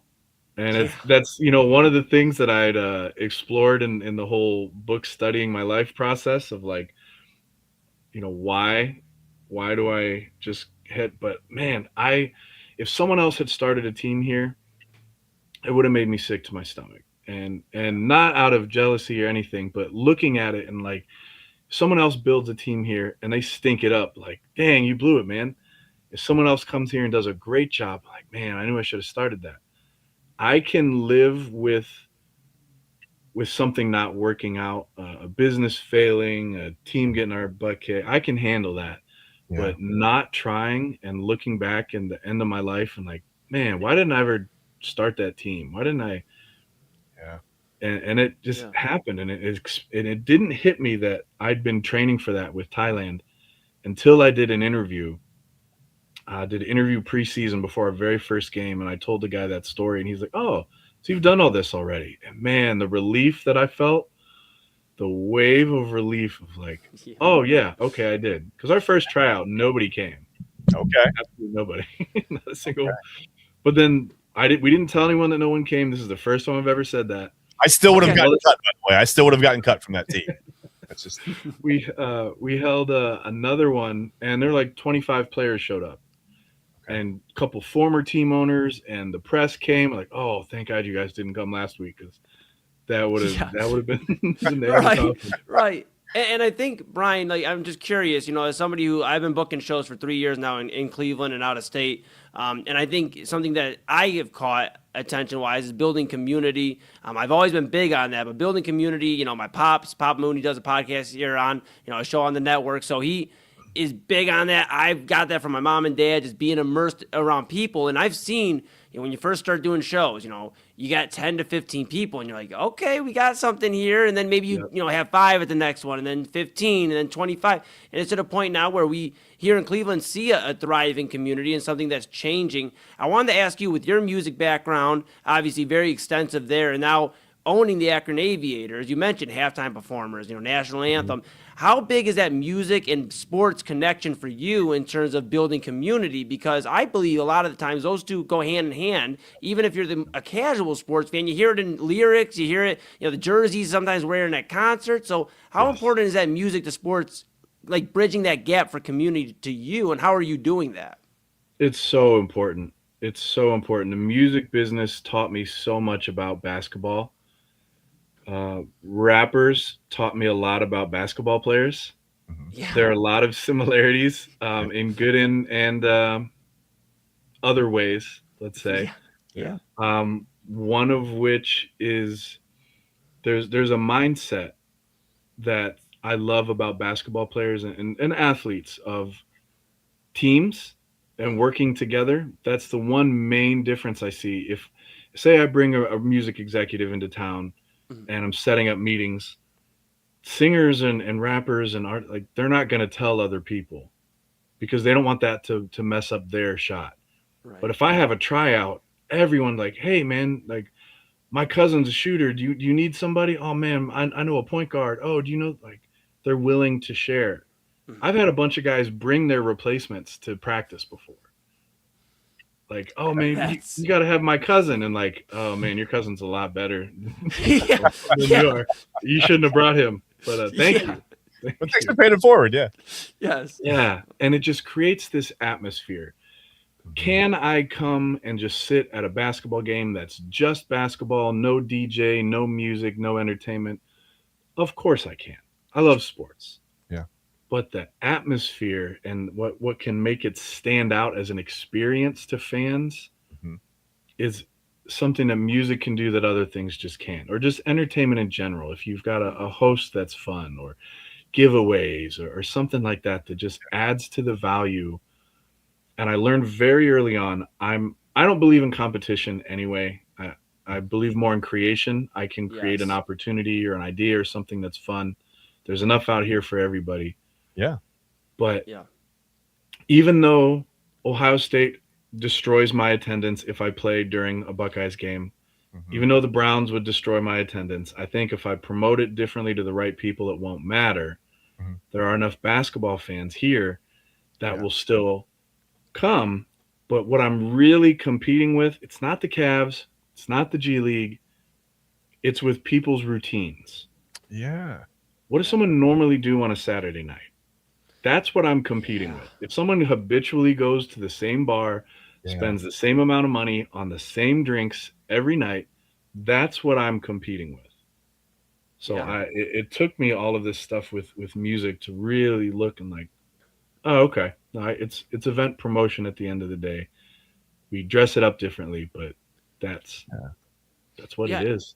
And I'm gonna hand it over to Chad B here, but just to follow up on that, like you said about collaboration, I say it all the time here. I'm part of a music collective, La Hele, obviously here on the InsideEdge Network. Everything we're doing, but just in community, collaboration creates community, and it's a lot of times we have this competition, and I always say it's healthy till it isn't healthy, and then it starts causing problems. So I just believe collaboration creates community, and that was strong there, Brian. I agree wholeheartedly with you, and there's a lot of challenges. Chad B, I see. Are you signing up? Are you signing up to help Brian with some of his challenge that he's working through with the Aviators? Is that what you're gearing up to say? Yeah, I mean, I can shoot a 3. I'm not really a D guy anymore. I mean, that's not what you meant. You didn't mean on the court. No, I've never seen you shoot a basketball. Still don't feel very confident. But it's not bad. Well, it wasn't bad 20 years ago. I'm not sure how it is now. Yeah.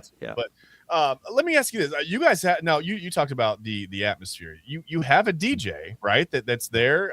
First of all, where do you play your home games? So the last few years we've been in Kenmore, the Kenmore area of Akron. We started out at the St. Vincent St. Mary gym at the LeBron James Arena. We were at North High School, and we just kind of bounced around to a couple different gyms, just trying to find the right one that met our needs. And it took a while before we got to where we are now. So this will be our 3rd season, I believe, in Kenmore. We play at Ennis Community Center. Right. Okay. Now, I actually saw an interview that you did with Sarah White on Good Morning Akron. I think it was about a year ago. You were talking about a mascot, and I know that you didn't have one at that time. Are you still looking for a mascot? Yes. Because I can't do that. I'm not sure I could do it, but I have it. I at least have an idea for it. It's got to be Abby the Aviator, right? Like it is now. Yeah. Right. It is now. That's right. Boom. Now there it is. To fill a costume, and then we have to find a costume, and then we're there. We're most of the way there, to be honest. Yeah, and you know what, Brian? Chad and I, we have a little bit of sparring here, so we were talking about if we should bring this to light or not. I have no problem. I'll bring it to light here. I'll bring it to light.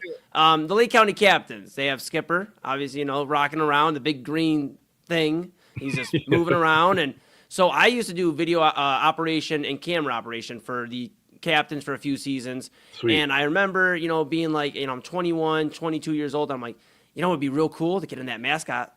Let me be the mascot. And I remember the one day somebody called off, and they must have been a smart camper because it was 95 degrees that day.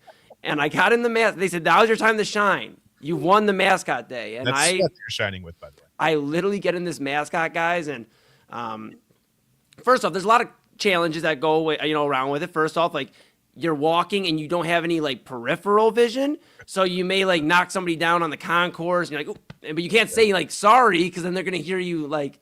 So you're like, like on me, but like not on me, like. So you have a lot of stuff going on with that, and then they do this thing called Skipper's Run in the 7th inning. They you come out from the right field and you run across the outfield to the other side, and I mean that was probably the worst running experience I've ever had in my life. Thighs were rubbing against thighs. I didn't beat anybody. Let's be very clear. Everybody beat me. They're on the microphone going, and Skipper's taking his time tonight. I sure, he was. Skipper was. So that being said, I was a little hesitant. I told Chad, look, dude, like those days are behind me, man. I'm a one and done. I'm like, a college freshman in basketball. I'm one and done. But I would be open to it. Maybe not all, full time. Obviously, I got a lot of stuff I got to do with the network and with the music community. But, you call up and you say, hey, is Eli available this Thursday? We need Avi the Aviator. I mean, we can make some things happen, man. But no, I think it's so cool what you're doing, like truthfully, because, we talked about, obviously, you've had your hands in a lot of different things. Mm-hmm. And you mentioned with the book, like changing these routines. where routines for a lot of people, like you mentioned, even with food, is as simple as like your eating habits. It's, well, I had Taco Bell yesterday, so now let's have McDonald's today and this, and I'll cook by Friday. And then Friday comes, you're like, a pizza sounds cool. Yeah. So it's like you see these routines. I think it's real cool how you're helping people change their mindset and also what you're doing for the community. I think that's super impactful. My last question for you is, where do you see the Akron Aviators in 5 years from now? Great question. So this will be our 10th year. Yeah. Our 9th season playing, but 10, because, there was a thing a few years ago called COVID. Yeah. At least down here in this part of Ohio. I'm not sure about you. Yeah, but, we heard of it. Yeah. Vaguely, it influenced me a little bit. Yeah. So we took a year off for that, obviously, but our 10th year, I signed the papers May 2017, and I want to continue our international growth. I actually, just real quick, Thailand. I also own a pro team in Thailand, like a lower level pro team called the Hua Hin Manta Rays, which is where I went to school, Hua Hin. Yeah. We play out of a league called Tiba in Bangkok. It's a professional league, so I'm looking for more ways to funnel Aviators players places. Okay. So we've had 16 players signed either overseas or to higher pro leagues. 3 players have become college coaches. 1 head coach is now the women's head coach at Tri-C, Cuyahoga Community College. Wow. Okay. Coach Deion Griffin. So I love that we're a launch pad, and I want to continue to be that, but I want to continue building international relationships and building a funnel, which also includes something at the bottom. I'd love to do kids programs and maybe an AAU team or something starting there, and have our players train them and kind of build an academy style that way, kind of modeled after the UK systems. Yeah. Is really what I'm looking at. I want to grow more and continue to grow in Akron and beyond. There's an opportunity there to do things. We do things with the community now, and I want to do more. We've raised hundreds of pounds of food for the Akron Canton Regional Food Bank. Awesome. Last year alone, we had 12 boxes full of toys for Salvation Army for holidays. So I want to do more of that and giving back and with our players, there are guys who come to us because they want to continue and go as far as they can and see what they can do in their career. There are other guys who maybe they've done that, or maybe they've got a good job here, or their family's here and they don't want to leave the country, but they want to play at a high level. Yeah. Those guys deserve to be known and recognized as well in the community. Yeah. So I want to continue to grow and give those guys a chance to be whatever they want to be with this uniform on. I love that. It's amazing work, man. And we'll let you go. I know it's our dinner time, but it is normal people's bedtime now. So we'll let you get out of here. But a couple of things I want to say. First of all, I admire your sense of adventure. I admire your fearlessness, and I just admire your propensity to want to help people, man. Like I said, you've helped me more than I could even probably put into words, to be honest with you. So I appreciate you for that. But before we get out of here, I want you to, so the name of the book is Course Correction: The Hidden System Running Your Life. First of all, tell people where they can get this book, because it's a must-have. I mean, it was an excellent read. It's very well written, and like I said, I plan on going back and reading it a few more times myself. It's very, very helpful to my just my train of thought, really, to stay on track. I really appreciate that. Now it's exclusively on Amazon, but read coursecorrection.com. It's coming soon to other platforms, but I really wanted to push to get that number 1 somewhere. So hit number 1 last night. So that was my goal. I claimed it to myself in April, and I knew I would do it, and I did it. So it's coming soon to other platforms, but read coursecorrection.com. And last thing I'll say about that, imagine applying that logic of where did this thought come from, and people not wanting to disrupt and going back. Imagine applying that to your favorite sports team that's just been stinking it up for your whole life. Yeah. Like, how comfortable are people in the system that they're just like, oh, that's just the way things are. Why? Why do you draft like that? Why do you trade like that? Why do you cut the staff like that? Why do you like Yeah. when you have that lens and start looking at other things and realize it applies to everything? Just the idea of sports changed so much for me, looking at headlines every day and like, what was the culture like at that team where this seemed like a good decision for years? Right. And years. Why does it continue that way? Yeah, it's an excellent question.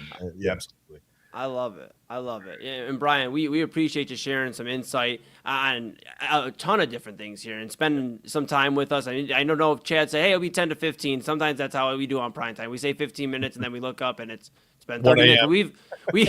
We've enjoyed you spending some time with us. We'll definitely love to get you back on here, find out what's going on with the Aviators throughout the season, of course, the off season, all that. So we'll keep you obviously on speed dial. As long as you don't block Chad's number or my number, then we're okay. So Brian Essince Collins, again, Chad talked about, and sent over a ton of highlights here. Again, founder, owner of Royal Air Entertainment, owner of the ABA Akron Aviators, author of Course Correction. You heard The Hidden System Running Your Life.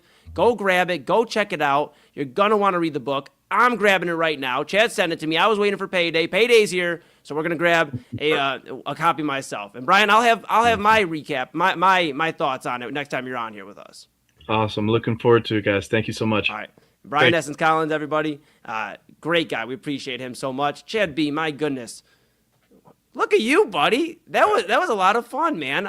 You had been telling me we were going to talk to Brian, and I'd heard a lot of great things about him, but to actually spend some time, get to know about a lot of different walks of life there, from the author, like writing a book, like you mentioned, like I wanted to write a book, but I wanted to write a book with purpose. So to have that now on his accomplishments and the music background and the ABA, the Akron Aviators, I mean, like so many cool things, man. Like, cool things. I just owning a team overseas. And like I said, just the fearlessness, right? Like a lot of people, I think in this book is a perfect, I think, amalgamation of some of those thoughts. Like a lot of people would stop themselves right before they get to the finish line because you're afraid to take that jump, right? Well, what if this is too much of a financial commitment, or what if I can't do it, or what if I end up looking silly? What if I can't, whatever? And just to be able to push through that, I think that just like I said, reading this book, Course Correction, The Hidden System Running Your Life, it kind of made me realize like I thought in those ways for a long, long time. And I'm starting to kind of break out of that mold of thinking, and that's a very, very good thing. It sure was, and it sure is. And I'm proud of you. I'm proud of all the accomplishments Brian has, and it was great. That was our first time meeting. Look at that, so we get to talk here on the network, and hopefully all you enjoyed out there as well. We're going to take a little bit of an extended break here, folks. We ran about 35 or so, and of course we want you to hear about some of our fantastic partners here on the Inside Edge Network. So you're going to hear from a few of the other shows, what's coming up later tonight and tomorrow, and of course you'll hear from some of our partners. We'll be back with everybody's favorite Tuesday segment. Don't tell Kyle, I know he'll be upset if we said that, but Tuesday Top 5 coming up right after this. That's Chad B to my right, your right, everybody's right. I'm Eli Moon. This is Inside Edge Primetime here on the Inside Edge Network. Looking for an iconic Cleveland music venue that features premier entertainment, spirits, and food? Well, look no further than the Brothers Lounge. They offer a variety of live entertainment acts weekly, along with a diverse selection of beer, wine, and fine spirits, not to mention Chef Wynn's food menu, which has been crafted with traditional American fare with a modern twist. So come on out and enjoy the warm hospitality and make some new friends right here in your backyard. For more information, head over to brotherslounge.com and check them out for yourself at 11609 Detroit Road. That's right near the border of Cleveland and Lakewood. The Brothers Lounge, proud sponsor of the Inside Edge Network, Cleveland's digital leader. Key On Sports is the leader in Ohio high school athletic coverage in written, print, and video streaming. From the latest news and results and written content to the high school football game of the week every Friday, Key On Sports has you covered. The vision of 15-time published author Vince McKee has become the most trusted site in Ohio high school athletic news. From podcasts to player profiles, Key On Sports is your one-stop for all of it. Visit them today at keyonsports.com or on YouTube at Key On Sports. Check out their socials on Twitter and Facebook as well. Please support the new Inside Edge Network by liking, subscribing, and following us on your favorite social media platforms. That's at Inside Edge Net across Facebook, TikTok, YouTube, X, and IG.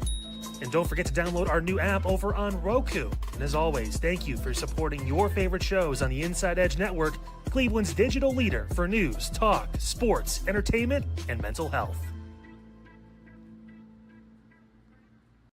Fanatics isn't just our name, it's who we are. Loyal, passionate fans, dedicated to our favorite teams and to the sports we love. That's why we're honored to be able to offer fans the world's largest collection of official sports apparel and sports jerseys from all leagues, teams, and players you love.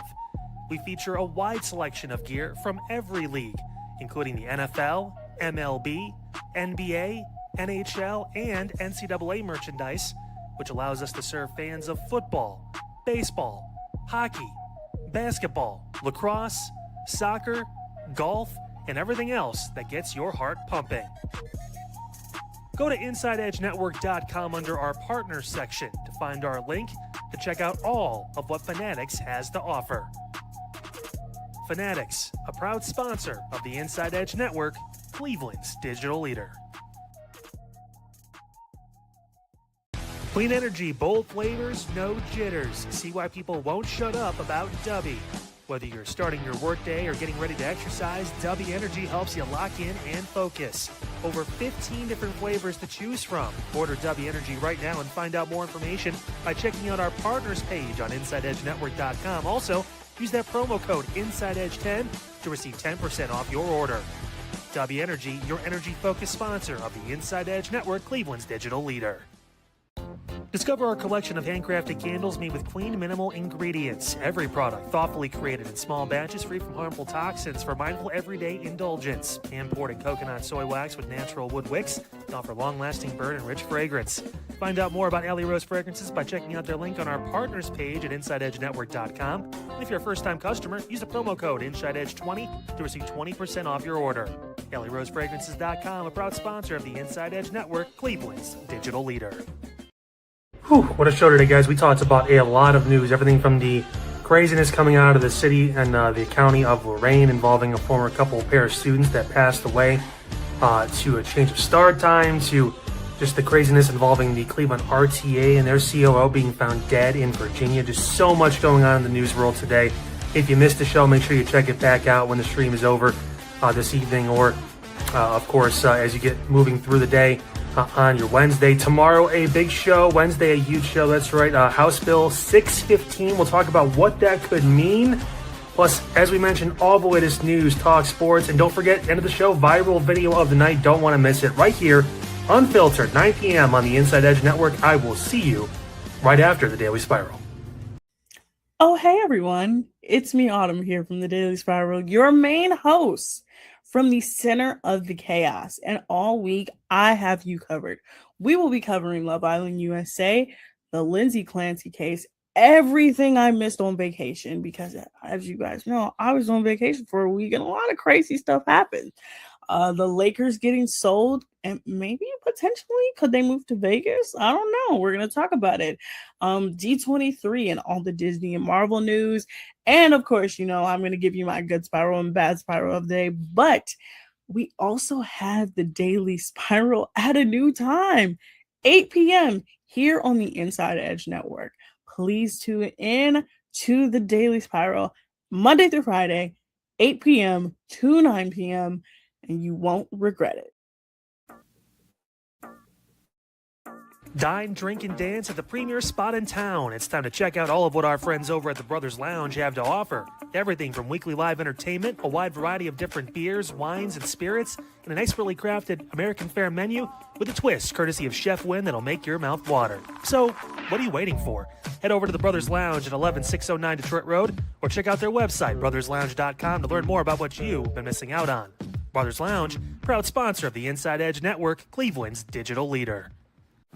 Whether searching for a baseball autograph by your favorite World Series slugger, a signed football by an iconic Hall of Famer, or the jersey of a world-famous soccer star, you've come to the right place. Here at sportsmemorabilia.com, the web's leading source for authentic sports memorabilia, you'll find more than 500,000 authentic products from nearly every professional sports league, team, and players. Not only will you find your next prize sports possession with ease, thanks to superb customer service and tremendous site experience, you'll have satisfaction and peace of mind that every product listed comes complete with a certificate of authenticity and is fully backed by the sportsmemorabilia.com lifetime authenticity guarantee. Check out sportsmemorabilia.com by heading over to the partners page on our website, InsideEdgeNetwork.com. SportsMemorabilia.com, proud sponsor of the Inside Edge Network, Cleveland's digital leader.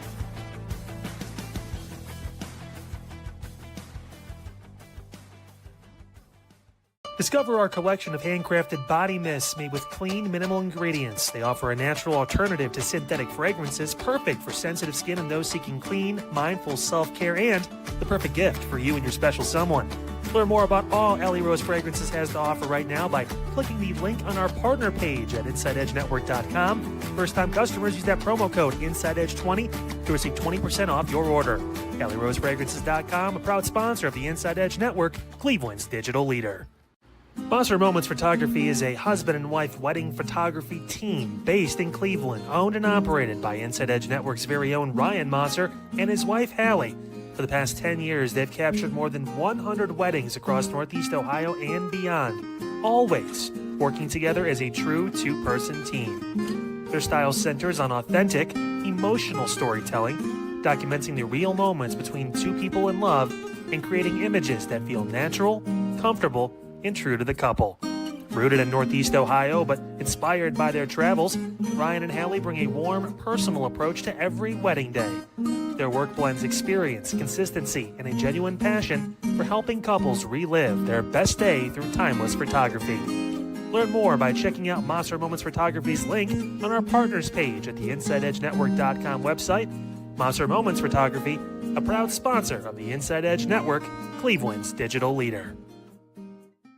Find us on InsideEdgeNetwork.com for the latest information on your favorite shows, personalities, and network partners. Plus, we have a merch shop. That's right, we have network polos, t-shirts, champion jackets, hats, and bottles. Rep the network. Every purchase supports independent sports and entertainment media. Thank you for your support from all of us here at the Inside Edge Network, Cleveland's digital leader for news, talk, sports, entertainment, and mental health. Happy Tuesday, everybody. And folks, we thank you for tuning in to the Inside Edge Network. We got a lot for you coming up at 11:30 for Midnight Run. Tom Brady says something very interesting about quarterbacks not playing in the preseason. You know, you're talking about a trend that I believe Sean McVay started all those years ago about not having their starting quarterback out there on the field all those years ago with Jared Goff and now Matthew Stafford. But is that trend working?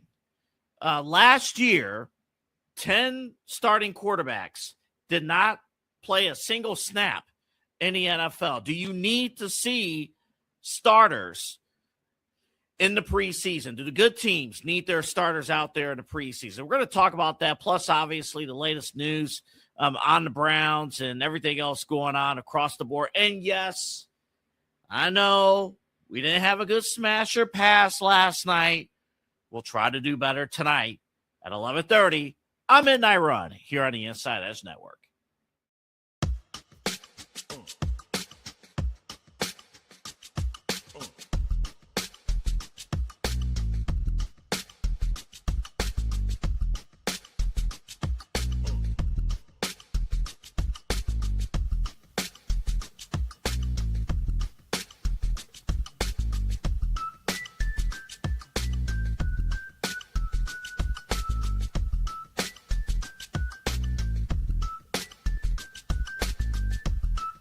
And welcome back. Inside Edge Primetime here on the Inside Edge Network. Chad Bryan, to my right, your right, everybody's right. I'm Eli Moon. We are back. We talked a little bit of Lakers at the beginning of the show, but a big thank you goes out to Brian Essince Collins, author, founder of so many great things, including the Akron Aviators, his background in music. Chad B sent this list to me right before we got on, or the confirmation, rather, from Brian last week, and I'm still looking at this list, Chad B, and I'm like, my goodness, you know, you look at all the accomplishments. One more time, if you missed the interview, you have to go back and check it out. Yeah. Brian Essince Collins, founder, owner of Royal Air Entertainment, owner of the ABA Akron Aviators, author of Course Correction, The Hidden System Running Your Life, And Chad's already checked it out. I'm getting my copy. Get your copy. A big thank you to Brian again. We will definitely look to have him back on here very, very soon, discussing the Aviators and everything else going on with them. So now he's officially friend of the program. How about that? It's funny, Eli. I want to share this with you. I texted Brian when I was finished reading the book, and I said, I've never personally known anyone like that who was published before until recently, and I hadn't had a chance to read anyone's book that I personally knew, right? So it was a weird experience reading the book because I read about half of it in my voice and half of it in his voice.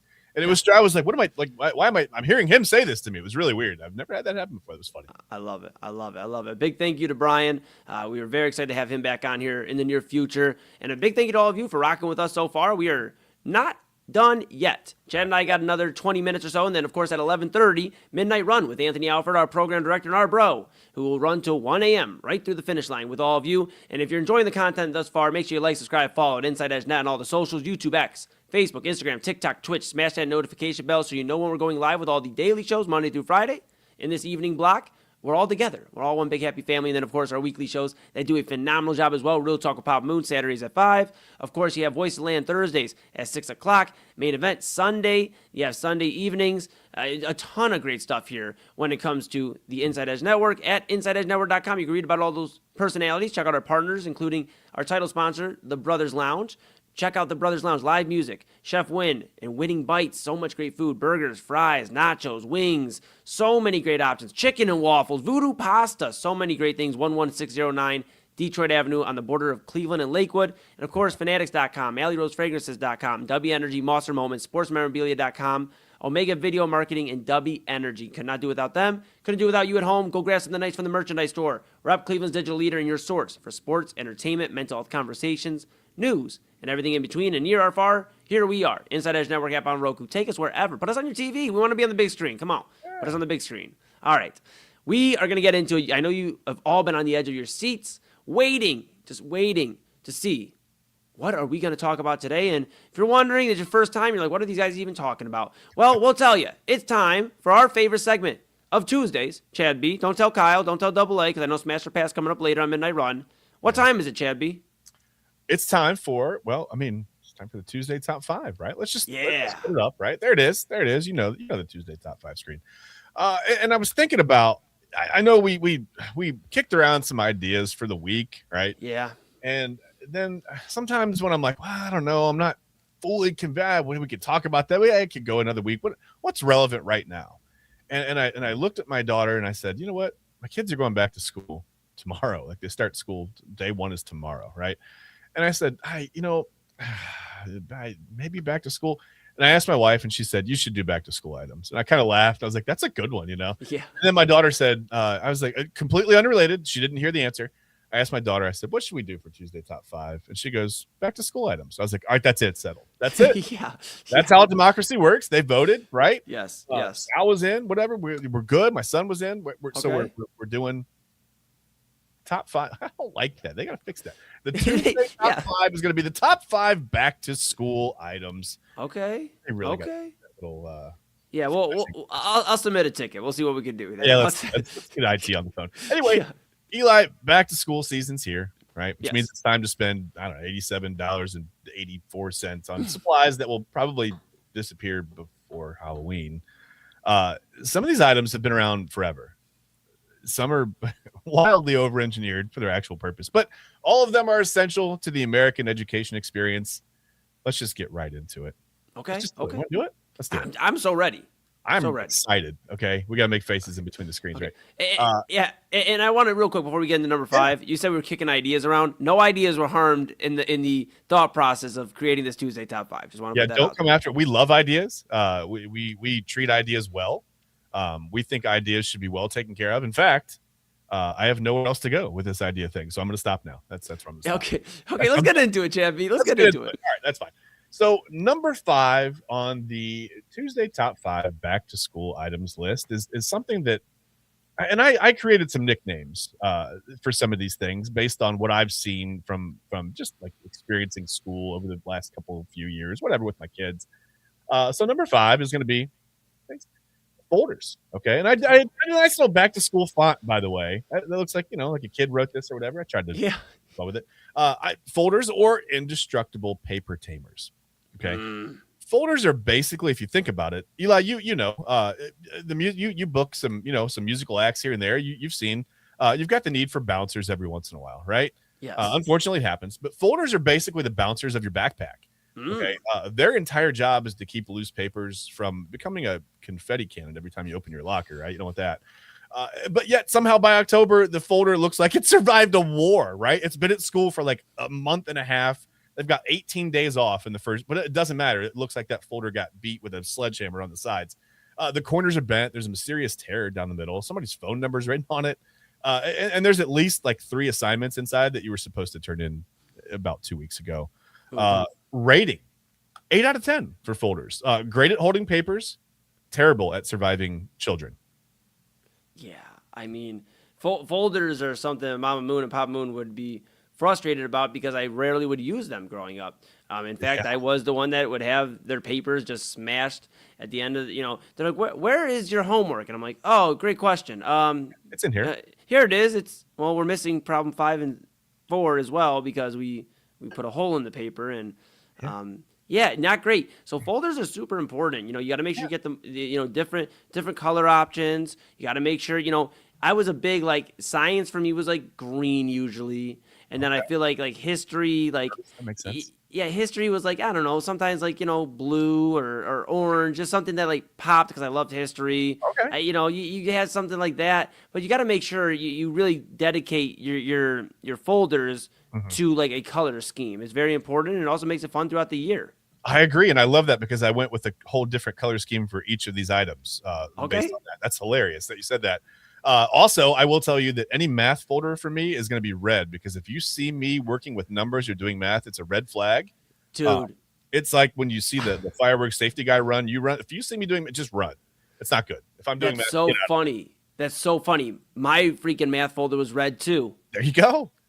Because I mean, overall, math is a red flag. And listen, if you use math every day for your job, first of all, you're lying. No, you're not lying. But no, some of the like you get into like trigonometry and like who's like, okay, I guess if you're like a rocket scientist or like a planetary, you're using those things. But yeah, I mean, for doing what we do, I don't need a whole lot of trigonometry or calculus or whatever.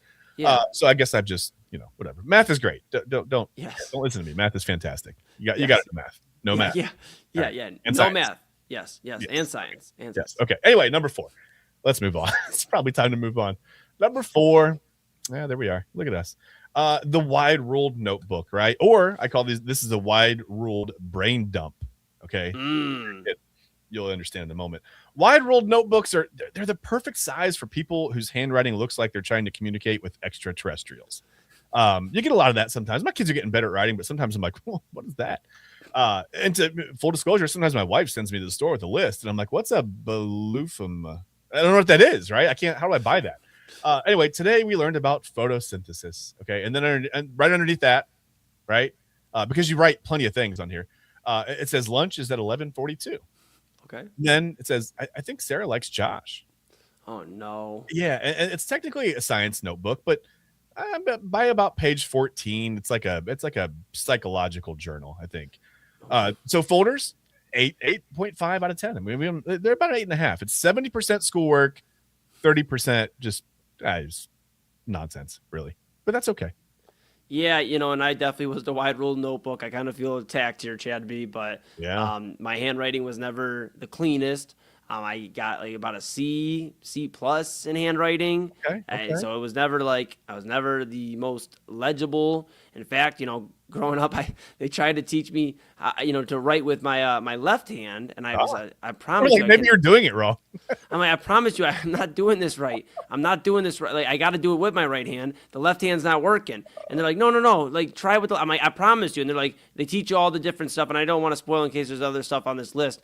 But there's things that obviously help you write with your pencil form and all that. Okay. All that for me to be in my 20s now, and I maybe use a pen or a pencil 3 times a week. All right. They're like, well, okay, left, right's not working. Maybe try your nostril. Just, put it in there. Yeah. Why don't you just use both, left and right? Why don't you just grab 2 fingers on each and just try to, my goodness, bro. I was one of those guys, though, so I get it. Or at least you'll have a nice shadow when you write, right? Yes. A little bit of shading never hurt anybody. All right, that's fine. Okay, let's move on. Number 3. I will say this: my handwriting is very small. Sometimes I write very legibly, but it's really, really small. And then sometimes I can't. It's like I forget how to write. I'm like, what happened? I used to know how to do this. I'm in signature mode all the time, so I just write like I'm signing something all the time, and that's probably not great advice to have everybody going back to school. But just don't let them convince you. If you're a right-handed writer, don't let them convince you write with your left. And that's my back to school advice. There you go. That's good back to school advice, I think. More back to school advice would be to get to number 3 on the top 5. Oh. I think we should do that. Yeah, right. Okay. Here we go. Well, number 3 is the 24 count crayon box, right? Okay. Or this is the 24 color rainbow box. Not very creative there, but nothing said I'm ready to learn like opening a brand new box of 24 crayons, right? You got red, you got blue, you got green, you got yellow in there. And then you've got colors like burnt sienna, which nobody has ever actually seen in nature. We've never seen it. What is burnt sienna? And it's funny because that's actually one of the colors that I remember from like kindergarten, and I was like, "Is that an actor? Burnt sienna? Who is that?" Yeah, that's right. Yeah. Like, I don't know. Was like an '80s quarterback? Did he throw 5 touchdowns in a game? Like who is Burnt? Who is Burnt sienna? Why is he so famous, and why does he have his own crayon? I want my own crayon. Yeah. The best part was the hierarchy, though. You didn't have just crayons. You had the crayon, right? Remember that? The good ones stayed perfectly sharpened. The bad ones were like broken in half and eventually kind of became the property of just whoever sat next to you. You just trade crayon pieces and it's fine. And God help you if somebody broke your midnight blue. That was a trouble. Listen, rating. Give them a 9 out of 10. I think the closest. This is probably the closest elementary school ever really came to owning a luxury product. It was the 24 count box of crayons. Yeah, and I got to be honest with you, Chad B, before we move on to number 2. We got a little bit of time here, so I'll be honest, open and honest here for a second. On Midnight Run, AA is doing the back to school week on Midnight Run, and ours was more like, obviously, like, he's trying to, like, help out, like, college kids, because he went to BGSU, Bowling Green State University. Yeah. I did not go to college. I went to Ohio Media School and took care of business there, and now I'm here. Rock with everybody, but we're giving advice to more like, the guys and girls trying to figure out college, or maybe, it's their senior year in high school, what not to do. I kind of gave some examples of, like, if you're going to ask a girl to homecoming, do not get a cookie cake and ask her in front of the entire lunchroom while it's dead silent. Then she shakes her hand. Okay, the trauma's starting again. Go back to number two. That is like proposing on the kiss cam. You can't do that. Yeah. Hey, listen. So you mentioned BGSU, right? Yes. Just a quick note about BGSU that I saw today. They now have the largest marching band in the country. They're 600 plus people strong at Bowling Green. In the marching band. Smokes. 600 people. That's pretty amazing. Do you think any of them can play running back too for the Falcons? Like, yeah, they're in shape. You ever seen like some of the band stuff they do like in like the training camp? Dude, it's hot out there. They're carrying like giant like instruments. First of all, to be able to walk and play, I would pass out. A, from the heat, B, from probably the lack of oxygen. The amount of in shape you have to be to march and to know what you're doing and to look good while you're doing it, and then you have to sound good, right? It can't be like, did you ever see the Family Guy where Peter and Lois play and they're in a band, they think they're amazing, but they're not. They're just getting high and playing music. They sound terrible. That's me if I pick up any instrument. So you got to sound good too, right? Like, you can't just look good. You got to sound good out there. You have to do all those things simultaneously. I don't know that I'm that talented, Eli. I don't think I can do it. I mean, believe in yourself. We just had Brian on. You're right. You gotta change the mindset here. Believe in it. Believe in it. Course correction. You're right. I got this. I can do this. You're damn right. That's right. All right. Fair enough. But while I'm doing it, let's move on to number 2. All right. I don't have to go to the bathroom. This is just number 2 on the list. Okay, here we go. Okay. It's purple glue sticks. Right? What did I do to my screen? My screen just got really tiny. I don't know what happened. Or I just, as I call them, sticky purple glue sticks. Again, not super creative here, but it's fine.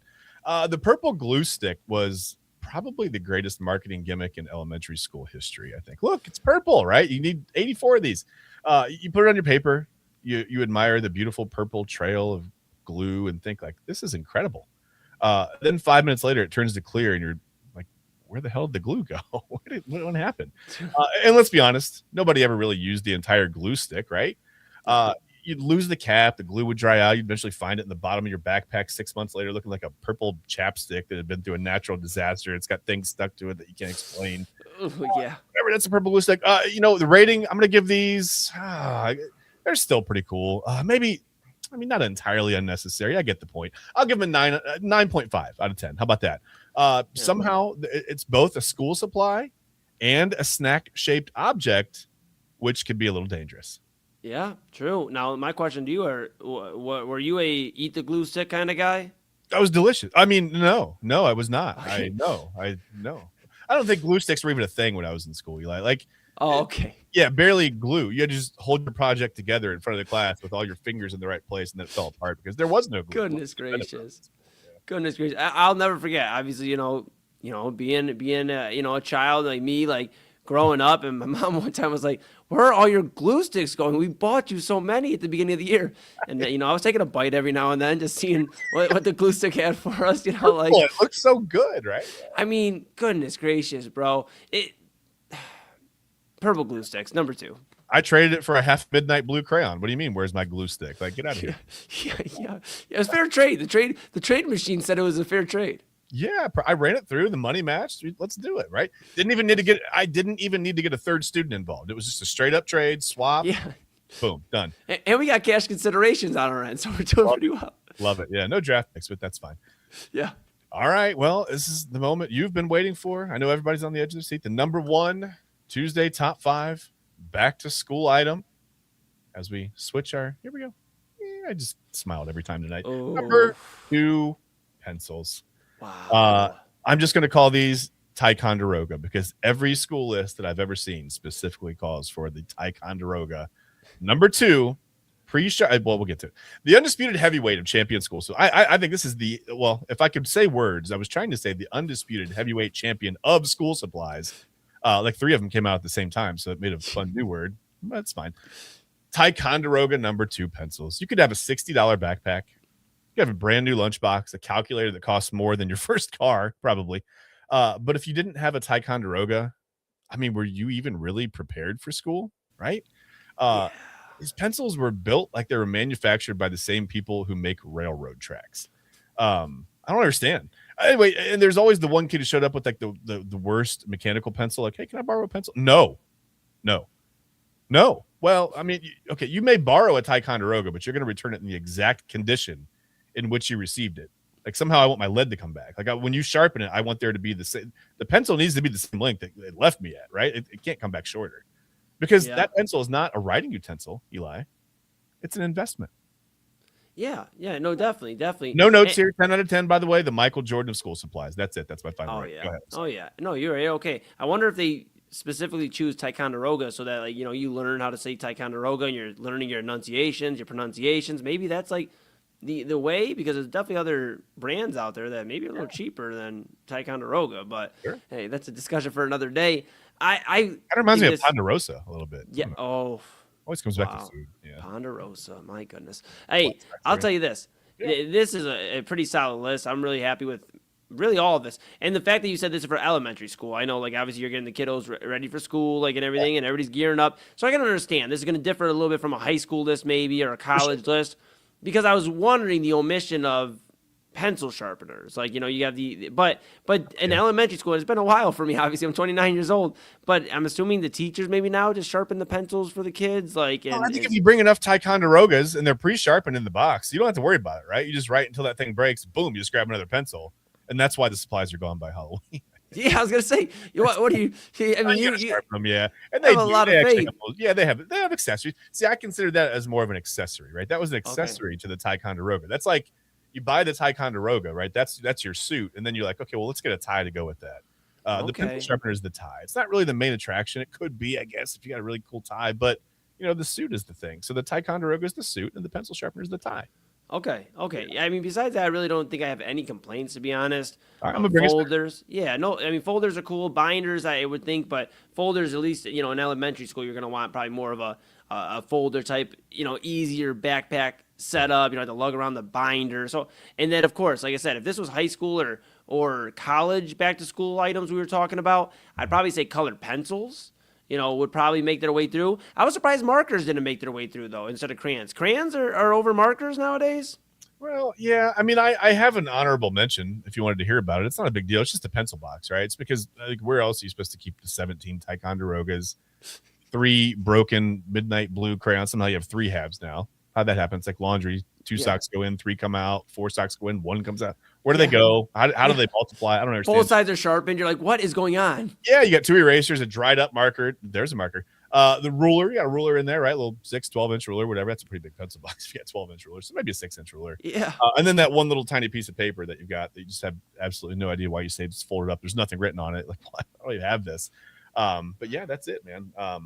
That's it. That was it was just a pencil box, a place to organize all your back to school items. So that's all. Yeah.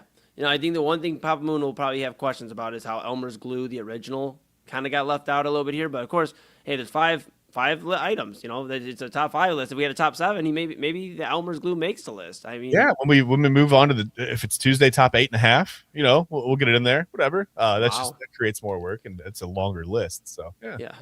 Don't know how we're gonna fit a half in, but I'm not sure. I don't really know why I said a half. I don't know. 8.5. Yeah, 8.5. Coming in at 8.5. It's not 9, but it's 8. 0.5 is the honorable mention. By the way, I love so this is my favorite part of new school supplies, new backpack, whatever. If you got to get one of those, my son ded want a new one this year. He got a Spider-Man backpack. He's like, I'm gonna roll with that one again. I said, cool. Heck yeah, save us like $40-$50, right? So my favorite part is when you put everything in and your kids look at you and they're putting things away, and they're like, okay, I'm gonna be like so much more organized this year. They're not. It's not going to happen. Maybe for the first 2 days, but then it all falls by the wayside after that. But that's okay. That's okay. So hopefully, if you've got kids, if you're watching, I don't know if they're back to school yet, or if they go back to school tomorrow as well, or maybe they start next week. If they're really lucky, hopefully you feel prepared. I feel like I'm going to miss my kids. I told you, Eli, it's going to be tough, man. Like I know a lot of people are excited to see the kids go back to school, but man, I've been hanging out with them all summer, and we've been making random trips during the day. And I know there's going to be that time where I'm like, where are the kids? Like where I have to go to the store. Where are they? Oh, they're at school. That's right. They're not here.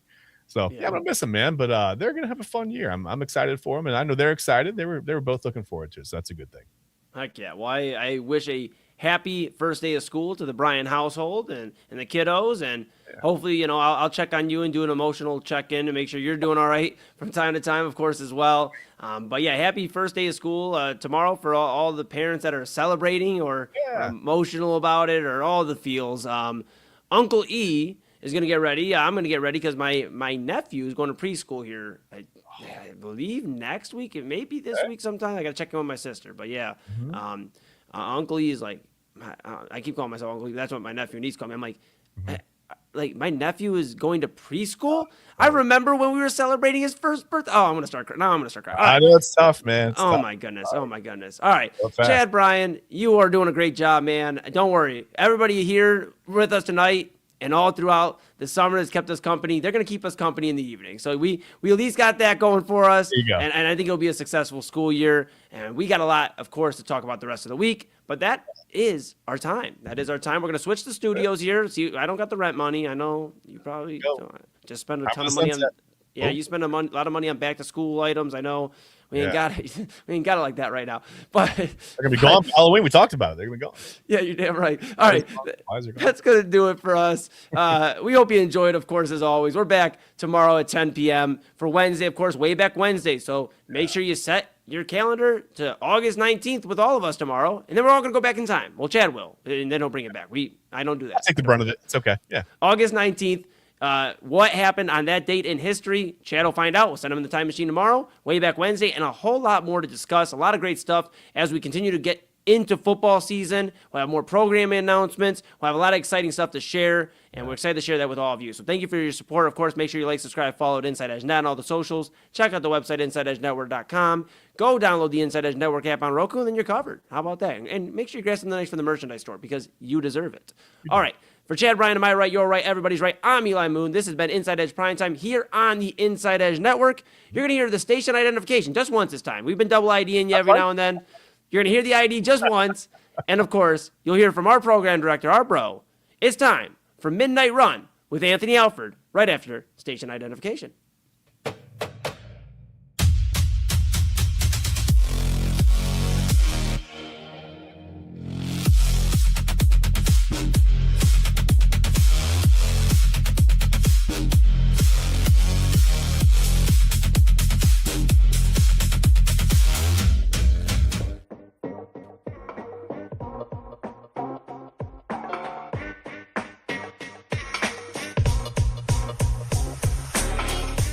This is Midnight Run on the InsideEdge Network. Here's your host, Anthony Alford.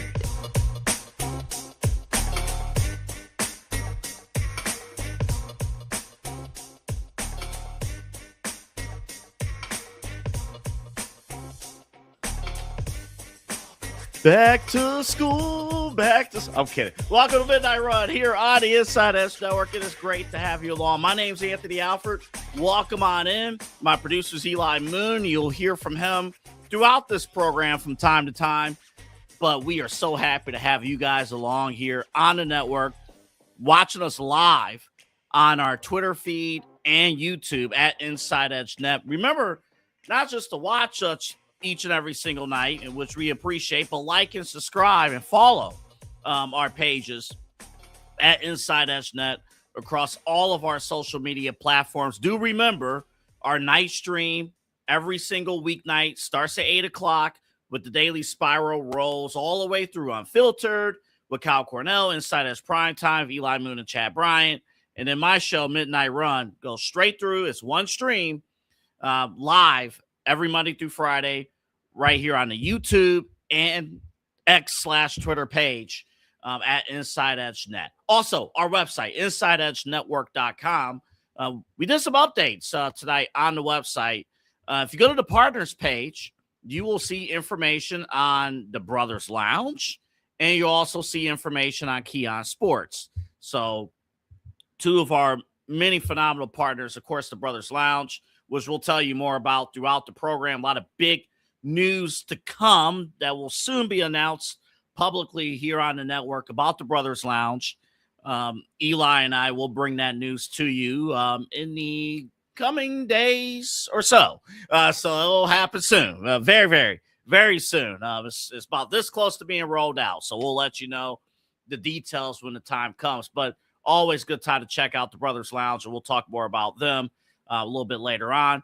Also, if you know one of these bad boys, this is a Roku remote. You know this remote. You know this remote. So come on now. You hit that home button, you hit that down button, or whatever you may be. You'll find a search. Type in InsideEdge Network. You type that in, you get our shows live and direct to you. And what's cool about it, too, you get this night stream every single weeknight, 8 o'clock to 1 p.m. here, or 1 a.m. in the East. We also replay the night stream every afternoon starting at 1 p.m. So if you miss any one of these shows, you can watch on demand or out during your afternoon drive, your work, flip back over and watch or listen, and you'll be in good shape. Real quick, before we get to the football stuff, we got some good baseball news to get to you. First off, the Cleveland Guardians. I know, listen, folks, it's not 100% true that when I come on the air, it's doom and gloom for the Guardians. It's 95% true. But no, but the other 5%, listen, Joe Adell, congrats. Career high, 6 RBIs. He had a towering 455 home run blast. Almost hit the scoreboard. Guardians a winner today over the San Francisco Giants, 8-1. And, you know, basically the Guardians' hopes in making the playoffs before, it's, you know, this is the playoff hopes right now. But technically, they don't face a winning team again until September 14th. Okay. I know. Listen, folks. I know it's one day. It's one game. It's one game. It's one game. I get excited. I'm telling. I get excited. I get excited when Joe Adell, 6 RBIs. Also, Jose Ramirez also had 3 hits. They both had 3 hits apiece. I don't do it again tomorrow. That's where I'm at. Do it again tomorrow. But I know it's a little tough to get overly excited when you can't beat any contenders. But maybe, I mean, the whole point of sports, you're supposed to beat up on teams that you have no business losing to. You're supposed to. But that's a beautiful thing. 8-1, the Guardians, a winner. And technically, because the American League overall is just a pile of hot trash, the Guardians only a game back from a wild card spot. That's the craziest thing right now, what's going on with the American League. That third wild card spot, maybe even the second wild card spot, is going to be held by a team that's probably going to finish under 500 or right at 500. Call me crazy. I mean, if you've watched my show, I don't think August 18th, 2026 is probably the first time you've called me crazy, but call me crazy. Meanwhile, the Los Angeles Dodgers, they might be in that third spot in the National League. And in the National League, you do not, I heard Buster Olney talk about this, you do not want to be in that third spot in the National League, because then you're in the wild card round, and in the National League, you don't want that smoke. You don't want extra smoke. You want to get in that division series, go from there. If you know, the baseball wild card, man, baseball is compelling in certain ways. That wild card, man, and I know we're going to get more into it, you know, as we get closer to the playoffs. Hopefully the Guardians are a part of that conversation. We'll still talk about it if they're not in the conversation. But that wild card round is the scariest round in sports. Maybe this side of the Stanley Cup playoffs, because you just it's a best of three. One bad day, you're down in the series, you're facing elimination. A second bad day, you could have the greatest season in the world and you're done. That's the craziness of the best of three wild card. But I will take a best of three wild card over a one-game wild card, which was the format for many years. I like 2013, real quick, 2013, because I just thought about this. 2013, Cleveland Indians, yeah, we're back in the playoffs. I believe that was our first time since 2007. We get back in the playoffs. It's great. We've worked our way through. Remember Jason Giambi? You know, that crazy grand slam. Like, we're feeling high. One game later, our season's done. It was like 162 games, and then this. So I'll at least take a best of three at one site. You know, stakes are high.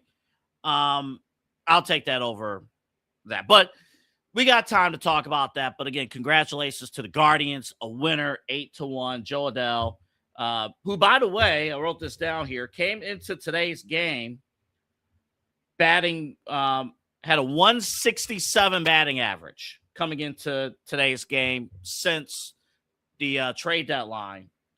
He was 7 of 42 before tonight's game. Eli, I want to get your reaction to another baseball score. Oh, no. First off, your quick thoughts on the Guardians winning 8-1. Well, it's good. Hey, the season still got some juice in it, AA. You said it. They need to take advantage of this right now. You got the Giants, you got the Rockies, you got the Angels. You got some teams coming up right now that they could really take advantage in terms of getting back in the win column and stringing together some victories, because you mentioned it there. You have the Rangers right there that are hanging around in that third wild card slot right now, and they're not necessarily promising. There's a Rangers team that didn't know if they were going to necessarily trade off at Jacob deGrom or not, and if they had their way, Jacob deGrom would be in Atlanta right now. You know, deGrom blocked, his no-trade clause. He blocked it from Atlanta. So the Rangers, for a moment in time at the deadline, were believing, hey, maybe we do sell off some of these guys. So that's a team that kind of was dipping their toe halfway in, and that's the one thing you can say about the Guardians this year, is they were aggressive at the deadline. They at least are going for a playoff spot. They didn't just go, we'll see what we can do with what we got right now. It's not a go for broke. They view it as a go for broke year with the lockout maybe impending, so I feel a little better. But if we come back on the airways tomorrow and we get belt to ass and it's 5-1, I'm not going to feel too good about it. Right, exactly. I'm like, it's just one day. All right, Eli, stay on the screen real quick because I need you to react to another score. Okay, I got you. This happened tonight. Oh, no. Oh, no. For those listening, the Milwaukee Brewers defeated the Seattle Mariners 22-0. It is tied for the largest shutout in baseball history. Major League Baseball history. You got to pass the sticks. Like, this is the definition of pass the sticks. Like, you got 21 up. I mean, that's what it is. And Seattle's had a rough year, AA.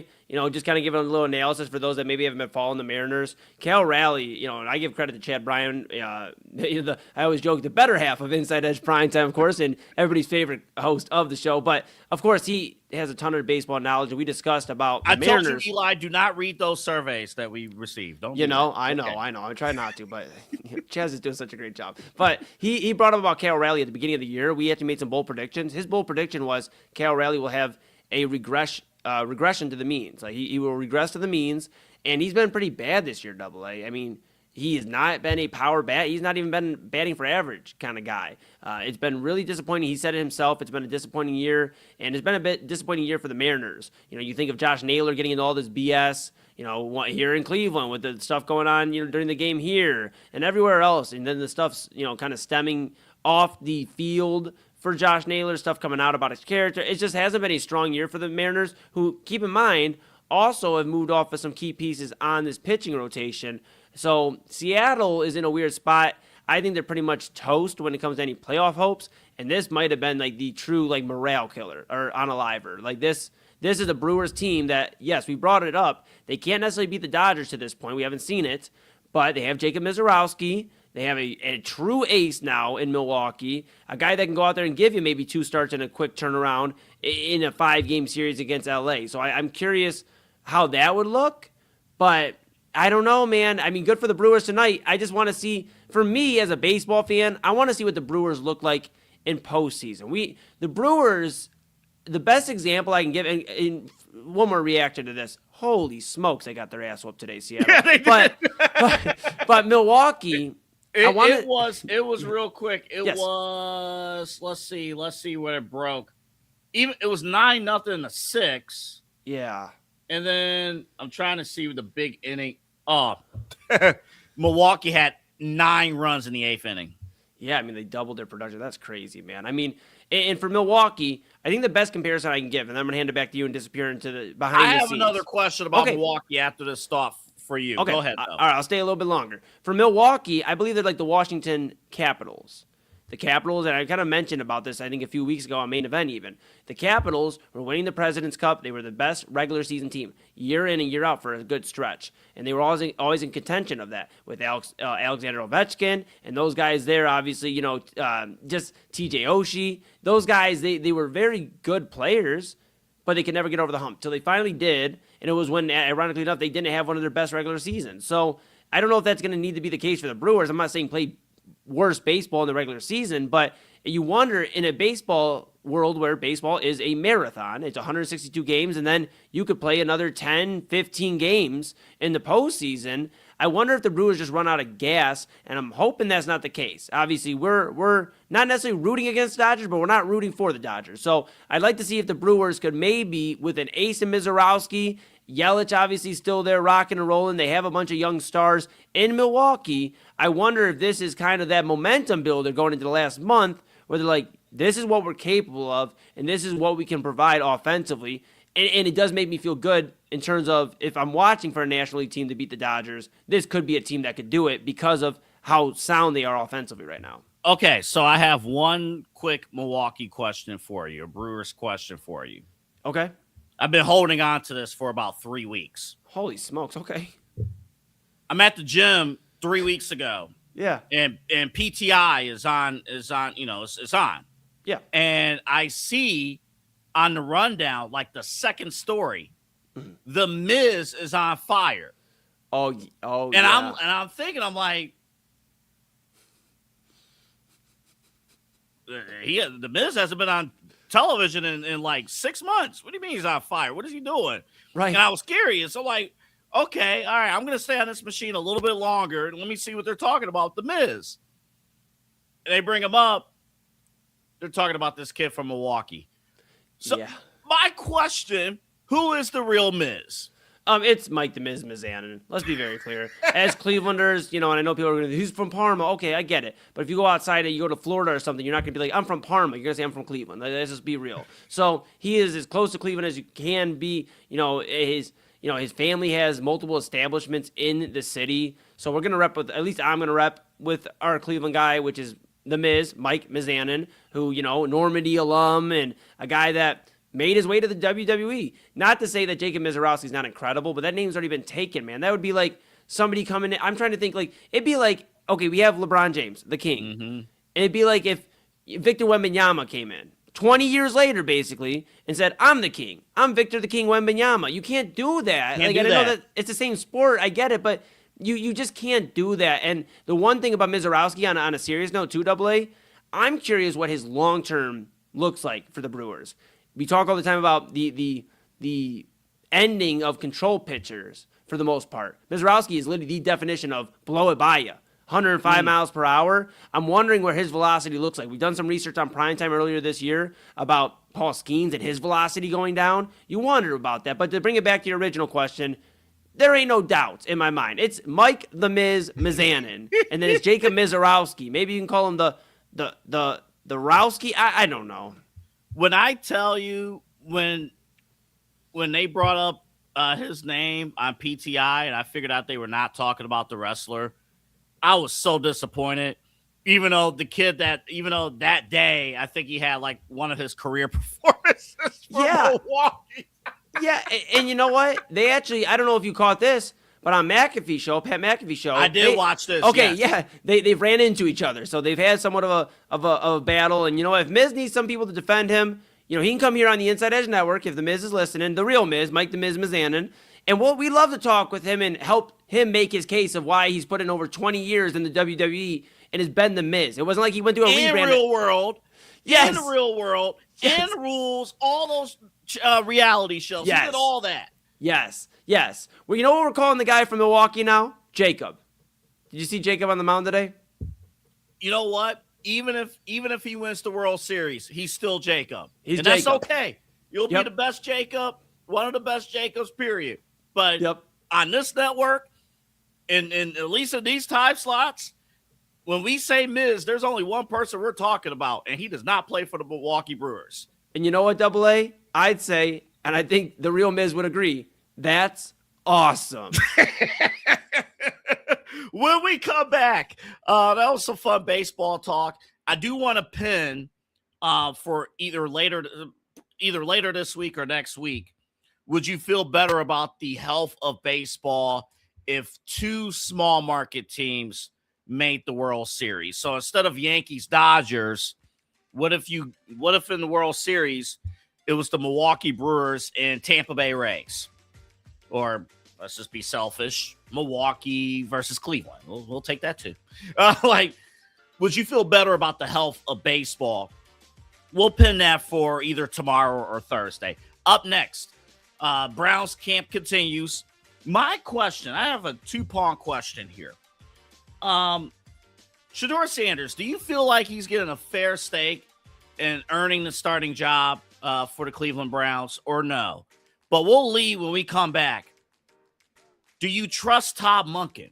Where's your trust level with the head coach of the Cleveland Browns and Todd Monken as we are navigating through his first training camp as head coach of the Cleveland Browns? We are just a day or so away from the Browns joint practice with the Buffalo Bills. Speaking of joints, we got a Coke bust to talk about as well later in the show.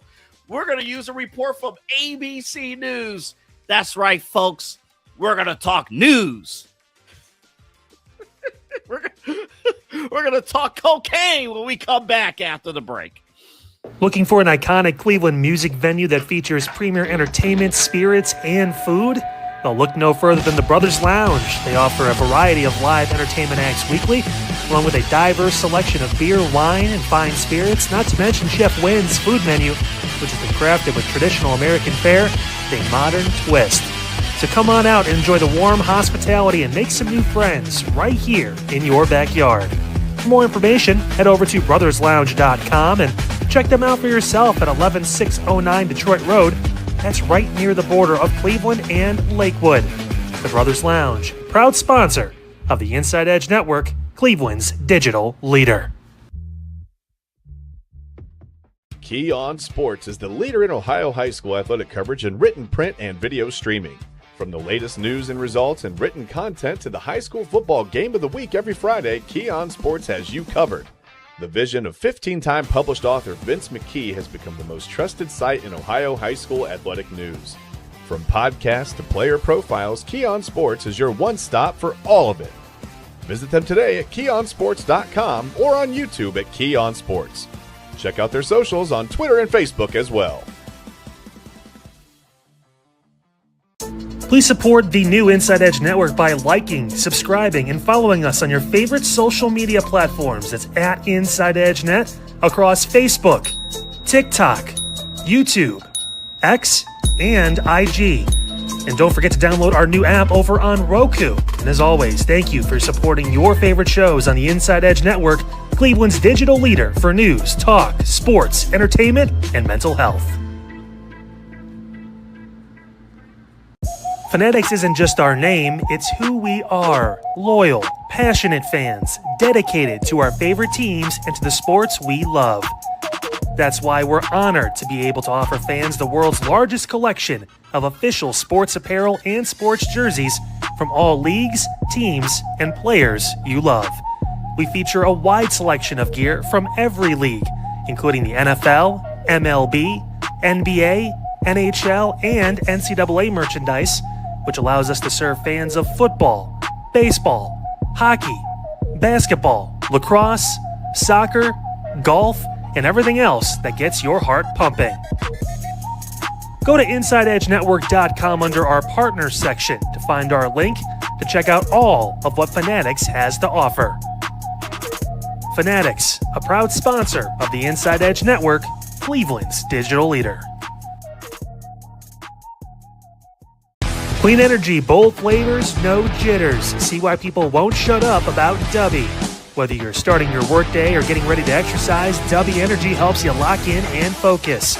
Over 15 different flavors to choose from. Order Dubby Energy right now and find out more information by checking out our partners page on InsideEdgeNetwork.com. Also, use that promo code InsideEdge10 to receive 10% off your order. Dubby Energy, your energy-focused sponsor of the Inside Edge Network, Cleveland's digital leader. Discover our collection of handcrafted candles made with clean, minimal ingredients. Every product thoughtfully created in small batches free from harmful toxins for mindful everyday indulgence. Imported coconut soy wax with natural wood wicks to offer long-lasting burn and rich fragrance. Find out more about Alley Rose Fragrances by checking out their link on our partners page at InsideEdgeNetwork.com. And if you're a first-time customer, use the promo code InsideEdge20 to receive 20% off your order. AlleyRoseFragrances.com, a proud sponsor of the Inside Edge Network, Cleveland's digital leader. Whew, what a show today, guys. We talked about a lot of news, everything from the craziness coming out of the city and the county of Lorain involving a former pair of students that passed away, to a change of start time, to just the craziness involving the Cleveland RTA and their COO being found dead in Virginia. Just so much going on in the news world today.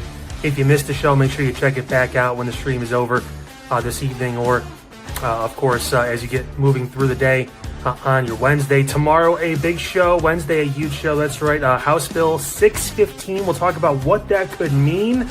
Plus, as we mentioned, all the latest news, talk, sports. And don't forget, end of the show, viral video of the night. Don't want to miss it. Right here, unfiltered, 9 p.m. on the Inside Edge Network. I will see you right after the Daily Spiral.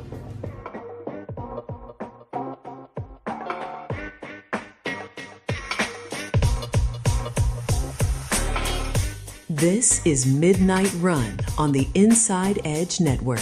Here's your host, Anthony Alford.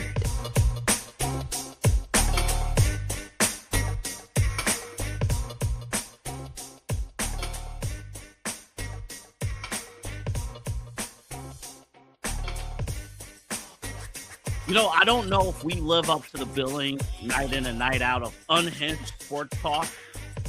I know we connect at an hour where you need us most, but unhinged. But let's try it tonight. Maybe, later on tonight, we're going to talk about a Coke bust. And then we got Scott Steiner's son trying out for WWE at camp. we're gonna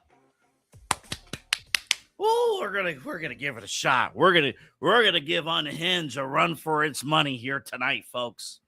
All right, welcome back. This is Midnight Run here on the Inside Edge Network. So I want to remind you guys too. I know for the last, how long has this show been on the air? 6 months, give or take 6 months.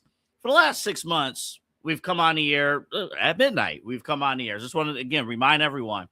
The last couple weeks, our show now starts at 11:30 p.m. Eastern time.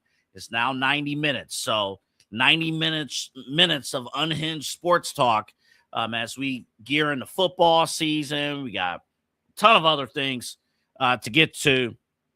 A lot at stake.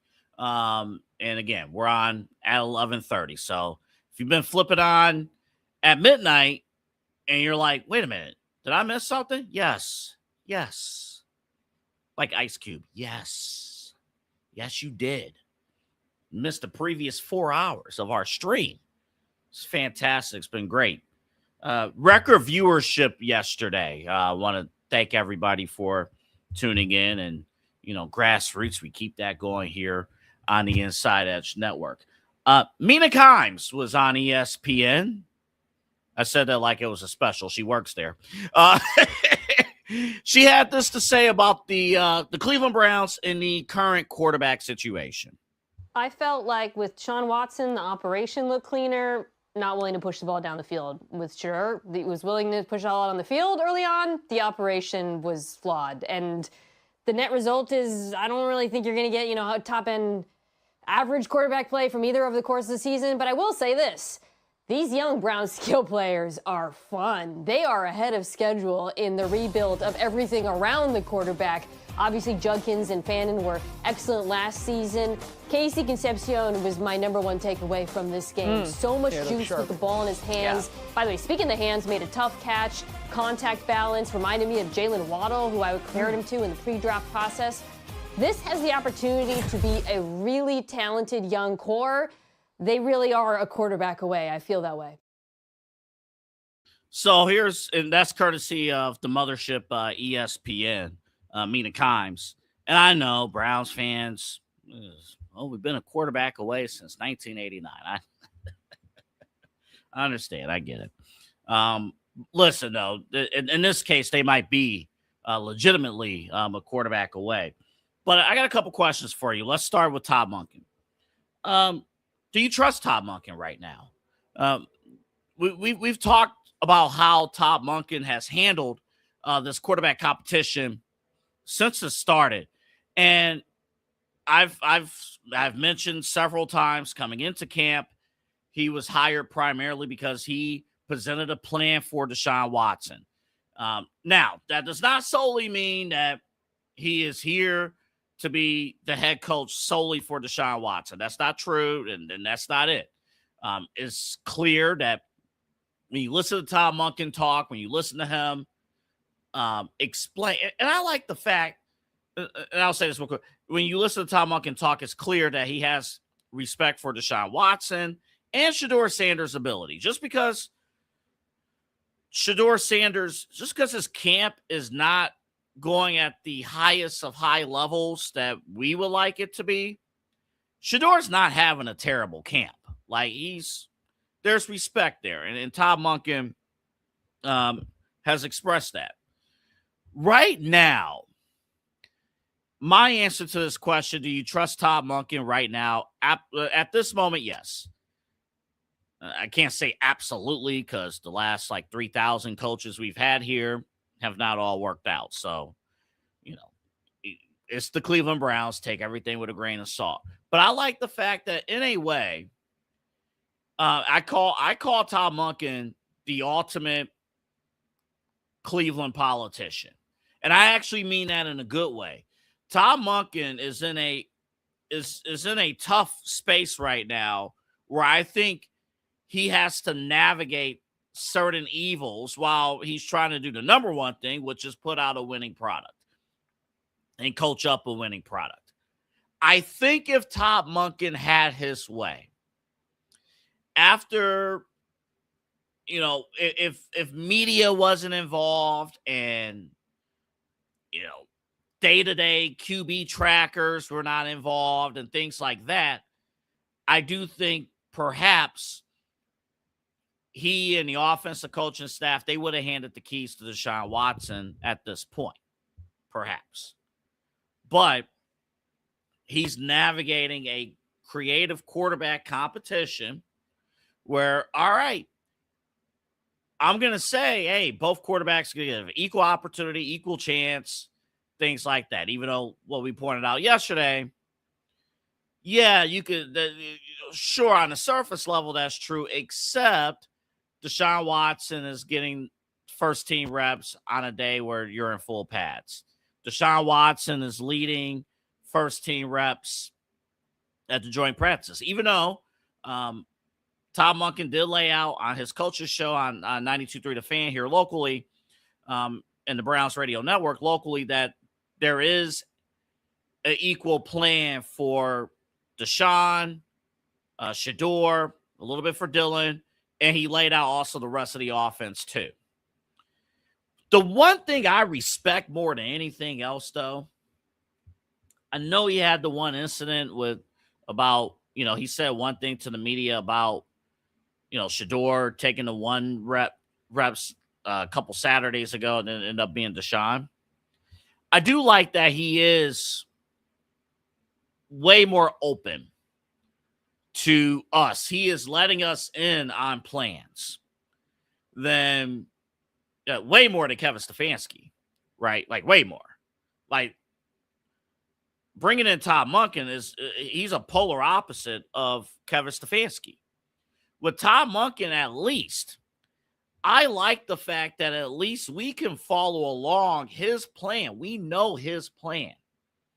We know what he's trying to do and where he wants to go with this team.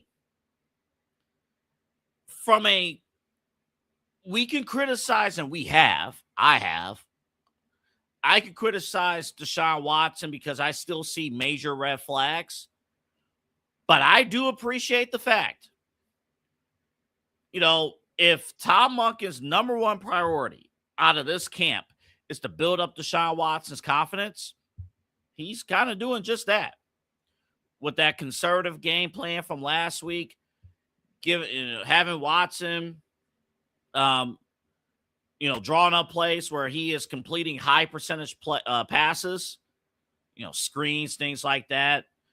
Again, building confidence. And ultimately, as we explore year 5 of this Watson contract, him being rebuilt between the years, that's the job of the head coach. Whether we like Deshaun Watson or not, the job of the head coach is to empower his players. And he is doing that. I'd also like today, the major incident from today's practice, defense was a little bit too aggressive. And I know some people are like, wait a minute, isn't this what you want? You don't want injuries at camp. So Monken ended practice early. We had a player tap Shador Sanders in a rush, and then somebody flat out tackled Quinshon Junkins, and it's like we can't do that. And part of that is discipline and establishing a culture and things like that. And listen, when something is up, what I do appreciate about Tom Monken compared to his predecessor, if there's something he doesn't like, he's going to tell it to you up front. At least here early. Things could change, but at least here early, he's going to let you know up front, hey, we need to fix all this stuff. We need to... No. We don't do that crap here. Compared to Kevin Stefanski, who would have, we'll work on it internally. Meanwhile, for the past 6 years, you were top 5 in pre-snap penalties as a team. So what were you working on? Or you were just pushing it under the rug? So I do appreciate the fact that I'm going to trust Todd Monken in the process, that there is a process that, he's, as I say sometimes, even if we want to pull the switch, sometimes let the process play out. We know we're going to see Green in the third preseason game next week. So I expect, unless Shedeur wows us on Saturday, he has to wow us on Saturday. Unless that happens, I think probably Monday we're going to get word on probably Deshaun Watson becoming the official starter for the Browns. I do expect that. Speaking of Shedeur, do you feel like this quarterback competition has been fair to Shedeur Sanders? Because you could argue with Shedeur that even though reps are being split, look at what's happening with the tracker. Actually, let's pull up the QB tracker if we can. We have it up here, again, courtesy of ESPN Cleveland. There it is today. And we are noticing a trend that on days when Shedeur Sanders works with the ones, Dylan Gabriel does not get as many reps working with the twos. Deshaun Watson, as you see there, Watson was the two, Watson was the one today. That was Watson's numbers there listed. Watson should be at the top of this list, but they probably just copy and paste. But Watson up there, 16 to 25. Gabriel got his reps in. When Deshaun Watson is working with the twos and Shedeur is working with the ones, Gabriel barely gets reps. He barely gets it. We could take the tracker down, Eli. Thank you very much for that. But let me look here on the side here real quick and see, because we are finding out what's going on in terms of trends and what's happening in terms of reps and things like that. My point is this. I'm kind of breezing through here on the side here. Oh, yeah. Yesterday, I just want proof here. Yesterday, when Deshaun Watson was the number 2, Monday, Deshaun Watson was the number 2, Shedeur was the number 1. Dylan Gabriel only had 2 pass attempts. Today, or Tuesday, he had 8 pass attempts, and that's reps. Probably even more reps than that. So we see what's coming. On one hand, I would say, first off, we thought Shedeur Sanders was going to lose the job flat out when Mary Kay Cabot had the report back in, May, early June, that, doing OTAs, that this was Deshaun Watson's job. They should name him the starter right then and there. And Shedeur closed the gap, to his credit. He did close the gap. But the problem is, until Shedeur Sanders corrects that, that irresponsible turnover that he's bound to have, it's a problem. And again, this is a QB battle where nobody is emerging. So I can't definitively say Shedeur is getting better, or Shedeur is outshining Deshaun. Deshaun is outshining Shedeur. But when that happens, the favor goes to the vet, the guy you're paying $230 million to. It's just the way it is. So I think he's had a fair opportunity. Now, in this question, if you took out the word opportunity and you just asked, has this been a fair competition for Shedeur Sanders?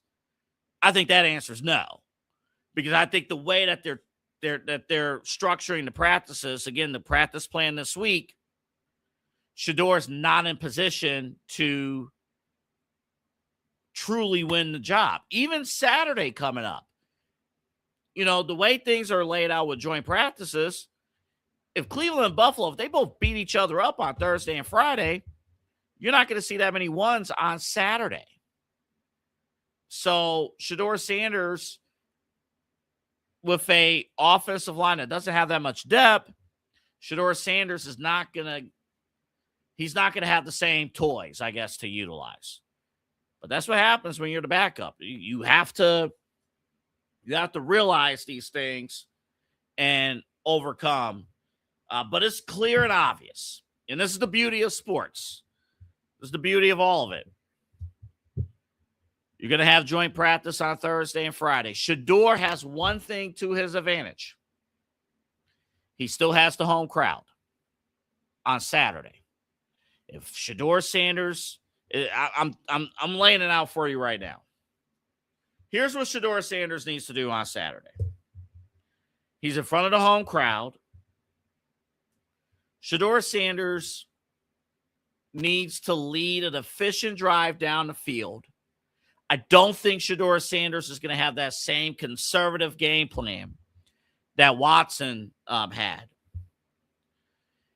Can you imagine the scene at Cleveland Browns first Huntington, whatever they call it now, stadium? Can you imagine the scene if Shedeur Sanders can lead the Browns to a touchdown drive? He throws a touchdown in front of the home fans here in Cleveland. I'm just setting the stage. If that happens, that's what Shedeur needs. Honestly, to be blunt, Shedeur needs, because he's going to get the whole first half, he needs at least two touchdowns on Saturday. Shedeur Sanders has to wow the coaching staff and wow the fans. Shedeur Sanders has to do more so that this quarterback battle can go into a third week of the preseason. If he does not do that, Watson will be your starter. He'll be named your starter on Monday and Tuesday. And then you get into the questions that Eli posed. Shedeur Sanders, what's his future, things like that. I would like to believe that there is a plan for Shedeur Sanders to still be that backup, because in my personal opinion, Shedeur Sanders is this. I have not moved off of this. Even if Shedeur Sanders has shown that he's not ready to play right now, it doesn't mean that he can't play in the NFL. He can still play. But there are some things that he has to clean up, and that's okay. This is year 2 of Shedeur Sanders. Year 2, I hate tossing out the fact that he's a 5th-round draft pick. I know technically that's true, but he was a first-round talent. So that's where things get murky with that. But it is year 2. He has to show that he's consistent with it. So I think that's where you're at right now with Shedeur. Shedeur Sanders, Wednesday, we'll get another opportunity with the ones, although it'll just be in shoulder pads and shorts. But he will get that opportunity, and he's going to get some opportunities with the joint practices. I know tomorrow and Thursday, we'll talk about like the impact of joint practices and stuff. Like, is it more important in terms of evaluation to have joint practice or the preseason games? I like that Tom Monken basically said, look, if everybody played in the preseason, it'll be the preseason. It'll be obvious. Speaking of practice, let's play the clip for you right now before we go to break. You want to know what's going down with the Saints and Cowboys? Want to know what's happening? The Saints and Cowboys. You see, as one of the hosts of the Side Hustle Wrestling podcast here on the Inside Edge Network, myself and Kyle Cornell, I always love when an element of pro wrestling crosses over into professional sport of any kind. But this one hits close to home. Like, really close to home. We'll play the clip for you going into break. And then when we come back, we'll talk about said clip involving the son of Scott Steiner and the cousin of Braun Breaker.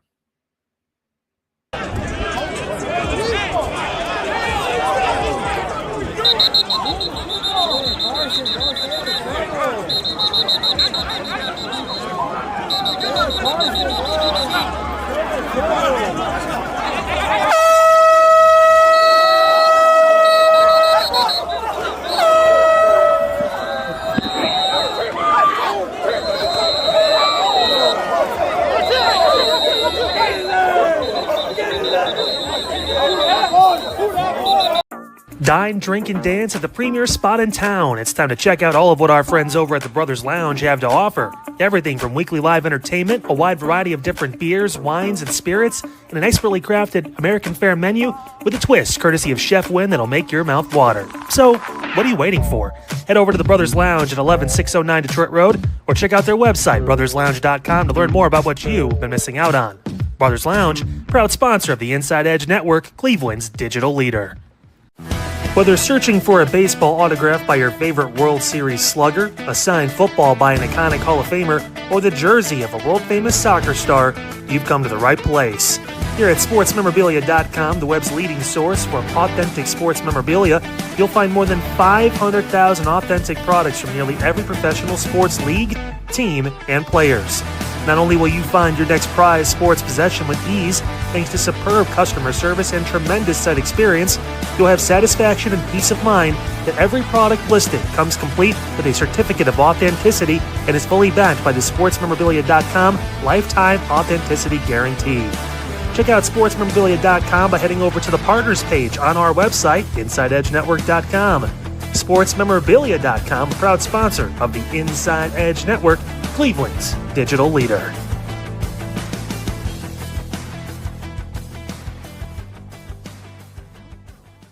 Discover our collection of handcrafted body mists made with clean, minimal ingredients. They offer a natural alternative to synthetic fragrances, perfect for sensitive skin and those seeking clean, mindful self-care, and the perfect gift for you and your special someone. Learn more about all Ellie Rose Fragrances has to offer right now by clicking the link on our partner page at InsideEdgeNetwork.com. First-time customers use that promo code InsideEdge20 to receive 20% off your order. EllieRoseFragrances.com, a proud sponsor of the Inside Edge Network, Cleveland's digital leader. Monster Moments Photography is a husband and wife wedding photography team based in Cleveland, owned and operated by Inside Edge Network's very own Ryan Mosser and his wife Hallie.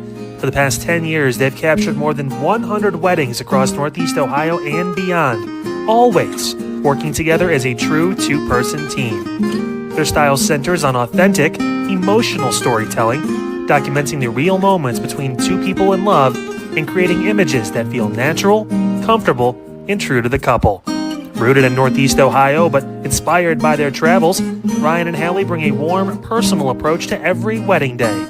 Their work blends experience, consistency, and a genuine passion for helping couples relive their best day through timeless photography. Learn more by checking out Monster Moments Photography's link on our partners page at the InsideEdgeNetwork.com website.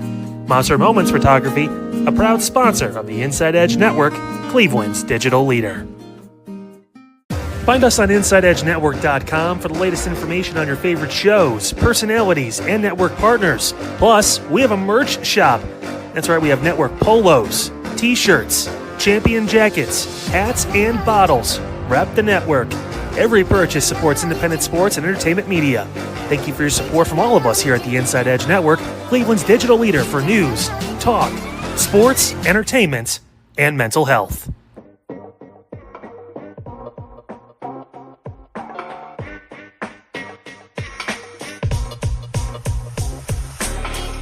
This is Midnight Run on the Inside Edge Network. Here's your host, Anthony Alford.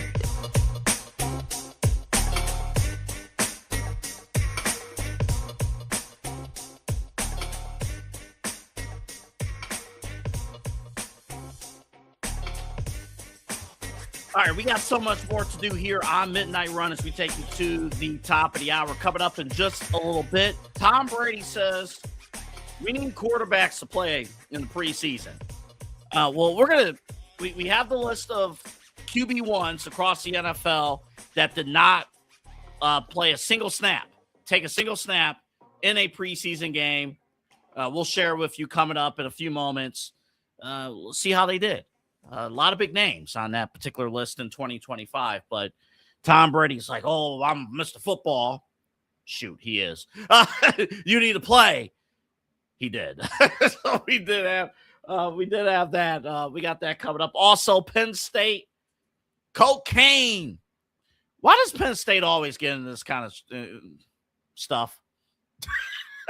Why Penn State? Why does this always happen to Penn State? Who, by the way, Penn State, I saw today on ESPN, was a bit of a sleeper to contend in the Big Ten. I believe they have the easiest strength of schedule in the Big Ten, Penn State. Just be mindful of that. And then we got smash and pat. Smash or pass. I'm sorry, I'm thinking about yesterday. Everybody eat. All the homies eat. Yes. But smash or pass coming up. And then also, I do want to get to our back to school week here on Midnight Run. I love Chad, our own Chad Bryan's talking about, back to school jitters and stuff like that. But I got a question for you guys. Which camp is tougher? Football camp or band camp? Oh, yeah, we're going to get into that in just a little bit. But first, if you missed it, we'll play for you again, I believe, courtesy of the Saints and the Cowboys. You'll see them get into a bit of a fight. And then you're going to see, I got to say his real name here for a second, Brock Rocksteiner. You know him as Scott Steiner's son. And you also know him as Bron Breaker's cousin. He got a little bit of activity down at the Saints-Cowboys practice earlier today. Let's take a look at that footage.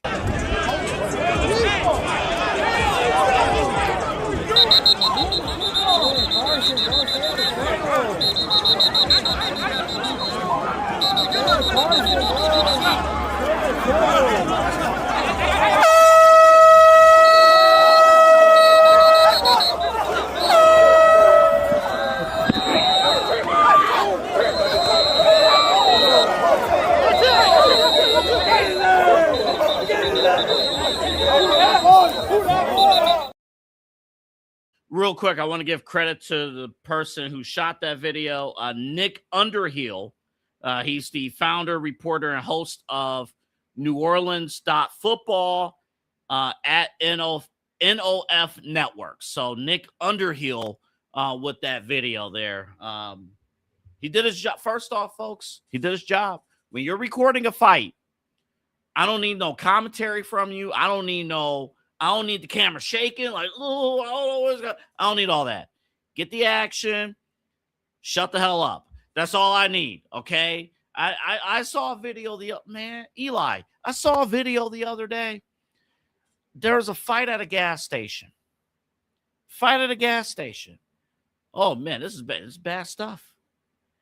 And then the cameraman was shooting their car seat. What are you doing? Action's up there. Not out to the side. I don't know what we're doing. So be better. Be better with that. But we are going to hear right now. I'm going to share my screen real quick. If you want to hear what Brock Rocksteiner, what he sounds like, let me share here real quick on the public Facebook. So take a look here. I'll put it in full. Here's who he would draft on a WWE team. Take a look. Or Before we play it, I'm going to unmute the video because I'm an amateur. Let's try this again. Obviously, number one, Braun Breaker, best spirit in the business. My number two would have to be Roman Reigns. He's all ACC defensive tackle. And then my number three, I have to go Randy Orton. He's my favorite growing up. He's also a big dude, like 6'5", 290. So I have to go with those three. So the question was if you could draft 3 current WWE superstars to be your NFL teammates. So that's what it was. So, man, does he look like he's already signed to an NIL deal with WWE? He signed it back in 2025, last year. So he has an NIL deal ready to go with WWE. Does he look like a WWE superstar? Like he's built. Like, I want to talk about what's going on with the bloodline. That bloodline. Legacy. Could have something brewing there down there with the Steiners.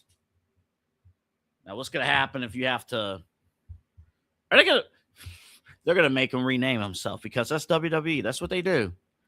He's going to be, I don't know, Butter McFarlane or something like that instead of, whatever. That's going to be his name. Watch.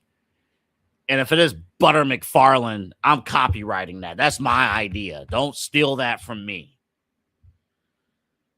WWE champion Butter McFarlane. I spear people. Come on now. What are we doing? All right, Tom Brady. We're going to talk Penn State and cult bust in just a little bit. Tom Brady had this to say on social media. Preseason, regular season, I never wanted to be taken off the field. Practice makes perfect. Too many people looking for easy ways out these days. When you're a football player and it's football season, your job is to play football. If this quote came from anybody else, we would say chill. It's Tom Brady. It's Tom Brady.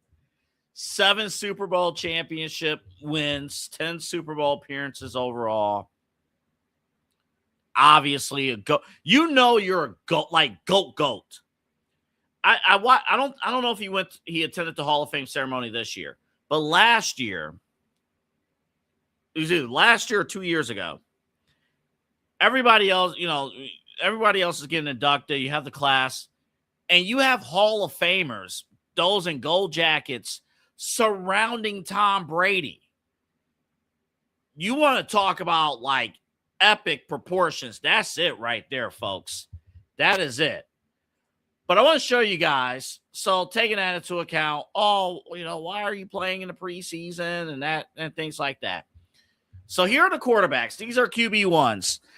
The names of guys who did not take a snap in the preseason.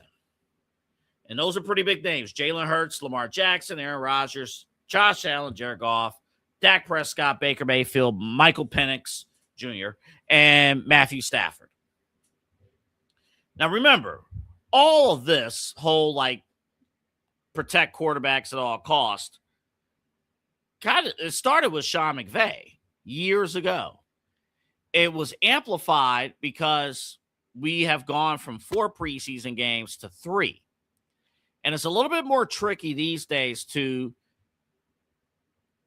find a way to mutually agree to which week you're going to play your starters.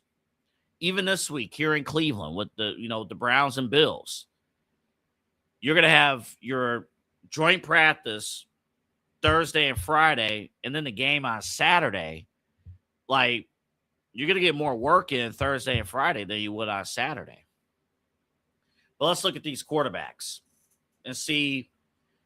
Here's my thing. I think now with the 17-game regular season schedule, the 18-week season, I think the way you look at it, these particular quarterbacks, except for Penix, I mean, these are all Yeah, these are all veteran quarterbacks. All of them, right? So, except for Michael Penix. So, veteran quarterback and veteran position players, but especially veteran quarterbacks, are less likely to start slow in seasons, right? They just are. I mean, heck, not even to go to QB route, but Aaron Donald, we know he's ready to go for the Rams. It's just convenient that he's a little busy, but for all intents and purposes, he's ready to go for the Los Angeles Rams. The assumption is there. Like, I guess the only thing is, like, the way that we move in today's football. Could you say any of these quarterbacks that we have here listed would have had a better season if they had preseason snaps? Maybe make a case for Jalen Hurts? I really can't.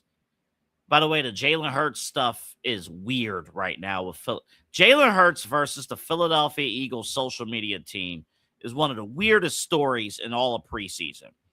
They show him the other day throwing a pick, throwing an interception from the team account. It's strange to me. And then earlier on Tuesday, we see footage, very, very cool footage of Jalen Hurts with his GoPro and first-person footage of him going through reads and then throwing a touchdown. It's actually pretty cool because you see it happening quick. But in today's NFL, listen, I don't think we don't even have a uniform way to approach preseason. I think that's the bigger problem.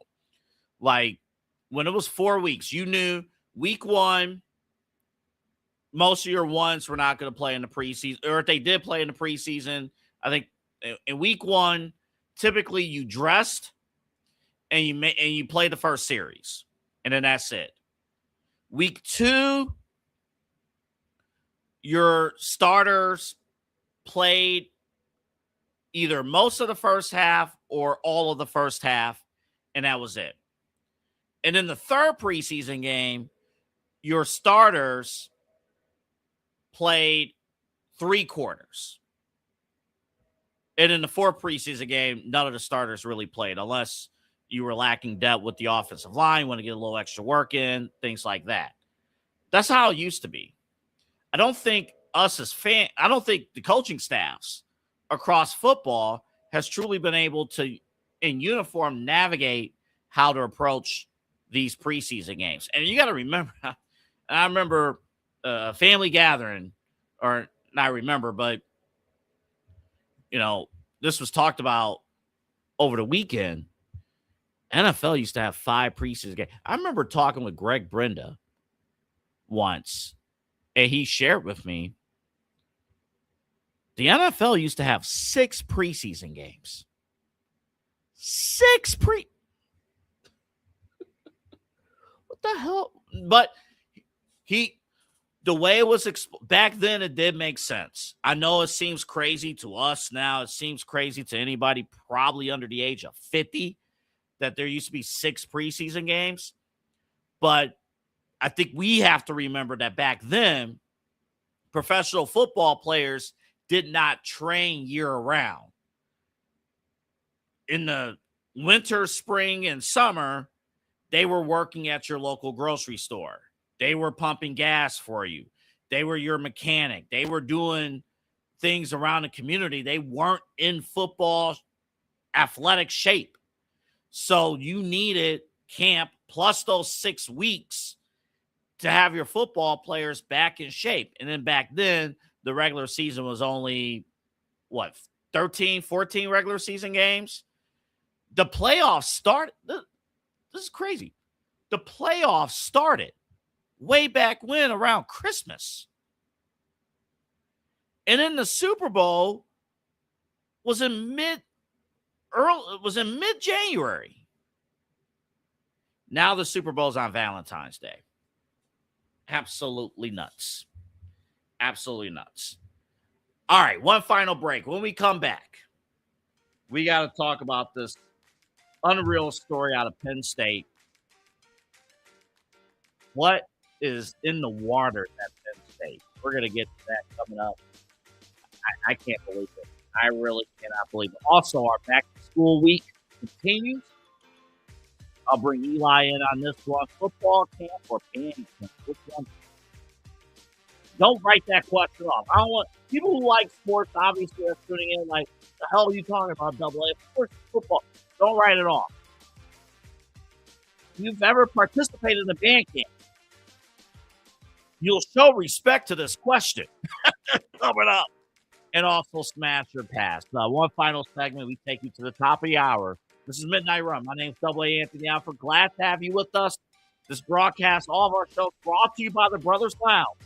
You can see on the west side of Cleveland, your entertainment destination, concerts, shows, open mic night, drinks, food from Chef Lynn. It's all fantastic stuff. Things happening every single day at the Brothers Lounge. You get more details on our website, InsideEdgeNetwork.com. But there is the address. Tap in, 11609 Detroit Avenue. On the GPS, just think of it, West 117th in Detroit. West side of Cleveland, that Cleveland-Lakewood border. It's right there off of the Interstate 90 exit. Again, all of our shows, our network sponsor, the Brothers Lounge, phenomenal. The staff, of course, Billy, he does a great job over there. And everything at the Brothers Lounge. All right, one more final segment. We're back right after this. Looking for an iconic Cleveland music venue that features premier entertainment, spirits, and food? Well, look no further than the Brothers Lounge. They offer a variety of live entertainment acts weekly, along with a diverse selection of beer, wine, and fine spirits, not to mention Chef Wynn's food menu, which has been crafted with traditional American fare with a modern twist. So come on out and enjoy the warm hospitality and make some new friends right here in your backyard. For more information, head over to brotherslounge.com and check them out for yourself at 11609 Detroit Road. That's right near the border of Cleveland and Lakewood. The Brothers Lounge, proud sponsor of the Inside Edge Network, Cleveland's digital leader. Key On Sports is the leader in Ohio high school athletic coverage in written, print, and video streaming. From the latest news and results and written content to the high school football game of the week every Friday, Key On Sports has you covered. The vision of 15-time published author Vince McKee has become the most trusted site in Ohio high school athletic news. From podcasts to player profiles, Key On Sports is your one-stop for all of it. Visit them today at keyonsports.com or on YouTube at Key On Sports. Check out their socials on Twitter and Facebook as well. Please support the new Inside Edge Network by liking, subscribing, and following us on your favorite social media platforms. It's at Inside Edge Net across Facebook, TikTok, YouTube, X, and IG. And don't forget to download our new app over on Roku. And as always, thank you for supporting your favorite shows on the Inside Edge Network, Cleveland's digital leader for news, talk, sports, entertainment, and mental health. Fanatics isn't just our name, it's who we are. Loyal, passionate fans, dedicated to our favorite teams and to the sports we love. That's why we're honored to be able to offer fans the world's largest collection of official sports apparel and sports jerseys from all leagues, teams, and players you love.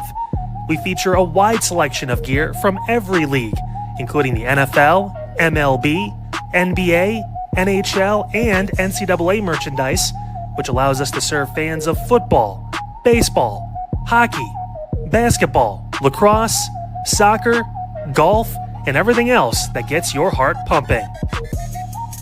Go to InsideEdgeNetwork.com under our Partners section to find our link to check out all of what Fanatics has to offer. Fanatics, a proud sponsor of the Inside Edge Network, Cleveland's digital leader. Clean energy, bold flavors, no jitters. See why people won't shut up about Dubby. Whether you're starting your workday or getting ready to exercise, Dubby Energy helps you lock in and focus. Over 15 different flavors to choose from. Order Dubby Energy right now and find out more information by checking out our partners page on InsideEdgeNetwork.com. Also, use that promo code InsideEdge10 to receive 10% off your order. W Energy, your energy-focused sponsor of the InsideEdge Network, Cleveland's digital leader. Discover our collection of handcrafted candles made with clean, minimal ingredients. Every product thoughtfully created in small batches free from harmful toxins for mindful everyday indulgence. Imported coconut soy wax with natural wood wicks to offer long-lasting burn and rich fragrance. Find out more about Alley Rose Fragrances by checking out their link on our partners page at InsideEdgeNetwork.com. And if you're a first-time customer, use the promo code InsideEdge20 to receive 20% off your order. AlleyRoseFragrances.com, a proud sponsor of the InsideEdge Network, Cleveland's digital leader. Oh, hey everyone. It's me, Autumn, here from the Daily Spiral, your main host from the center of the chaos. And all week, I have you covered. We will be covering Love Island USA, the Lindsay Clancy case, everything I missed on vacation, because as you guys know, I was on vacation for a week and a lot of crazy stuff happened. The Lakers getting sold, and maybe potentially could they move to Vegas? I don't know. We're going to talk about it. D23 and all the Disney and Marvel news. And of course, you know, I'm going to give you my good spiral and bad spiral of the day. But we also have the Daily Spiral at a new time, 8 p.m. here on the Inside Edge Network. Please tune in to the Daily Spiral Monday through Friday, 8 p.m. to 9 p.m., and you won't regret it.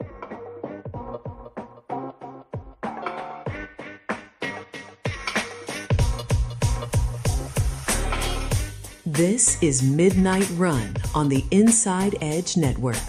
Here's your host, Anthony Alford.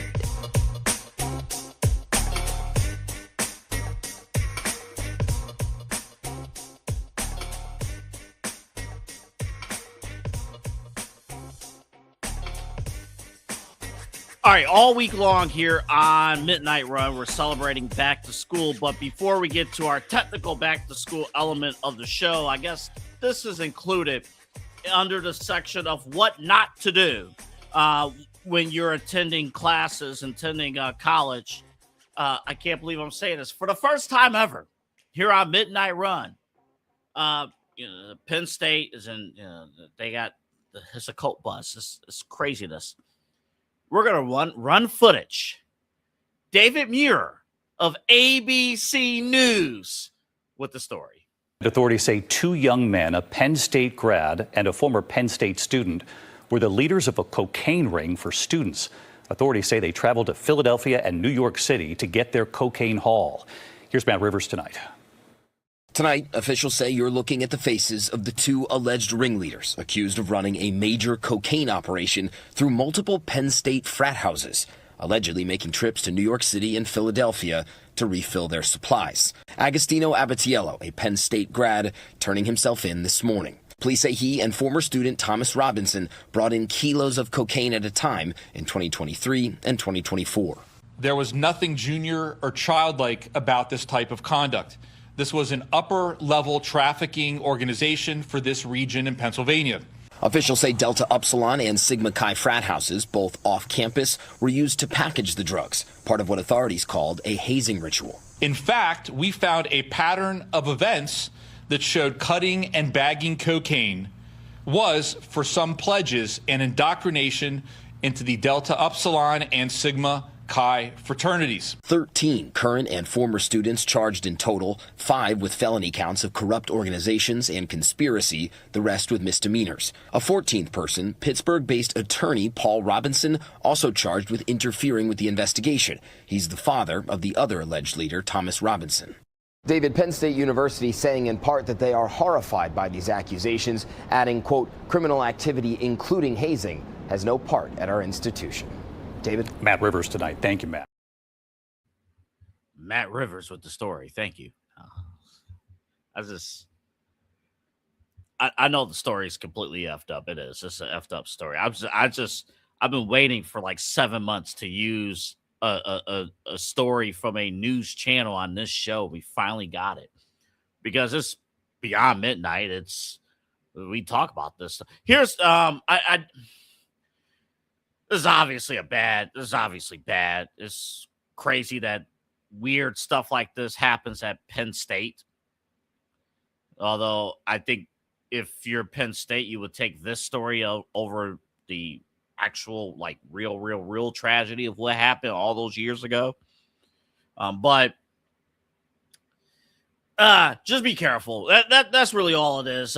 You've seen the reports here. PBS had here that the Penn State fraternity pledges were made to cut and package cocaine for a drug ring that was run out of 2 off-campus frat houses too. So, just trust the people you're around. That's really it. I'm not anti-frats. I'm not. I'm not in a. I've never joined a fraternity. I'm not anti-fraternity, but I'm more so of. I've never been in a position to buy my way into a friendship. I'll just say that. That's something I'm not doing. I am not buying my way into a friendship. I want to, surround myself with people who accept me for me and things like that. And stuff, and it's tough throughout grade school and things like that, and even in college, it's tough because in college you're trying to find like-minded people, and you're told from somebody that you may trust for a day, hey, check this out. This is the cool place to be, and they make you. I'm not saying they make you do stuff like this, but you do it because of this. And now you got 2 young men who are in jail, and others who are in jail over something stupid. That's a tough. All kidding aside, that's a tough story right now because a crazy mistake like that's on your record forever and all that stuff. Okay, on a much lighter element here of back to school week, I've been thinking a lot about camp. Obviously, listen, the only people who enjoy practice of any kind are those who do not have to participate in practice. We talk about Browns training camp all the time, but practice sucks. There's nothing about, that's why we got fights with future WrestleMania main eventers who's, playing football right now. We're breaking down storylines. Practice sucks. There's no reason for training camp to be 6 or 7 weeks long.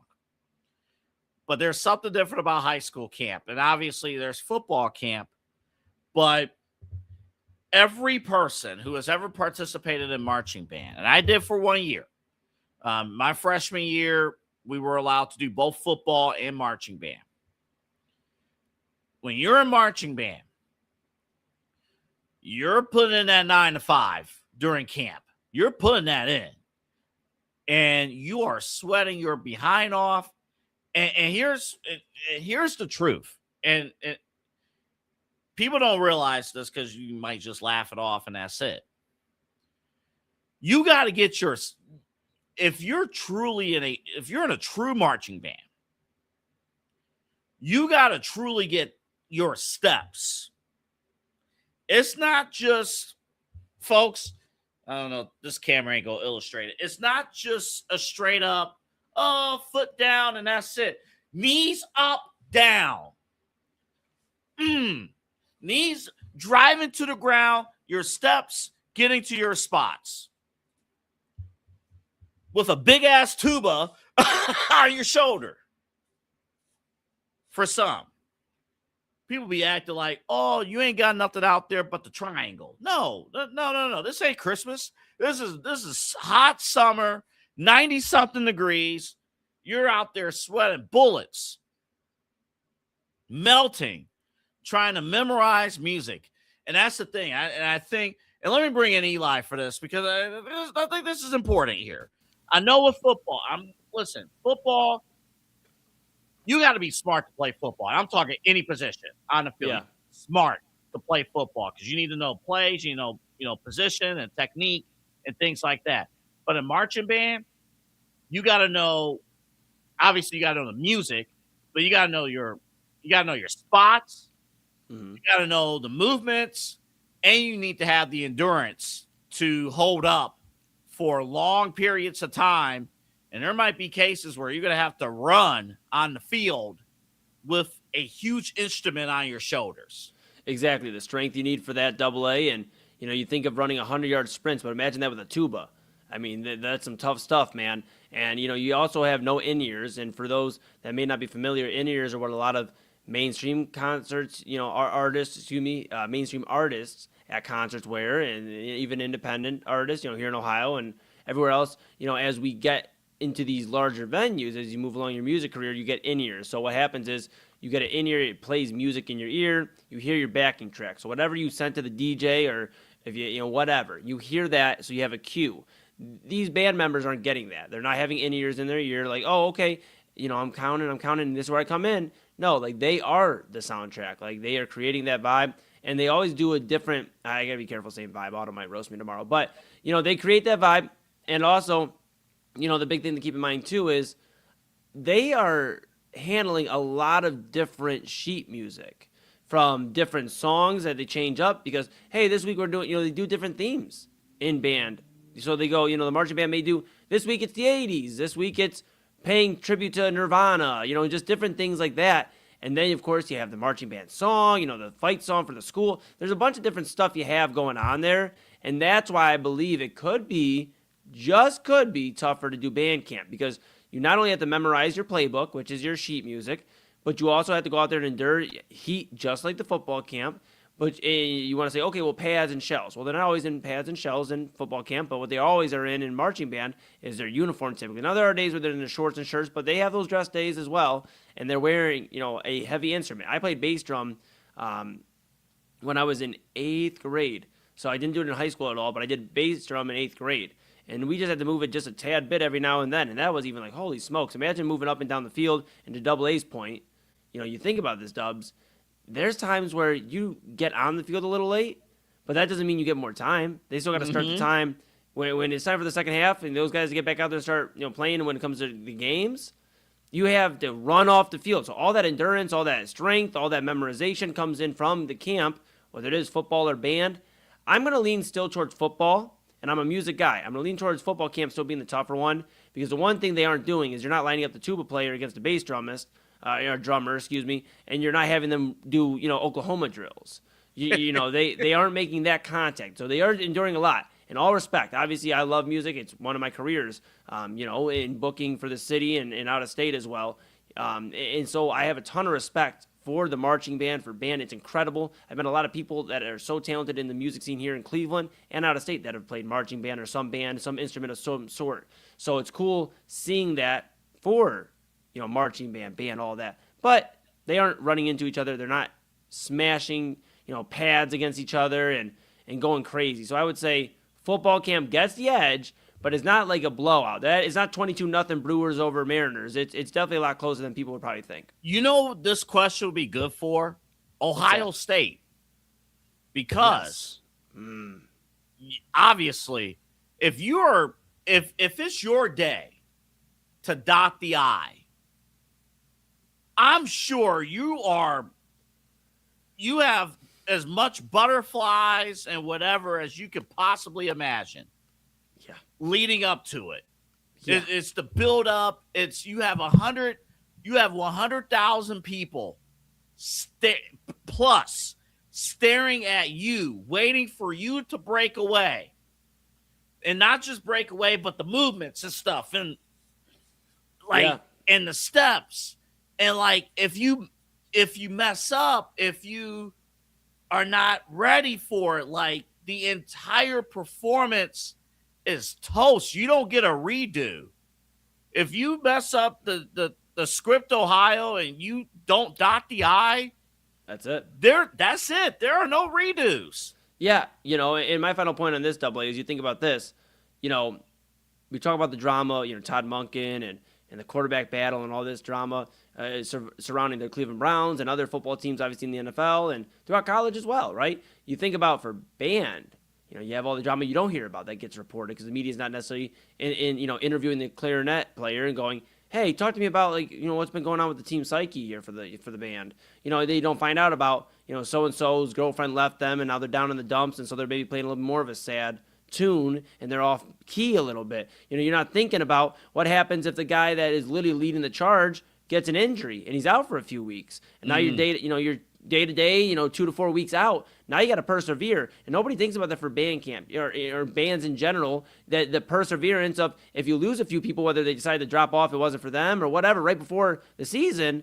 Now it's like essentially going into the season without your starting running back or your starting wide receiver. Yeah, and you got to, and whoever the backup is, you got to move up the first chair and everything. You got to relearn steps. You got to be ready for the pressure too. You better be playing your music. And there are other things going on too. Last point, Eli, go ahead.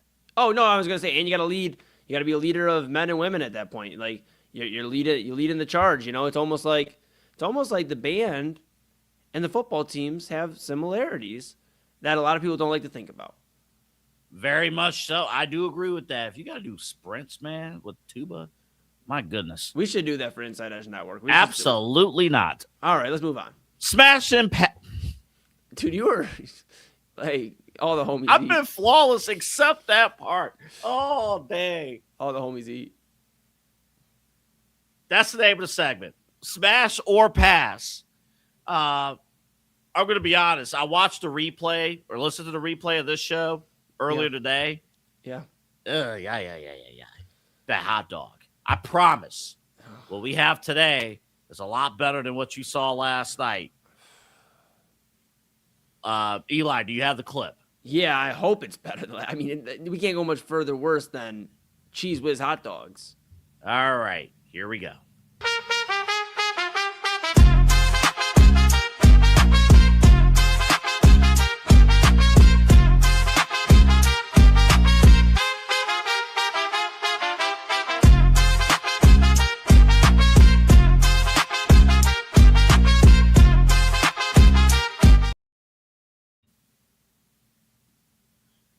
Okay, so this is, what is that? Strawberry cheesecake rolls?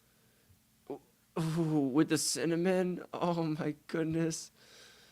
Oh, my goodness. They kind of elevated their game a little bit there. A lot, the cinnamon rolls itself is acceptable.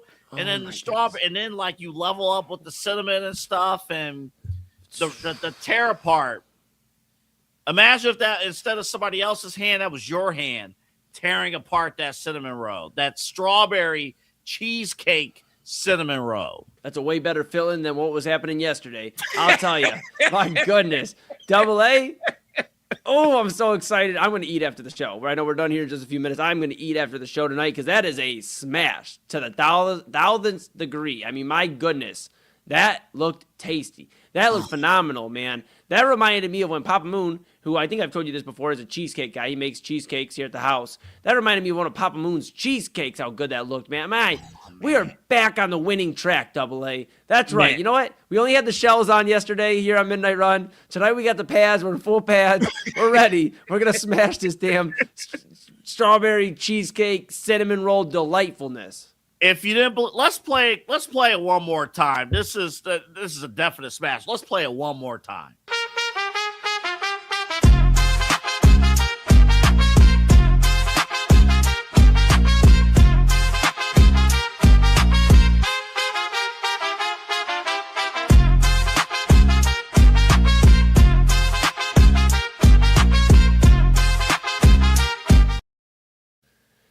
And the icing. They put the icing on. Oh my goodness. I didn't even peep the icing the first time.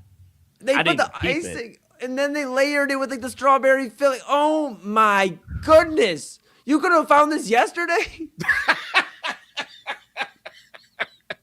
I know the whole segment is like, there are going to be things we don't like, but that makes my stomach hurt. And then we got to try to go to bed after watching that at 1 a.m. It's a little tough.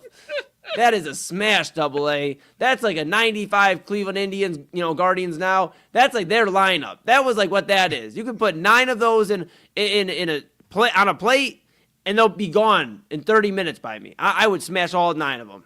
Man, I'm gonna give you a little trick too, just a little bit.